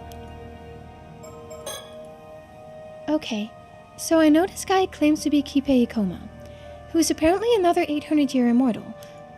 But that's not the real issue. I need to know who he really is, not who he claims to be. I don't think he's about to just come out and tell me. Looks like he enjoys being cryptic. Though I didn't expect him to just say he knew me 400 years ago. And that's a huge clue. Who exactly was he 400 years ago? If I push a little, maybe I can draw it out?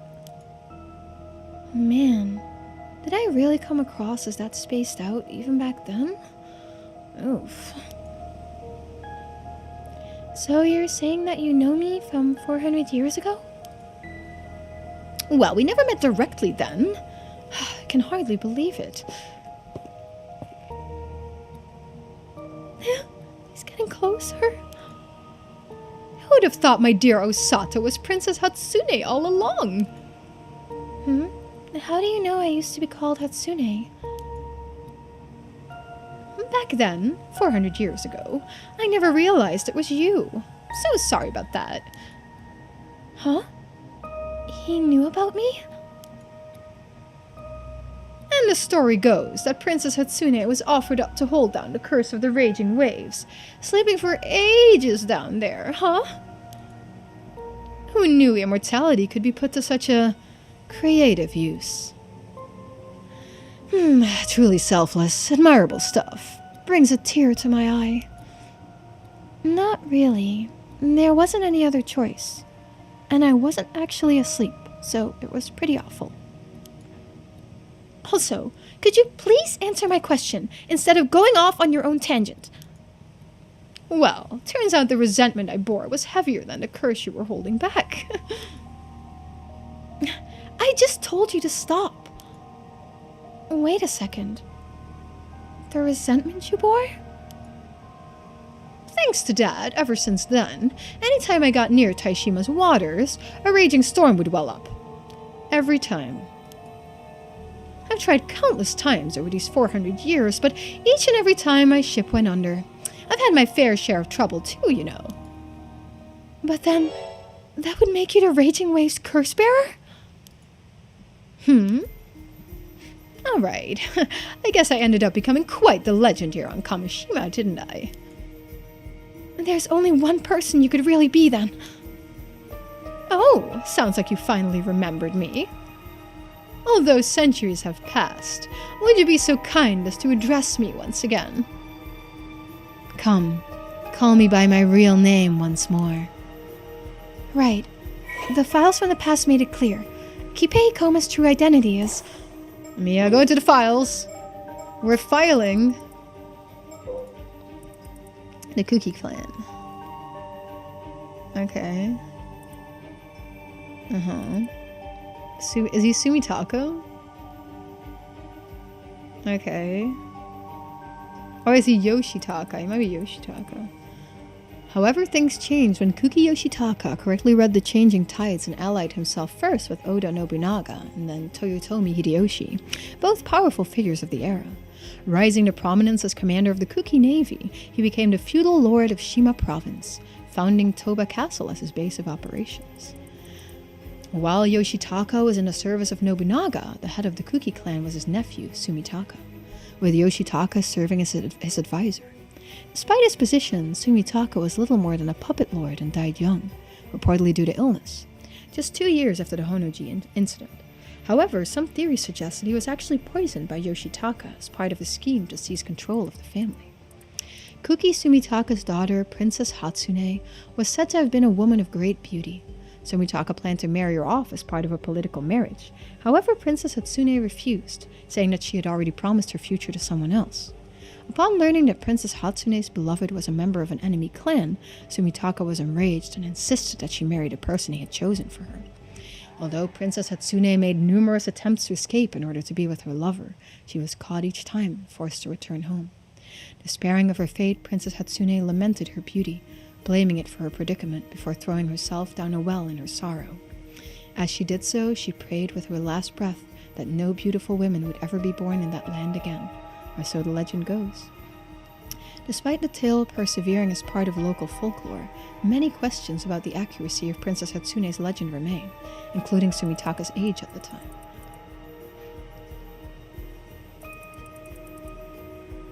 Well, it shouldn't be Sumitaka, right?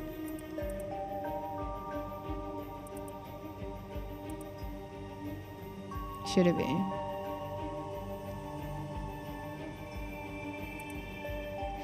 Let me see.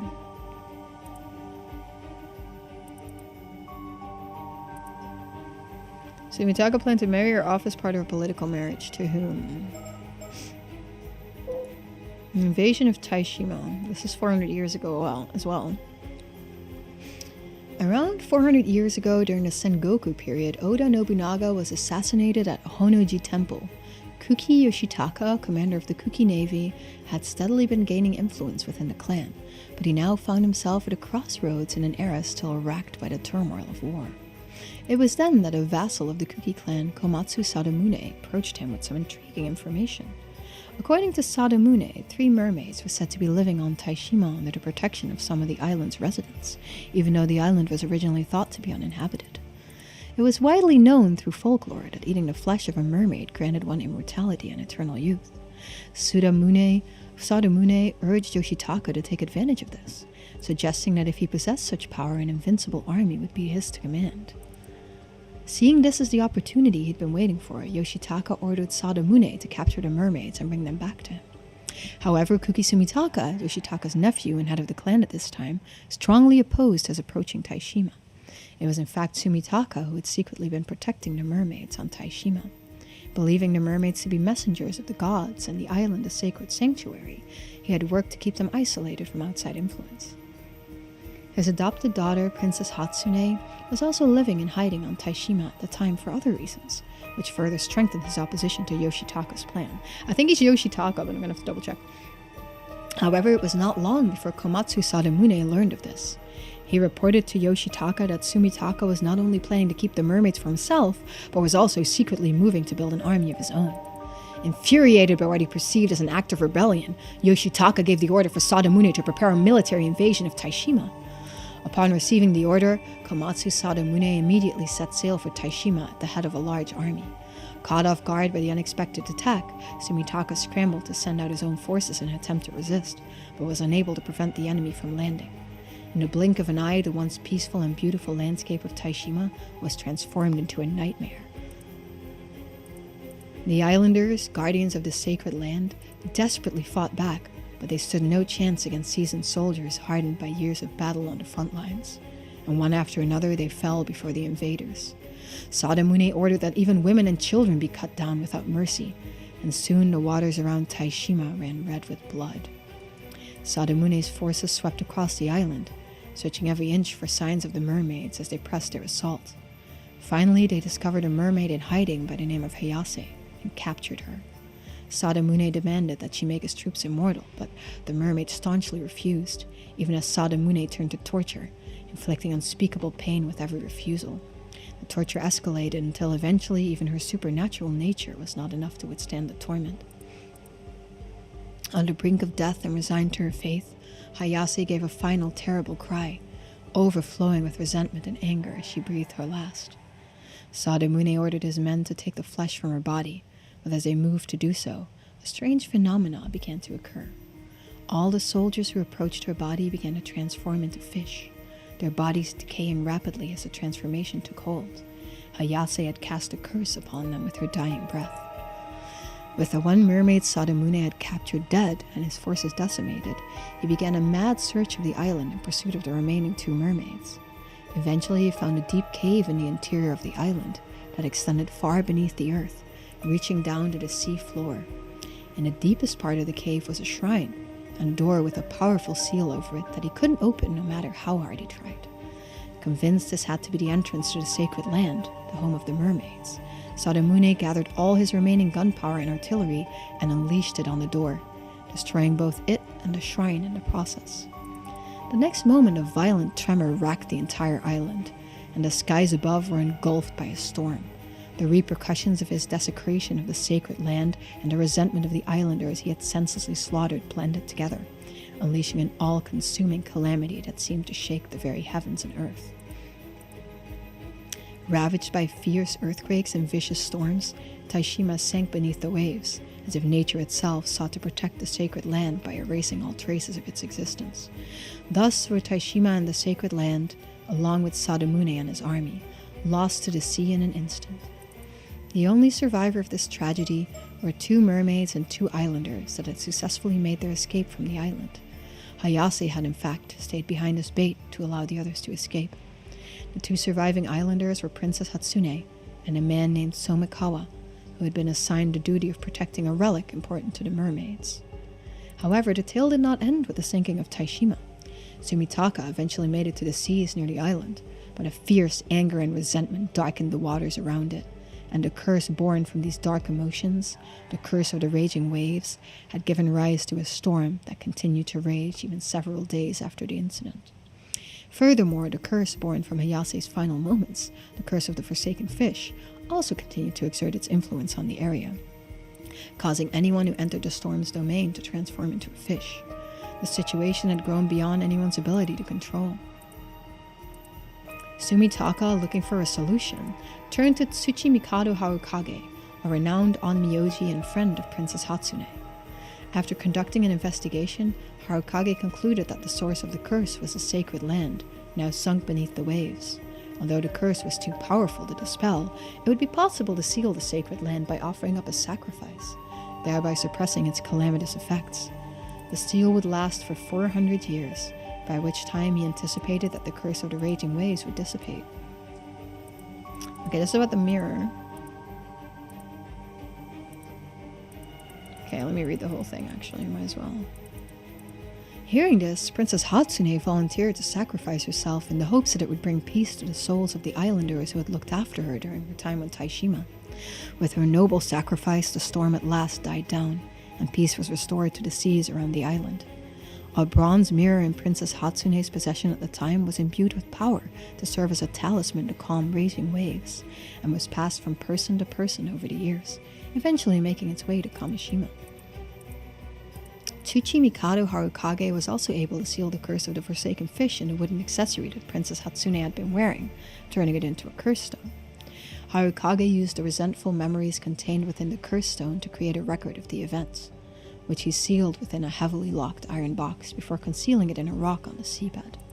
In the event the curse of the raging waves had not abated even after 400 years, he made it so that the seal on the rock would be lifted at the same time as the seal on the sacred land, so that the record of what happened and the method of undoing the curse would make its way to future generations. I'm sorry, guys. Meanwhile, to protect the sacred land and the mermaids, Sumitaka ensured all records of Taishima were erased, so no mention of the island or the disaster that had befallen it would make its way into historical accounts. He also concocted a tale in which Hatsune had thrown herself down a well in defiance of a political marriage in order to conceal her sacrifice. Afterwards, Kuki Yoshitaka, infuriated not only by his failure to obtain immortality, but also by the loss of his primary military force, murdered Sumitaka, who opposed him to the very end, and seized control of the Kuki clan in both name and nature. He had his vassals search the area around Taishima countless times after that, but it said that they found neither the mermaids nor any trace of their existence. Okay, so this is about the mermaids. So he knew us 400 years ago. So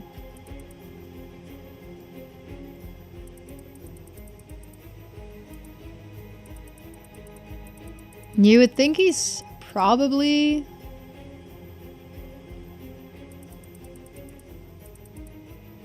The evil guy. Right?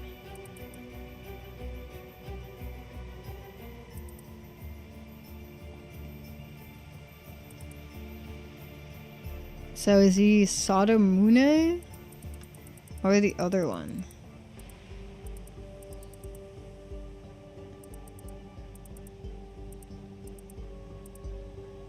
Because he was working for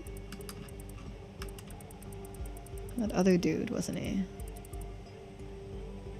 Yoshitaka.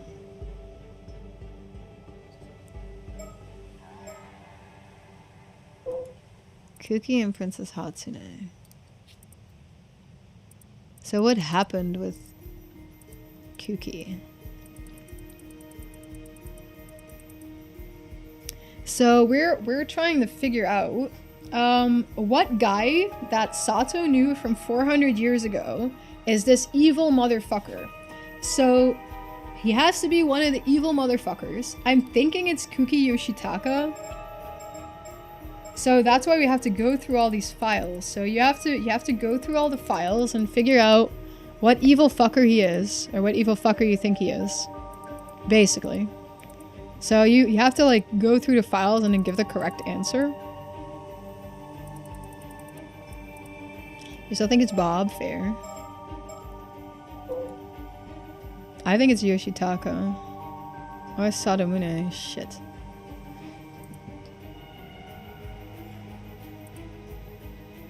I think it's Kushi Yoshitaka, probably. Or Sadamune. Shit. It's one or the other.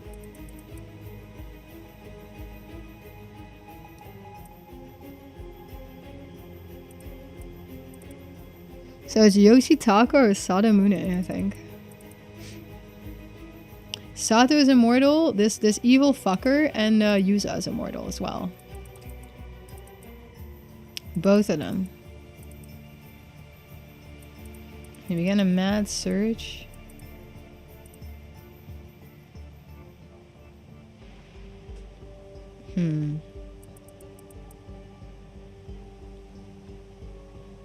I think it's Sumitaka.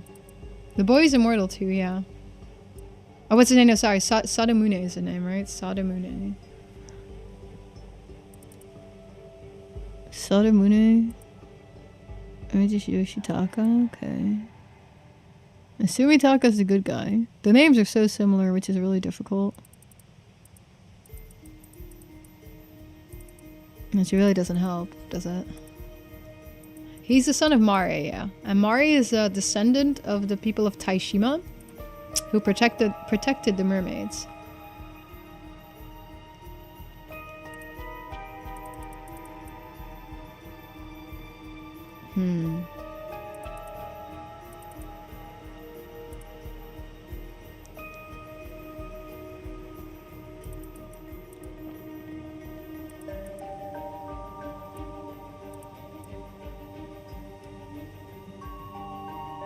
I think it's Yoshitaka.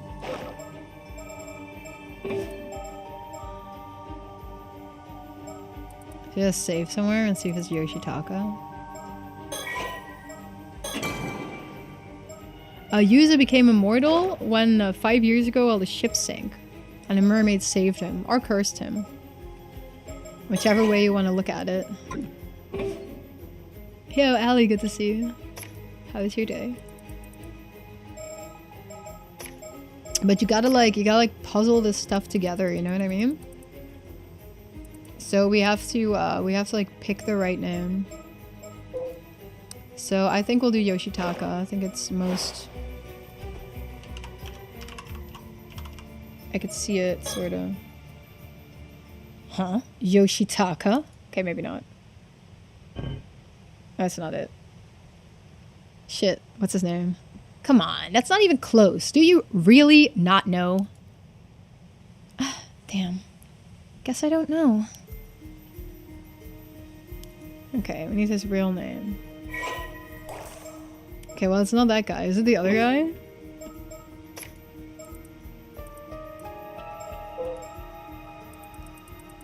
Guess it originally. So maybe it's the other guy, because the other guy was there when it started.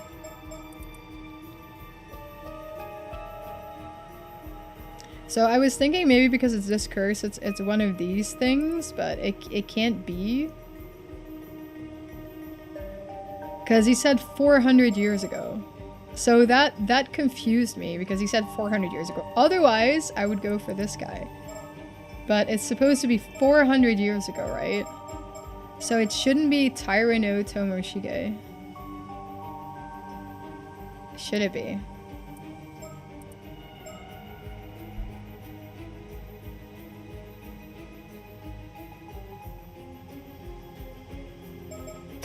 I mean, there was the invader, and there was the guy that was working for the invader. So I went for the person that wants to do the invasion, I should say, and the person that's working for them. Should we do Sadamune? Let's try Sadamune.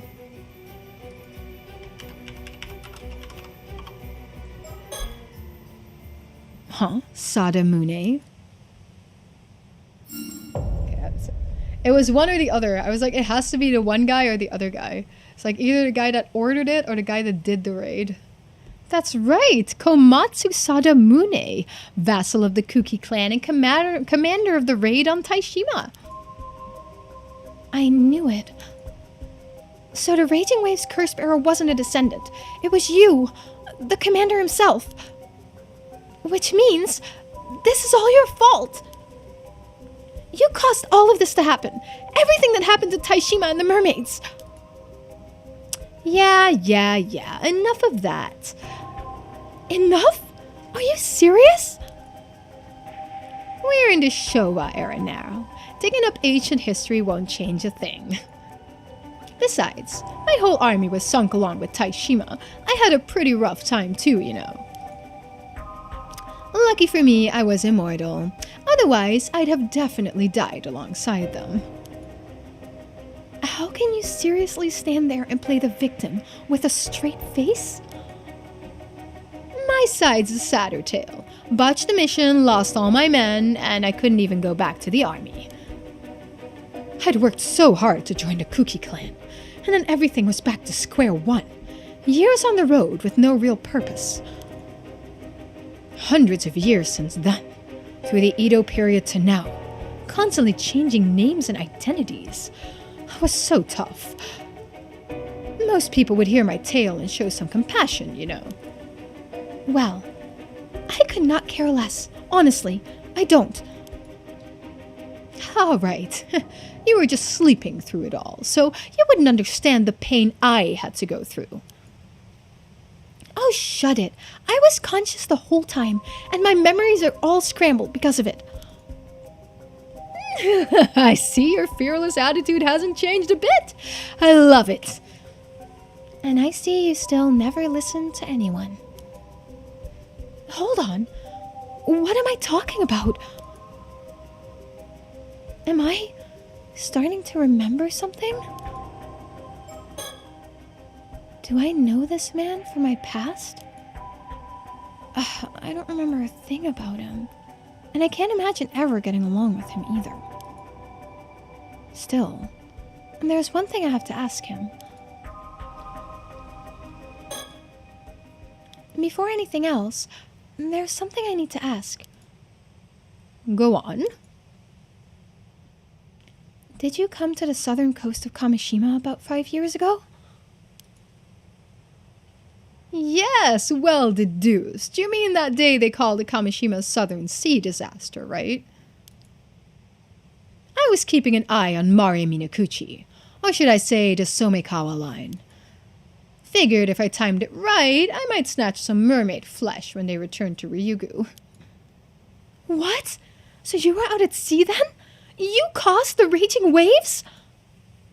Oh yeah, I pulled some strings with a local fisherman and headed out. The moment we hit that area, a massive storm formed. It wasn't just my ship either. A bunch of others got caught up too. What a day. Mari Minakuchi went missing. I didn't find my mermaid. It was all a total disaster. No way! You're the reason that disaster happened 5 years ago? Do you even realize what the people of Kamishima went through because of that disaster?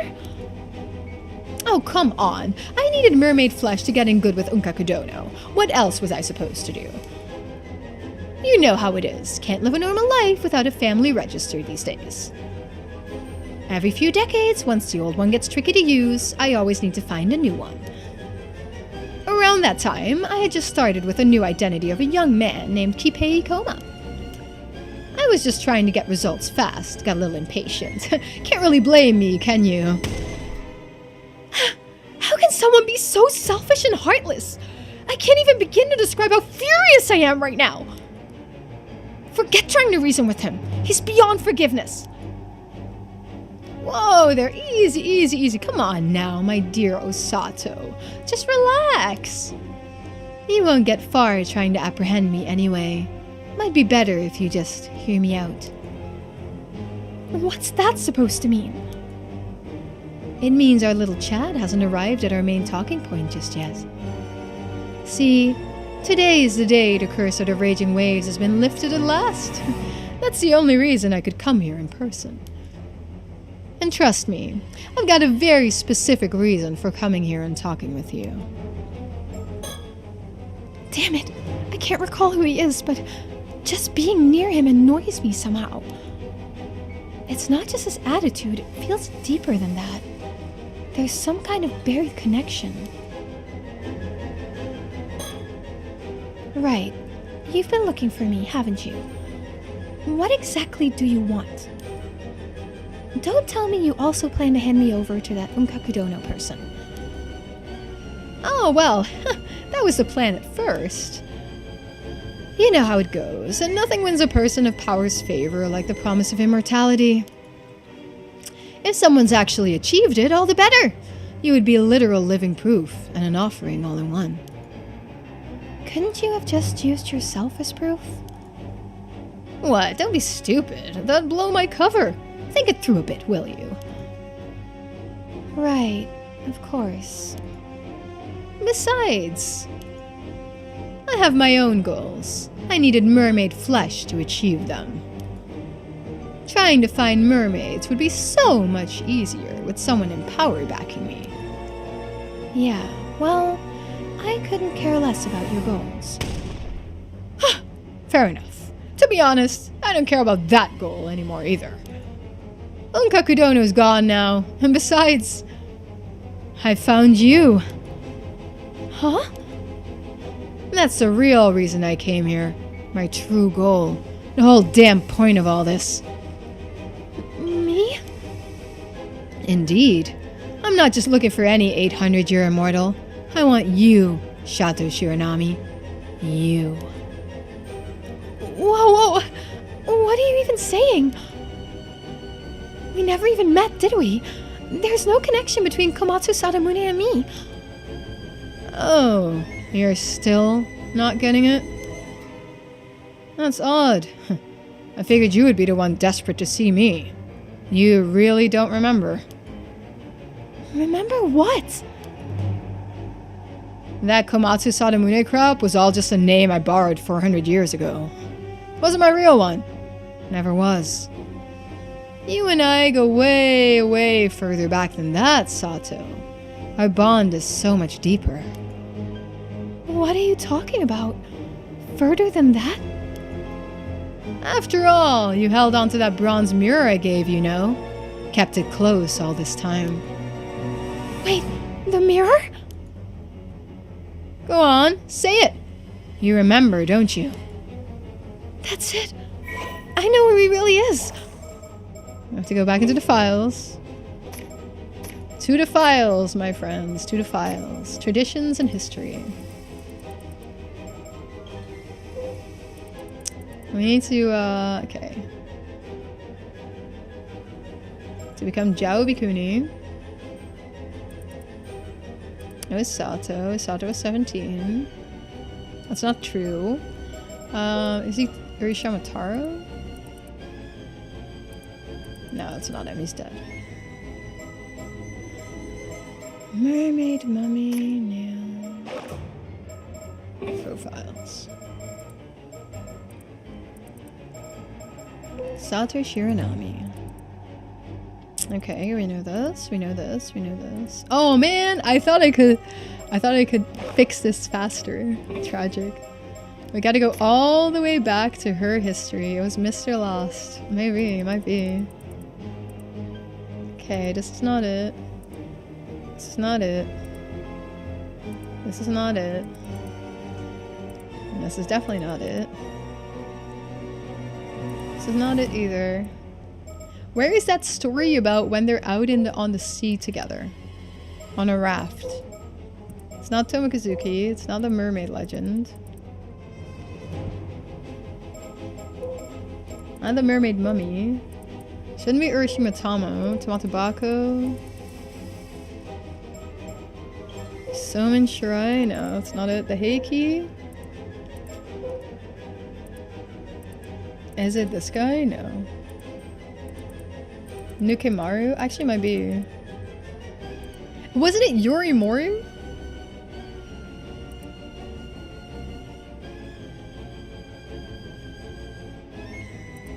Okay.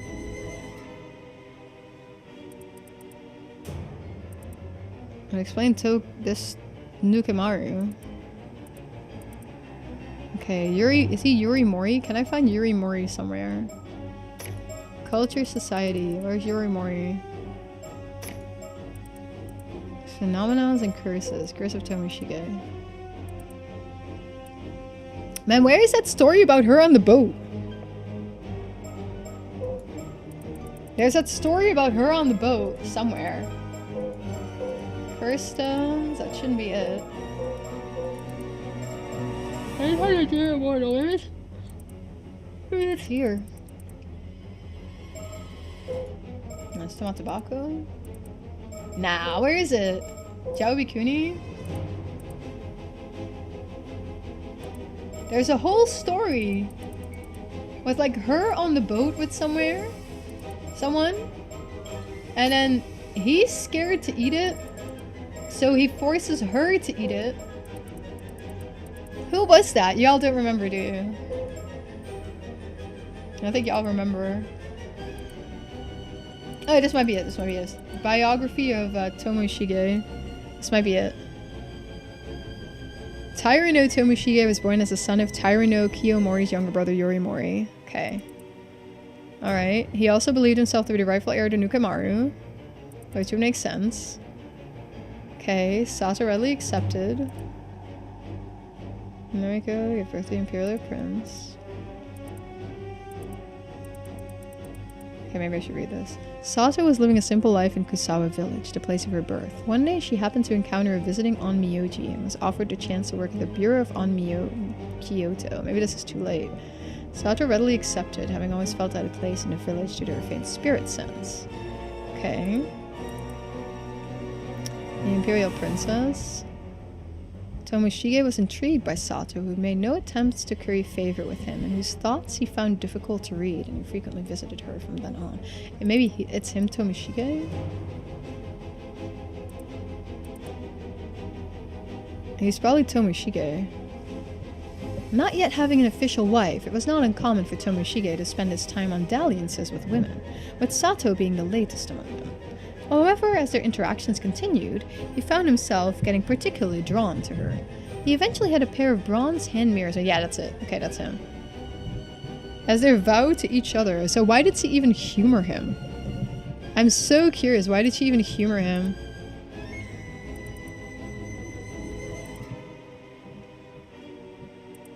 Very interesting. But that's him. He's Tomoshige.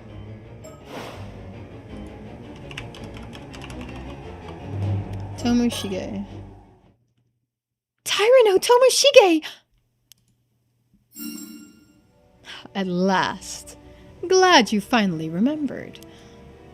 Correct. Welcome back, Osato of Kusawa.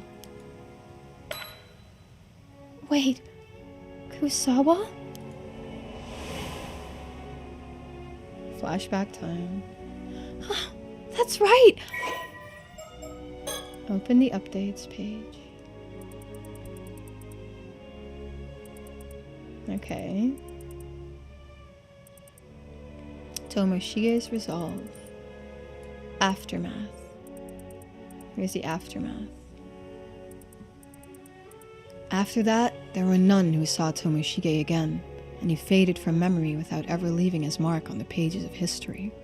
At around the same time, Gusawa village found itself in an uproar following the return of Sato, who had been employed in the service of the Heiki. However, after it was discovered that she had somehow become immortal, she was shunned by the other villagers, who found her newfound state unsettling, and she soon left the village for parts unknown. A fragmented version of these events would go on to be passed down orally, eventually becoming one of the Jiao Bikuni legends told to this day. I remember now. Everything's coming back to me. You're Lord Tomoshige.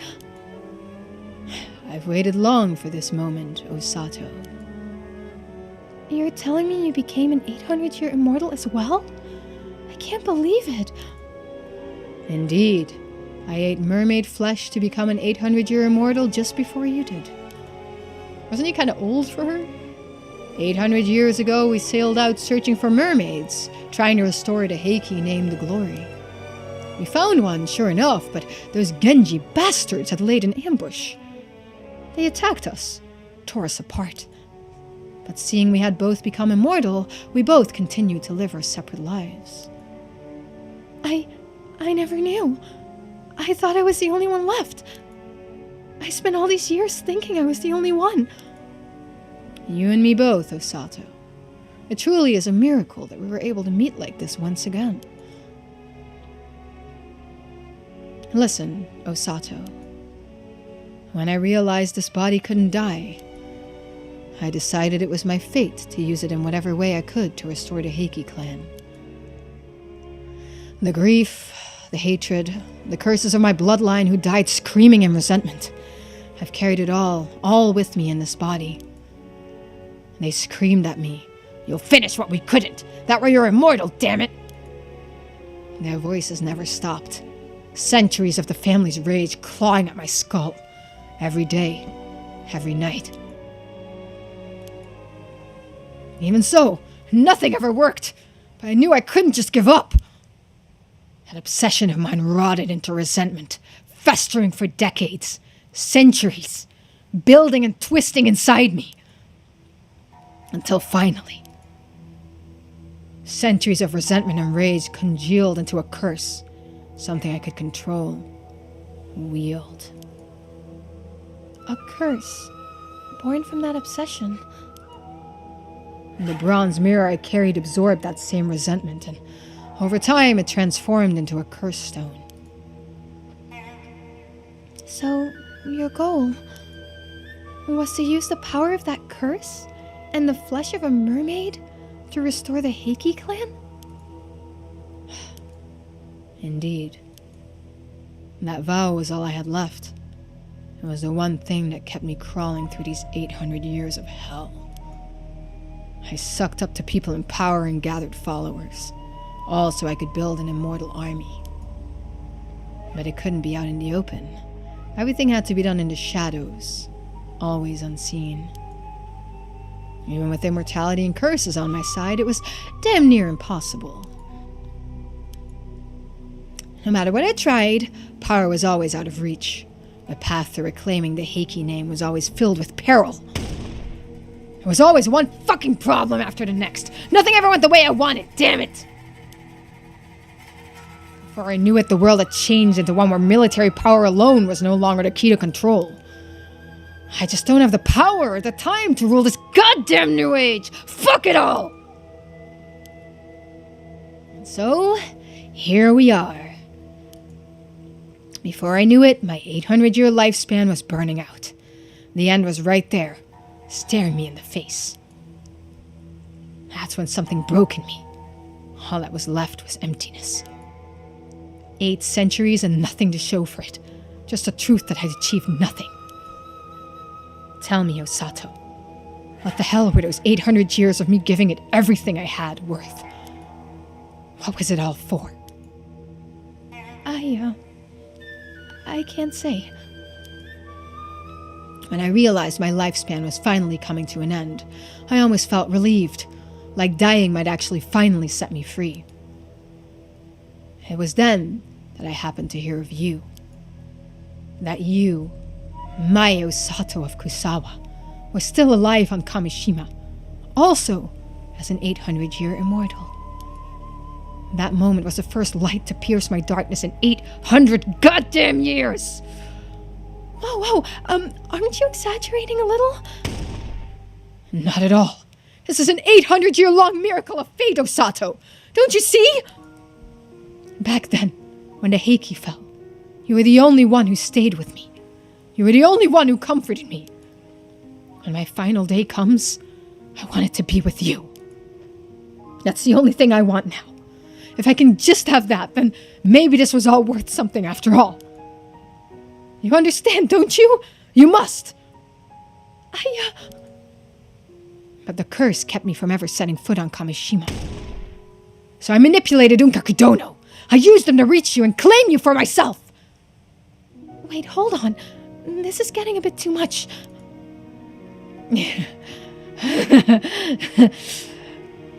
What's so funny? Sato, you're blushing. You truly are so lovable.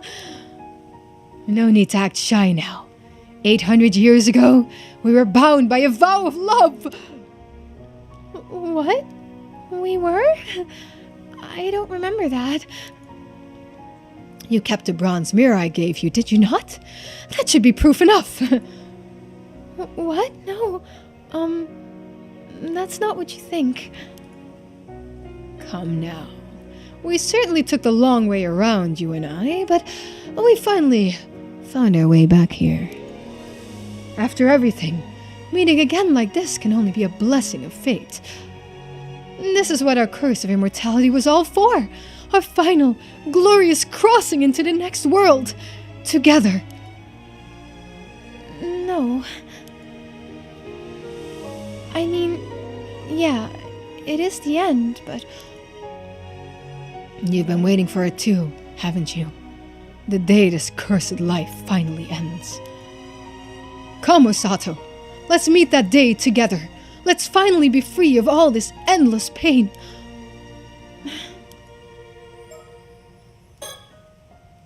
I am Osato of Kusawa. At the end of the Heian period, I worked as a maidservant for the Bureau of Onmyo. And that's where I first met Taira no Tomoshige. By chance, he took a liking to me and made me part of his household. After the fall of the Heiki, the world spun into chaos. And we were too busy surviving to think about anything else. I remember those days now. We ran from one hiding place to another, and I had no one to depend on but him. But those memories, they're so distant now. So distant, it's hard to tell them apart from something I might have seen on a TV show last month. Now that I think about it, the only reason I kept that bronze mirror after the attack was because it was the one thing I had left when I washed ashore. It was the only clue to who I was. I held on to it out of loneliness, and that's all, as a trace of a past that I could barely remember. I'm afraid I never had even a shred of affection for Lord Tomoshige, even back then. Well, let's break his heart. It really is him, Lord Tomoshige. I remember him now. He was always just like this. All pride and vanity, puffed up with his own importance. The very image of an arrogant Heiki. No wonder he failed so spectacularly. Anyone would, acting like that. And still, part of me can't help but feel sorry for him.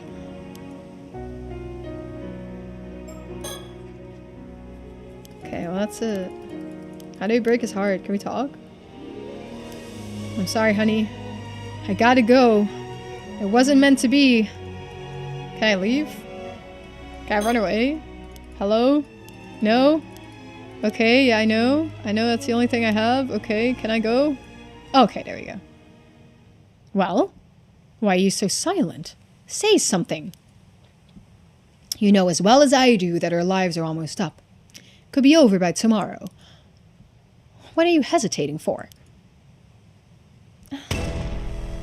Hey, Sato! Say something! I'm talking to you nicely, and you just stand there like a fucking idiot? Wake up! All you need to do is be grateful and come to my side, that's it. Stop being so fucking pathetic! But... what if I refuse? Are you fucking kidding me? Refuse? After all these years? There is no refusal. You would dare defy me? That was never even a fucking option. Come with me right now, and if you dare to say no again, I'll ensure you receive due punishment. I have harsher methods I can use. Harsher methods? I told you I can use a curse, remember? A curse that targets a certain pattern and slices anyone with it clean through. Nice and painful. But even if you use that to hurt me, if I just hold on until tomorrow, your time will run out. You'll never get what you want. Are you really that fucking dumb? Why would I use it on you? You're immortal. Huh? Before I came here, I handed out dozens of business cards with the target pattern to people on the island. You wouldn't! With just a flick of my wrist, these stupid islanders will be dead in an instant. You get what I'm trying to tell you, right? You're holding the people here hostage? They're just insurance. A way to ensure you will come with me. In fact, that old man Wakamura was so stubborn about handing you over, I had to deal with him first. What? You mean you killed him? So, what will you do? You have two options, Osato. Time to choose. Obey and come with me quietly, or let your selfishness condemn these innocent people to a brutal death and come with me only after you watch them die. No!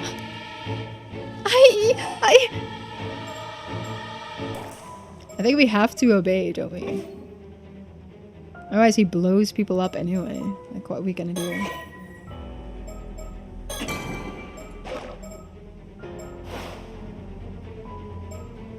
I don't think we have a choice, do we? With the current tree that we have, I don't think we have a choice. Maybe we refuse.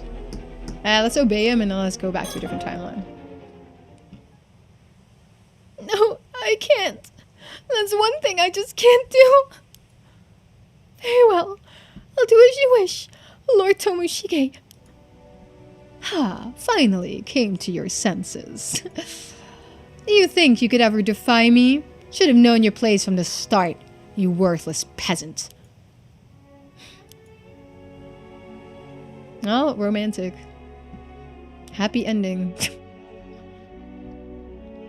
This is definitely an ending, though. I'm sorry. In the end, I gave in to Tomoshige's threats.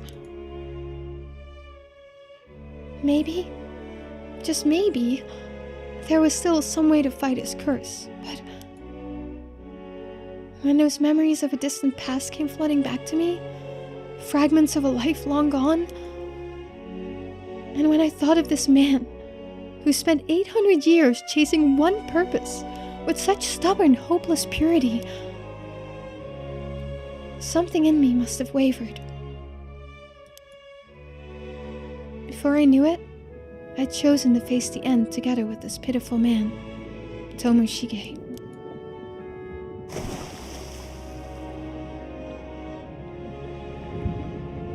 And so, before our time finally ran out, we sank to the bottom of Issei Bay, fading into foam upon the sea. As the curse that had sustained us for 8 centuries at last began to unravel, I felt my senses slipping away. Beside me, Tomoshige drifted in silence, his face calm, almost childlike. I stared at his smile as he slowly faded away. His strange calm came over me then, as my consciousness began fading into nothingness. Taira no Tomoshige's Desire. Ending 4. Ew. Well, at least we saw him die first. Reach Taira no Tomoshige's ending. Unforgivable decision. Do you guys want to see what happens if we refuse him? If he blows up the whole village? I don't think I can forward this though. We have to watch the credits roll.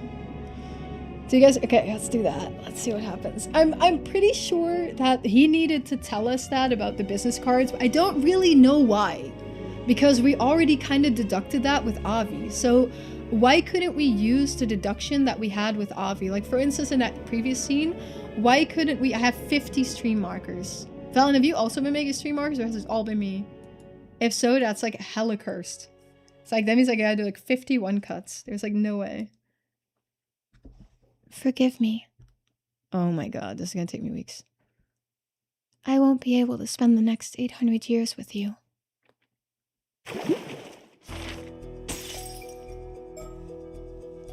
Okay, we got Taira no Tomoshige's Desire.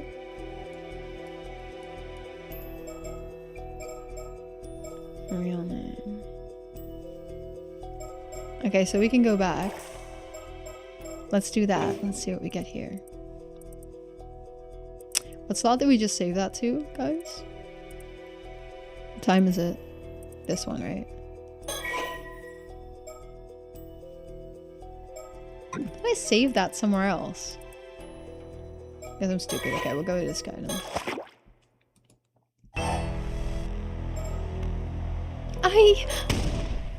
No! I still can't. I won't follow you.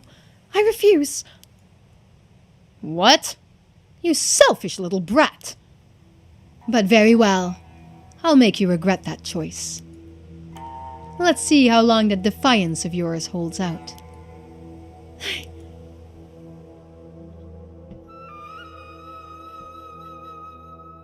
Does this give us a different ending?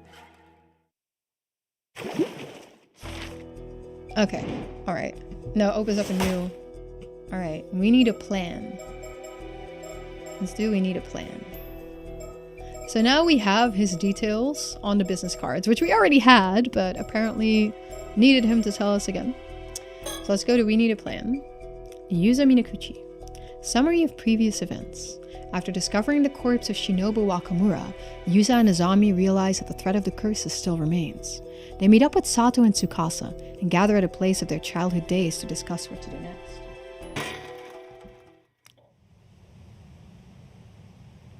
Kantakisha Ruins. What? You can't be serious. Old Man Wakamura was murdered? Seems that way. I called the police to look into it. It probably has something to do with the slashing curse. That means whoever's causing the curse is on the island at this very moment. Oh my god, that's like terrifying. I thought they'd already found the curse stone that was causing this to happen. But it looks like we're not out of danger yet. This is, like, entirely too much. So, the curse is still hanging around? Like, how does that even happen?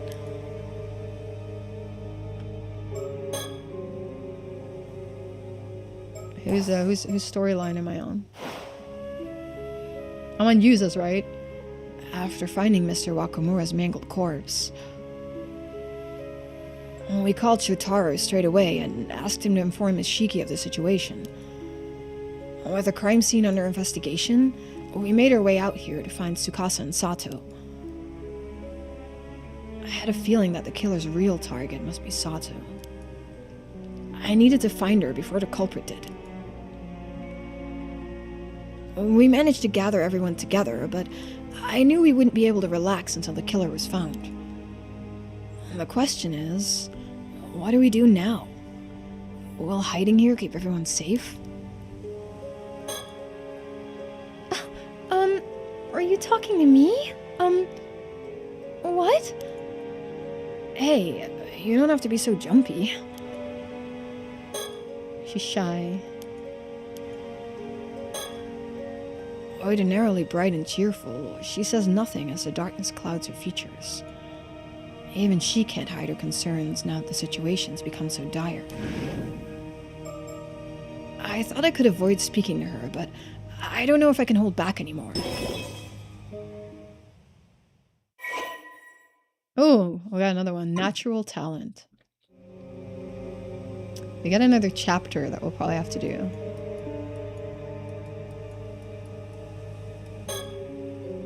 Hey, Yuza, got a question. What's up? Isn't the slashing curse the thing Kikuko tried to use? But she was arrested, right? You don't think she's trying again, do you? Well, I think it's a possibility, yes. But we should probably avoid mentioning her to the others, unless we can prove she's involved. Right, you're right. We don't want to scare them any more than we already have. Hey, what are you two whispering about over there? Just some rumors. We don't want to spread stuff we don't actually know is true. Oh, well, now I'm even more curious. But what's this slashing curse business all about, Yuza? Well, to be completely honest, someone planned to use that curse to commit a massacre today. What the hell? Who would do that? Don't worry, the culprit was caught this afternoon. The curse was targeting the symbol on the back of the Kamishimaru hand mirrors. Oh, I know the ones you're talking about. Yeah, so anyone with those mirrors would have been a potential target.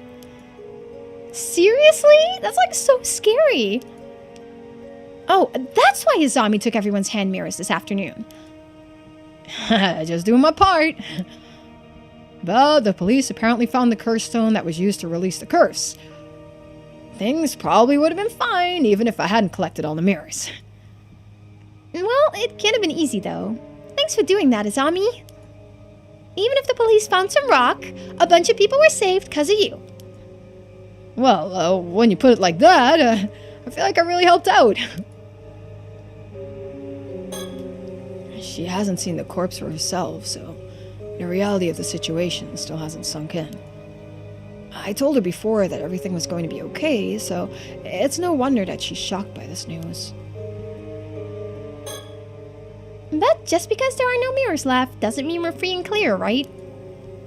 Yeah, I somehow doubt Mr. Wakamura had one of those hand mirrors. That means there may be other items with that symbol on them. How am I ever supposed to relax, like, ever again? You think the police will find the culprit while we're hiding in here? I hope so. They're probably searching for him as we speak. Okay, well, that's it.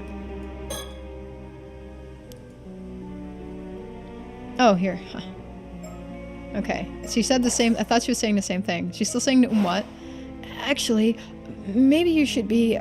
there's a chance the culprit's after you, after all. So, stay alert. Now I'm even more scared. Wait, really? Why would they be after Sato? Well, it just seems to me like that would be the case. Huh? Yuza? Do you know something we don't? Well, yeah. I can't keep anything hidden from you, so I might as well come out and say it. And the truth is, Sato Shiranami here ate mermaid flesh a long time ago, and is now an immortal girl. Well, that's not how I imagined bringing this up. Wait, what? Seriously? And how did you already know that, Yuza? Oh, is that part of the Tomokazuki vision too? Yeah, something like that. Hold up, wait. I'm not following any of this. You had a Tomokazuki vision? What does that even mean? Yeah, this is a lot to take in. I guess now is as good a time to explain everything. What? You ran into a Tomokazuki while you were diving and it showed you a vision of a different future? What? Sato ate mermaid flesh and became immortal hundreds of years ago? Yeah, the whole thing's pretty bizarre. Funny world we live in, huh? After this, I don't think I can deny any supernatural mystery or occult conspiracy theory ever again. You're really taking all this well, Yuza. This is the wildest thing I've heard all day. And Sato, I always thought you were a little different, but I didn't realize you were straight out of the history books. Yeah, sorry about deceiving you. No, seriously, I had no idea. You fit into the modern era so effortlessly. Well, I watched a lot of TV to learn how to fit in. I love TV. Oh, I get it now. The Tomokazuki is also why you knew about the hand mirrors, right? Exactly. And that's why I secretly enlisted Azami's help. I have to thank you again for that, Azami. None of this would have worked out if you hadn't trusted me. I was pretty unconvinced at first, but you were so uncharacteristically serious that I didn't have a choice. Yeah, I really learned an important lesson. The more you joke around, the less likely people are to believe when you need them to. You wouldn't be you if you weren't messing around. I don't think you need to change a thing. I mean, I may have learned a lesson, but that doesn't mean I was planning on changing. That's the spirit. Never change, man. Anyway, on a more serious note, Sato's probably being targeted because she's immortal, right? That's totally gotta be it. There's also that thing we found out earlier. Old man Wakamura was close to some rich guy called Unkakudono. He said that he'd break the curse of the raging waves, but only if Wakamura handed over Sato.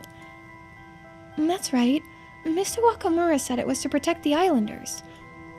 Seriously? I can't believe I didn't notice all this happening.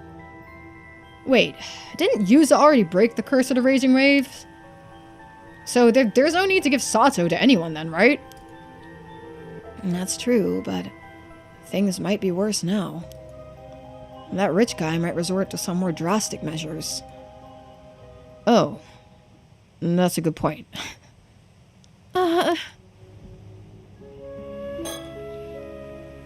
So, does that mean I'm still in danger? No, not particularly. You don't have to jump at every little thing.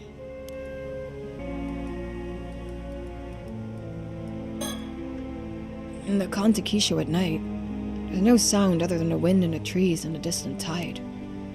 But an anxious feeling grips my chest at the thought of what might lurk behind the stillness.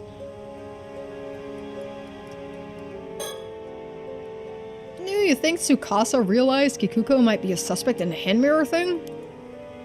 Yeah, she might have. But I don't think she'll say anything, even if she has. And you're probably right. I think she gets why we aren't naming names. Okay, I think I got a better grasp on what's going on.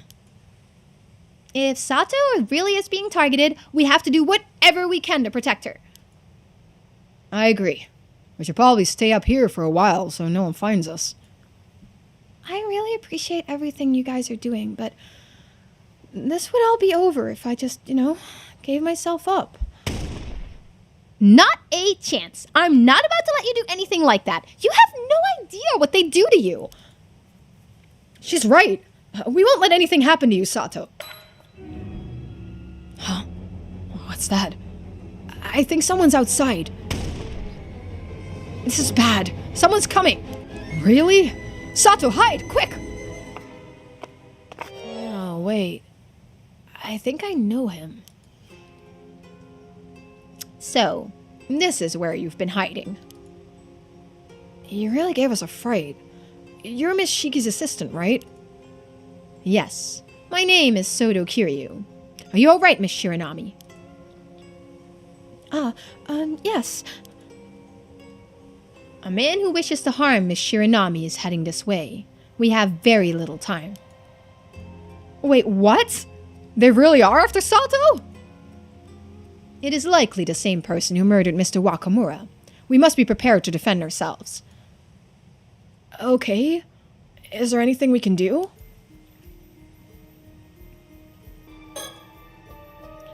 Huh? What? No, it's nothing. But you don't have to jump like that when I talk to you. She likes us, guys. Cute. I shouldn't stare too much. I might get in trouble again. I panicked when I first saw the approaching silhouette, but I'm sure glad Mr. Kiryu's here. If someone else found us here, it wouldn't have been able to do a thing. Okay, so we have Kiryu here. The man headed this way is one Kippei Ikoma. He has come from the mainland. According to Miss Shiki, he's an 800-year immortal. What? An immortal? Seriously? Another immortal like Sato? It would seem that you are all aware of Miss Shiranami's condition. It seems like almost everyone knows by this point. I see. But if he's already immortal, what does he want with Sato? That remains unclear. But perhaps Miss Shiranami could shed some light on the issue. Do you know anything about this man Ikoma? No, nothing. In fact, we thought we were being hunted by someone working for a person named Unkakudono. That is correct. Ikoma was indeed one of Unkakudono's subordinates. I knew it! Did you say was? You mean he doesn't work for Unkakudono anymore? Yes. Unkakudono, or rather, Yoshiatsu Yamashina, was found dead in his home earlier today with Tsukasa's father. He was apparently murdered by a curse inflicted by Ikoma, in precisely the same manner as Mr. Wakamura was killed. What? Yamashina? That means you can't be looking for Sato on Unkakudono's behalf, right? Just so. And that makes his motive for seeking Miss Shiranami entirely unclear. It's her dad, right? Huh? No way. Unkakudono was Yamashina? My dad? Tsukasa? What's the matter? He's dead? No, that can't be true. Huh? Is Tsukasa okay? It looks like something's bothering her, but I should let her bring it up on her own terms.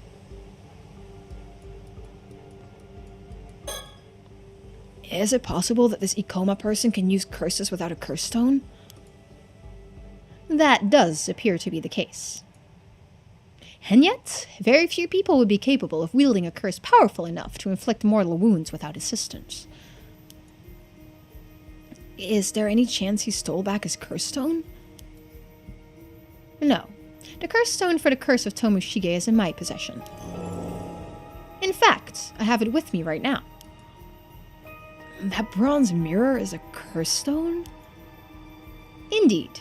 This is a separate artifact from the still-tide mirror. It is interesting, however, that both relics were made of bronze mirrors. That mirror! I'm pretty sure it belonged to Taira no Tomoshige! What? How could you know that? Well... Huh? I believe I understand. Yes! It's all clear now! Considering all the information I've gathered thus far, there's a distinct possibility that Kippei Ikoma has actually lived for 800 years, and is none other than Taira no Tomoshige. Indeed, 800 years is certainly enough time to accumulate the resentment needed to create a curse. But how could anyone have held fast to such enmity for centuries? Of course, as a sole inheritor of the entire clan's resentment, the depths of his malice would be overwhelming. Wait, what? I don't get it. What are you saying? There's no time, so I'll give a brief synopsis. We can discuss it in depth at a later date. Okay, let's hear it. All current evidence indicates that the man who is searching for Miss Shiranami, Kipei Ikoma, has been alive for over 800 years. He was known as Taira no Shitomushige during the Heian period, when he likely became an 800-year immortal. And we can assume he gained the ability to wield a curse that launches a slashing attack at a certain symbol via his clan's accumulated resentment. Launches an attack at a certain symbol? So, you're saying that symbol was on the mirrors too? That is my current supposition. It would be the same powers that contained within a curse stone. Using that cursed power, Ikoma murdered his ally, Unkakudono, and then proceeded to kill Mr. Wakamura. What a monster. Can't you use your powers to stop him or something? It isn't impossible, but I believe it would be unwise to provoke him any further at the moment. Is there something else we should be worried about? Well, it appears he passed out business cards with the curse symbol written on them to a number of the island's residents. He encouraged people to keep them in their pockets, so there's no telling how many people are currently carrying one. Seriously? Even if the curse has an activation range, as long as he's on the island, we have to assume that all those people are at risk. And then he can kill as many people as he wants whenever he wants. Holy shit, that's insane! We definitely shouldn't provoke him then. The entire island has been taken hostage. Until we do something to remedy the situation, we cannot move against him. What can we even do? We don't have time to find everyone who has a business card right now. Oh, why don't we use the island's PA system to tell everyone to throw out the cards?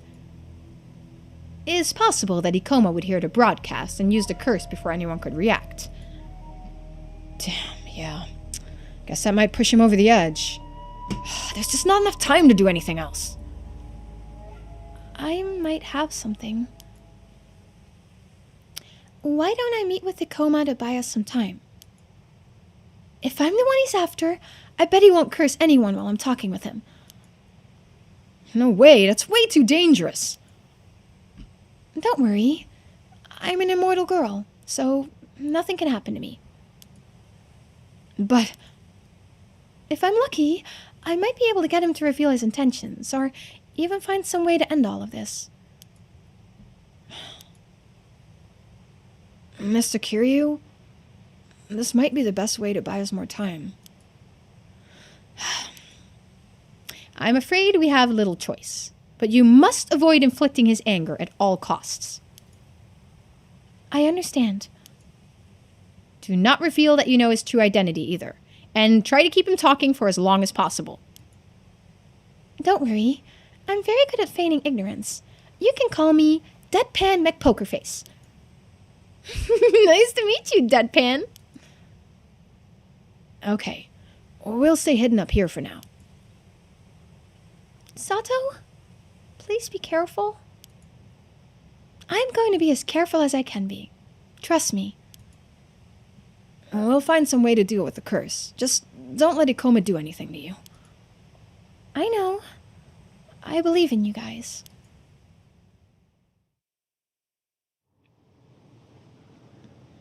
Kantakisho Ruins, rooftop. Miss Shiranami is waiting for Ikoma downstairs. There's no sign of him yet, but it's only a matter of time before he arrives. We need to do something about the business cards while she's keeping him busy. Yes, if I go alone, I should be able to make it back to town fairly quickly. You think we can ask people in town for help? Yes. Miss Shiki and the others are coming this way, so I should be able to meet them en route. Okay, then we don't have to go about it alone. We can ask them for help if need be. What about the two foreigners? They're with Miss Shiki too, right? I was not aware you knew of them, but yes, they are. Huh? You mean those two tourists? What are they doing with her? The girl is a psychic. She may be able to offer assistance. Whoa, really?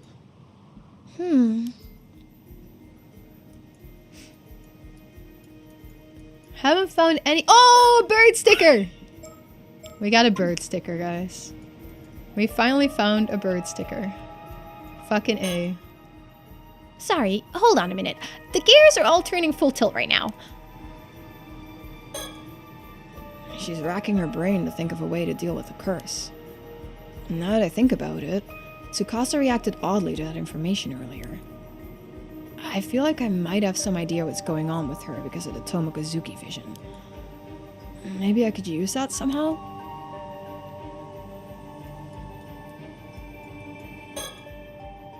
Can I make sure I'm on the right page about the curse and its conditions and all that stuff? Sure.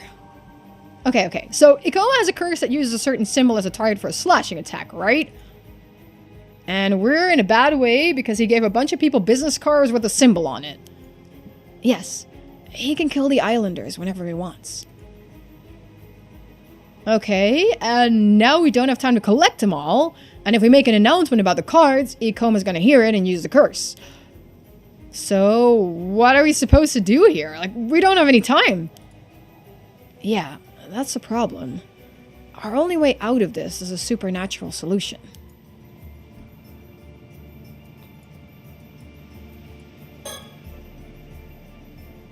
Azami's trying his best to think of a way to stop the curse too.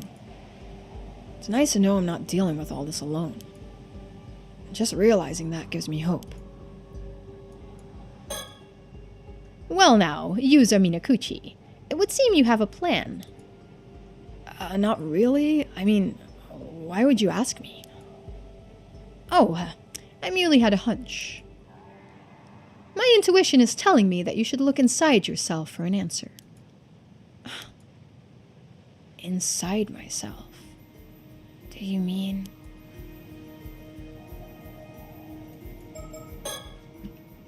This is it. Do or die time. I'd been trying not to think about it, but ever since I met the Tomokazuki this afternoon, I can't help feeling like some all-knowing entity is somehow directing my movements. I guess I'll refer to them as the Tomokazuki for now. Somehow, being led along like this isn't an unpleasant feeling. It actually feels perfectly natural to just go along with it. If anything, the Tomokazuki's choices have helped us miraculously avoid many crises so far. It's us guys, we're Tomokazuki. And that's why I feel like their knowledge will help us overcome this situation too. But maybe that's just wishful thinking? Still, I'm almost positive the Tomokazuki can hear what I'm thinking right now.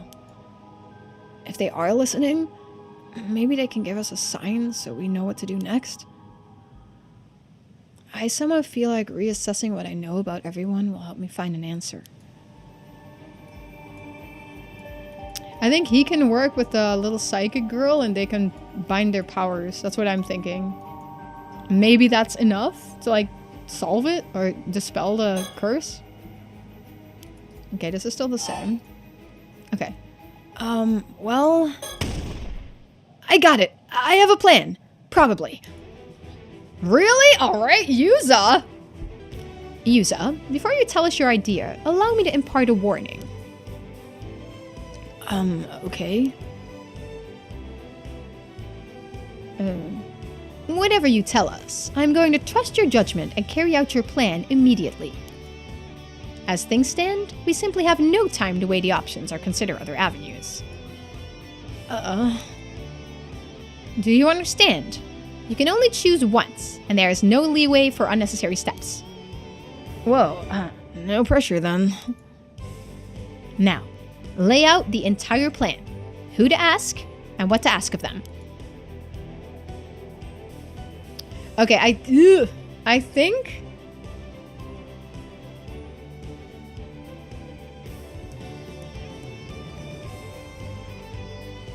I think the only two that can do anything are Searchy and Soda, right? Because we can't do anything. He can't do anything. Avi can't do anything. And what the hell is Tsuyu gonna do? What's this lady gonna do? She can see stuff, but that's kind of it. So let's do Searchy. Call on Guardian Spirit, use Shikigami, and perform dowsing. What's this again? Use Shagan, use... Okay, we're gonna have to review this. We're gonna have to review this. Okay, where is she? Searchy Lunar Light. Spiritual abilities, okay. Guardian spirits. The ability to call upon the numerous guardian spirits of the Lunar Light family and invoke their powers to exercise spirits and negate certain psychic abilities. Shikigami. The ability to turn a piece of paper with an individual's name written on it into a butterfly, which will return to the individual in question. I think that's what we need. Although she does not have to be the one who wrote the name. It must be Searchy who casts the spell on the paper. She does not have to be the one who wrote the name. It must be Searchy who casts the spell on the paper. To fly away. I think we try this one.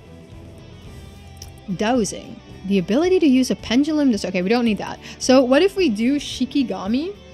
I was thinking Guardian Spirits, but then I read this, and then I think this is probably better if we do the Shikigami. Right?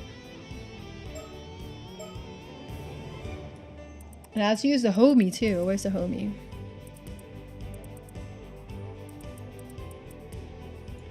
Smells like somebody has a fireplace on all of a sudden. Kind of weird. Let's see if he can do something to help her out. Curses. The ability to use particular curses. Okay, we don't need that. We don't need a curse. Shagan. The ability to see the face of a deceased individual from there. That's useless. Feast of Shadows. The ability to create a domain in which the potency and range of certain types of spiritual abilities are increased. Only effective at night. Soda himself is able to create a domain up to 1 kilometer in range.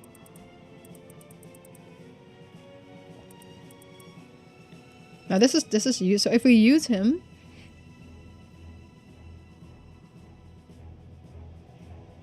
because I don't think cursing him is going to help either, because he's a curse bearer himself, so I probably can't curse him. So what if we do the butterfly thing? And then I guess